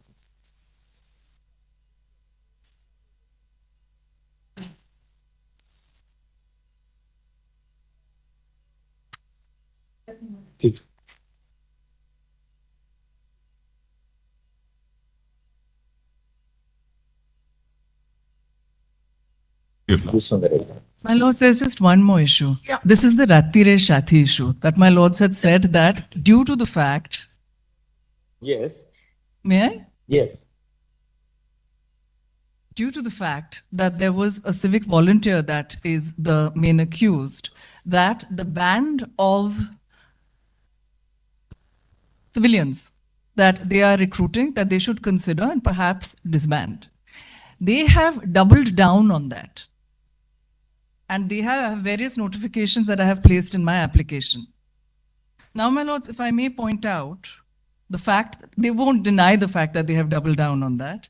But if I may point out the Calcutta High Court order that they are violating in this regard, saying that no law and order functions may be discharged by civic volunteers and such civilians. This court in Nandini Sundar also said that SPOs must be disbanded and that civilians cannot discharge these functions, my lord. So, my lords, we have placed 3 or 4 orders, if my lords will permit, to set aside then the Ratire Shathi scheme. We have placed the application. If they would like to respond to it, we're happy to argue it on another date or today, whatever my Nobody lords. is being now recruited in the manner in which, Milord, that person, Milord, who was involved in the crime was recruited. He was not recruited under the Private Security Agencies Regulation Act 2005, under which all the hospitals in India, Milord, including the public hospitals in Delhi, Milord, they are all recruiting under this act, which is an act, Milord, which is meant for having the security agencies employed, which security agencies are licensed, and pursuant to that, Milord, they are employed. So now all recruitments are being done under this act as everywhere, Milord. So it's a central act, not our act, Milord. My lord, and this uniformly being applied everywhere in the entire country, Milord. My lord, this act was interpreted. Private Security Agencies Regulation Act 2005. I've got a copy of this.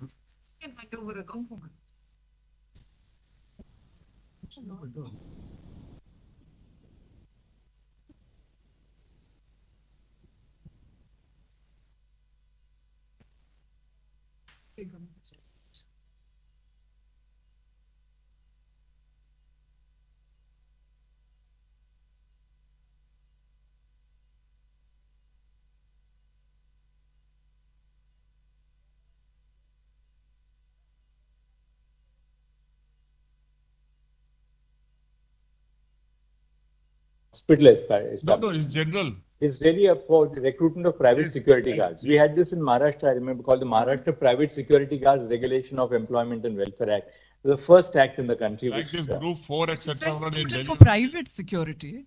at the home residential. But they are now saying they're not recruiting anybody under this act at all. My lords, in their affidavit, which we have somehow managed to read. Why don't you do this? Next time you want to argue something, give everybody some notice of an application. Otherwise, we keep on springing up issues like this. My lords, we served it 2 days ago. We served it 2 days allow ago. governments to function, we can't take over their powers over here. I mean, we are overall exercising some control. We are supervising, monitoring because a very serious accident took place, very serious incident took place, sorry.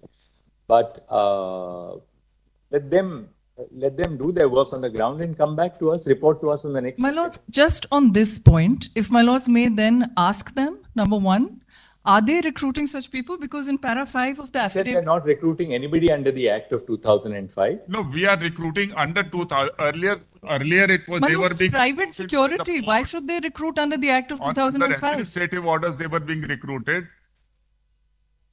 And they were not, Private they security, were mainly meant, this gentleman who is, I am using this expression, gentleman is not yet convicted. So he was not recruited not under this act. He was recruited under the government notifications, administrative orders issued by the police. So now they were not meant, he was not posted even in the hospital. So it's not that somebody who is deliberately chosen and posted in the hospital, he has done something other than he was not being supervised. So that was a. My lord, the CBI charge sheet said he was. With these civic volunteers of the sort that. They are not. In their current affidavit, they have said so, my lords. In their current affidavit. This act. How many such civic volunteers do you have in West Bengal? 1,514 at last count. We have given the figures which your lordships have mentioned in the order. But how are they recruited? Who recruits them actually? This is now under the security agencies. These 1,500 civic volunteers whom you have, who recruits them? What are their qualifications? So it is the security agency which recruits. Kolkata police. They are either the retired. Them, my lord. Where notification civic volunteer was appointed, and that notification was under challenge because the Calcutta High Court. Registered under this. So this civic volunteer, The people are not selected by the person who committed the crime was a civic volunteer, supposedly. Yes. Now, under what was he recruited? My lord, they recruited through a notification, my lord. That's a government My lord. They were recruited under this government And that order. notification was under challenge before Kolkata High Court, my lord. Administrative level by the police. They were Am I not. audible, my lord? Sorry. He was posted at the hospital. Still continuing with No, that. they are not being all recruited para- or posted in the hospital. At para 5. All posting in the hospital. He was posted in the hospital. But are you recruiting these people generally under that 2011 government order? And my lords, what is the verification done? The man had cases against him, particularly of domestic violence.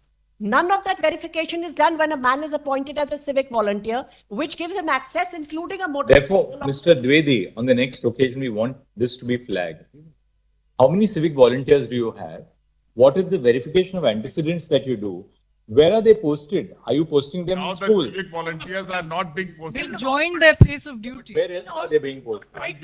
They control the police stations. The entire police station is now run by the civic volunteers. Ratire Shathi, night duty. Tell us, We'll file an affidavit. the civic state of West Bengal shall file an affidavit on before the next date of listing, explaining, bracket 1, the legal source of authority for the recruitment of civic volunteers in the state, semicolon, bracket 2, the modalities for recruitment, semicolon, the qualifications for recruitment,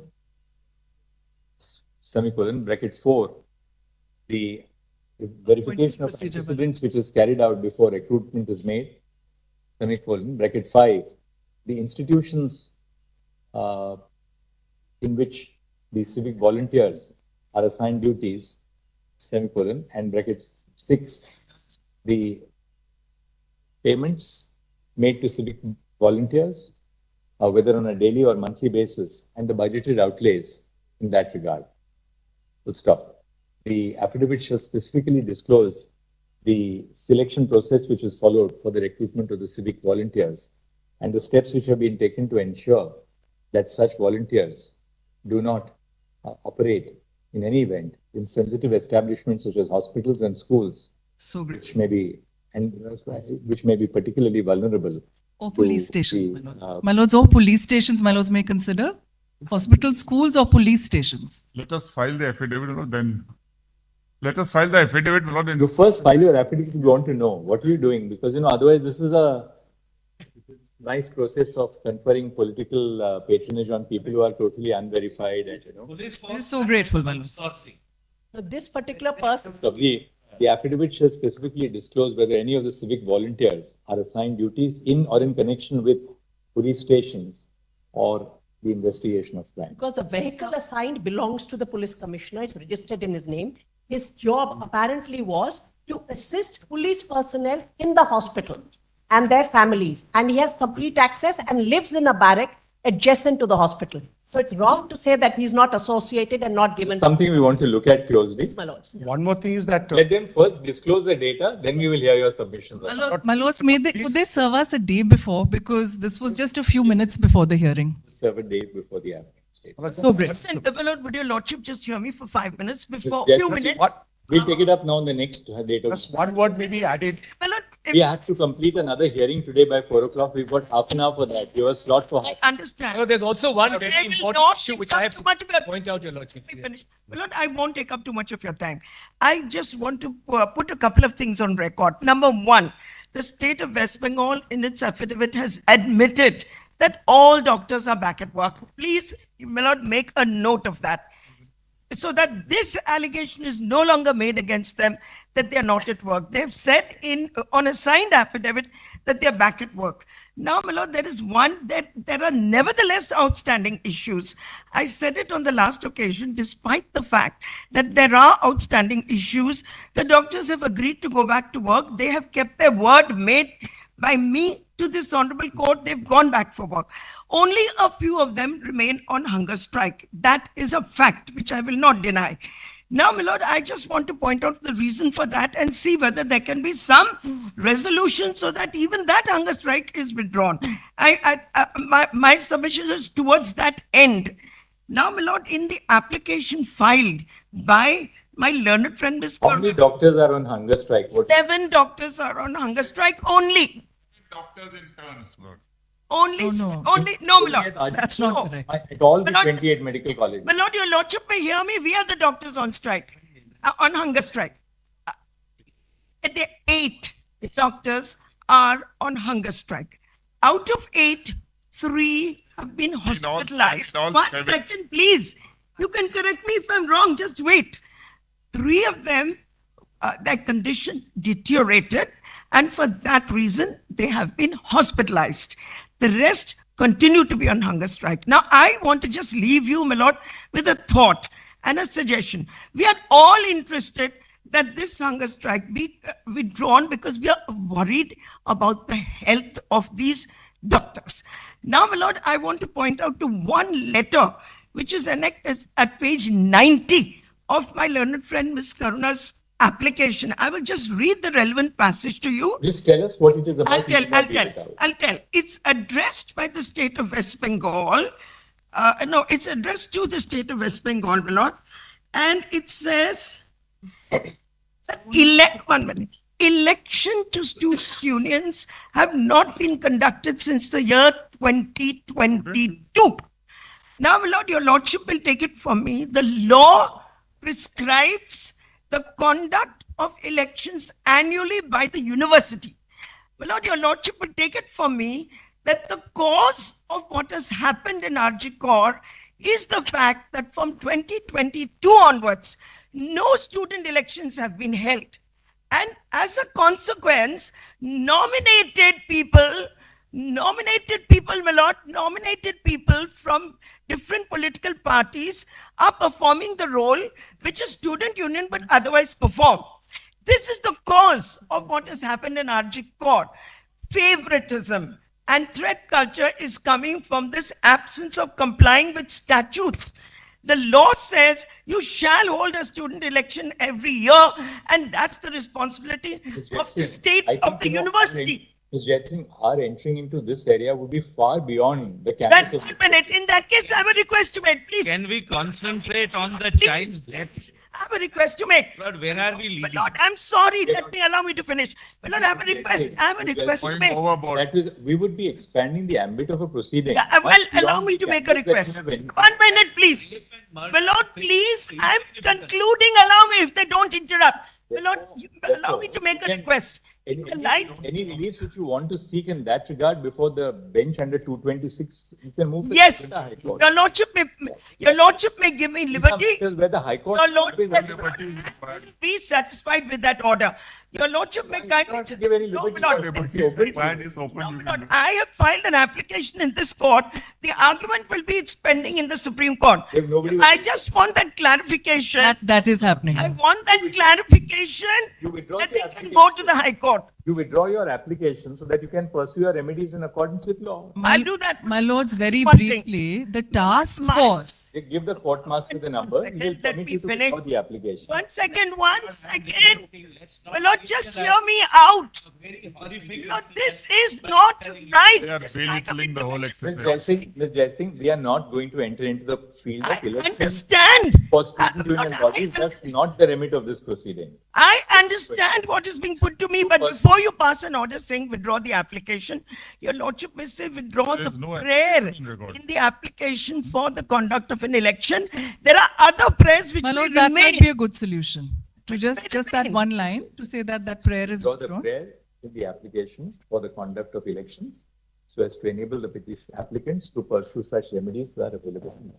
My lords, I am also. High Court with liberty. All right, now follow out J. Davis. We have a I'm withdrawing the same prayer. I am withdrawing the same prayer. I have a rather pressing, but I'll make a very brief. Withdrawing the same prayer. My lords has allowed. Respect to the police commissioner's revelation of the identity of the victim, your lordship had not passed an oral order, and told the other side to go to the Calcutta High Court and say that this is within their remit and not within your lordship's remit. But unfortunately, I didn't think I'd have to come back after your lordship was so clear about it. But unfortunately, my lord, when we went back to the Calcutta High Court, and the Calcutta High Court has passed an order now saying, in view of what was said, we need a clarification. What was said, told to the High Court by Ms. Guruswamy on that day was that the application is not disposed of. It's still pending. Now they've withdrawn the application. No, my No, lords, no. these intervention applications are pending here before my lords. But that's what they do. Intervention applications can't prevent the High Court from assuming jurisdiction over. We kindly see the High Court's order. My lord, the High Court is very hesitant and quite understandably.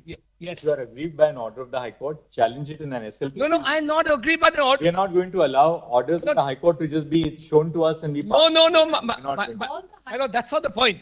What do I do, my lord?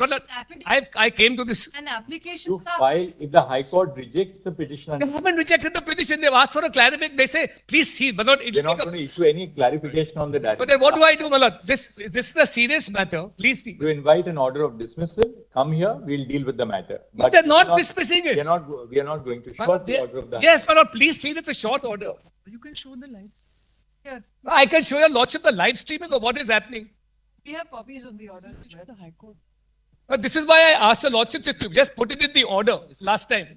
They have interventions here. They file writ petitions there. They file responses 20 minutes before the hearing. This is obfuscation by Ms. Guruswamy, and it's not fair to me.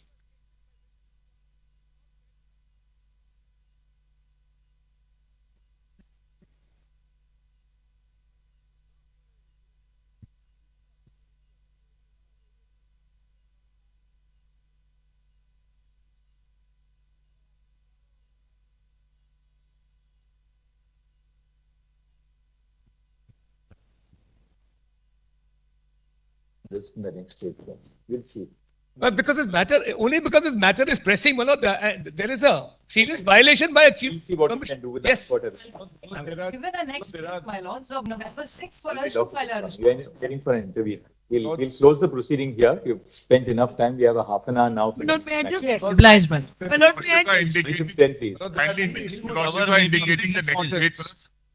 In 3 weeks, we'll take it up after the Diwali holidays. Lord, there are two issues of immense public importance that. On the next date, please. On the next. Very well, very well. My Lord, may I just renew my request at liberty to approach the High Court? I don't want to be stuck, my Lord. I don't want to We agitate. have said, if you want to do that, to pursue your remedies in accordance with law, we have said that. Very well, Lord. Much obliged. Much obliged.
উবারে seat booking কি আরামের দিনকাল। আমাদের স্ট্রাগলের সময় না, বাসের ভেতরে ঢোকা থেকে নিয়ে বেরোনো পর্যন্ত বোঝাই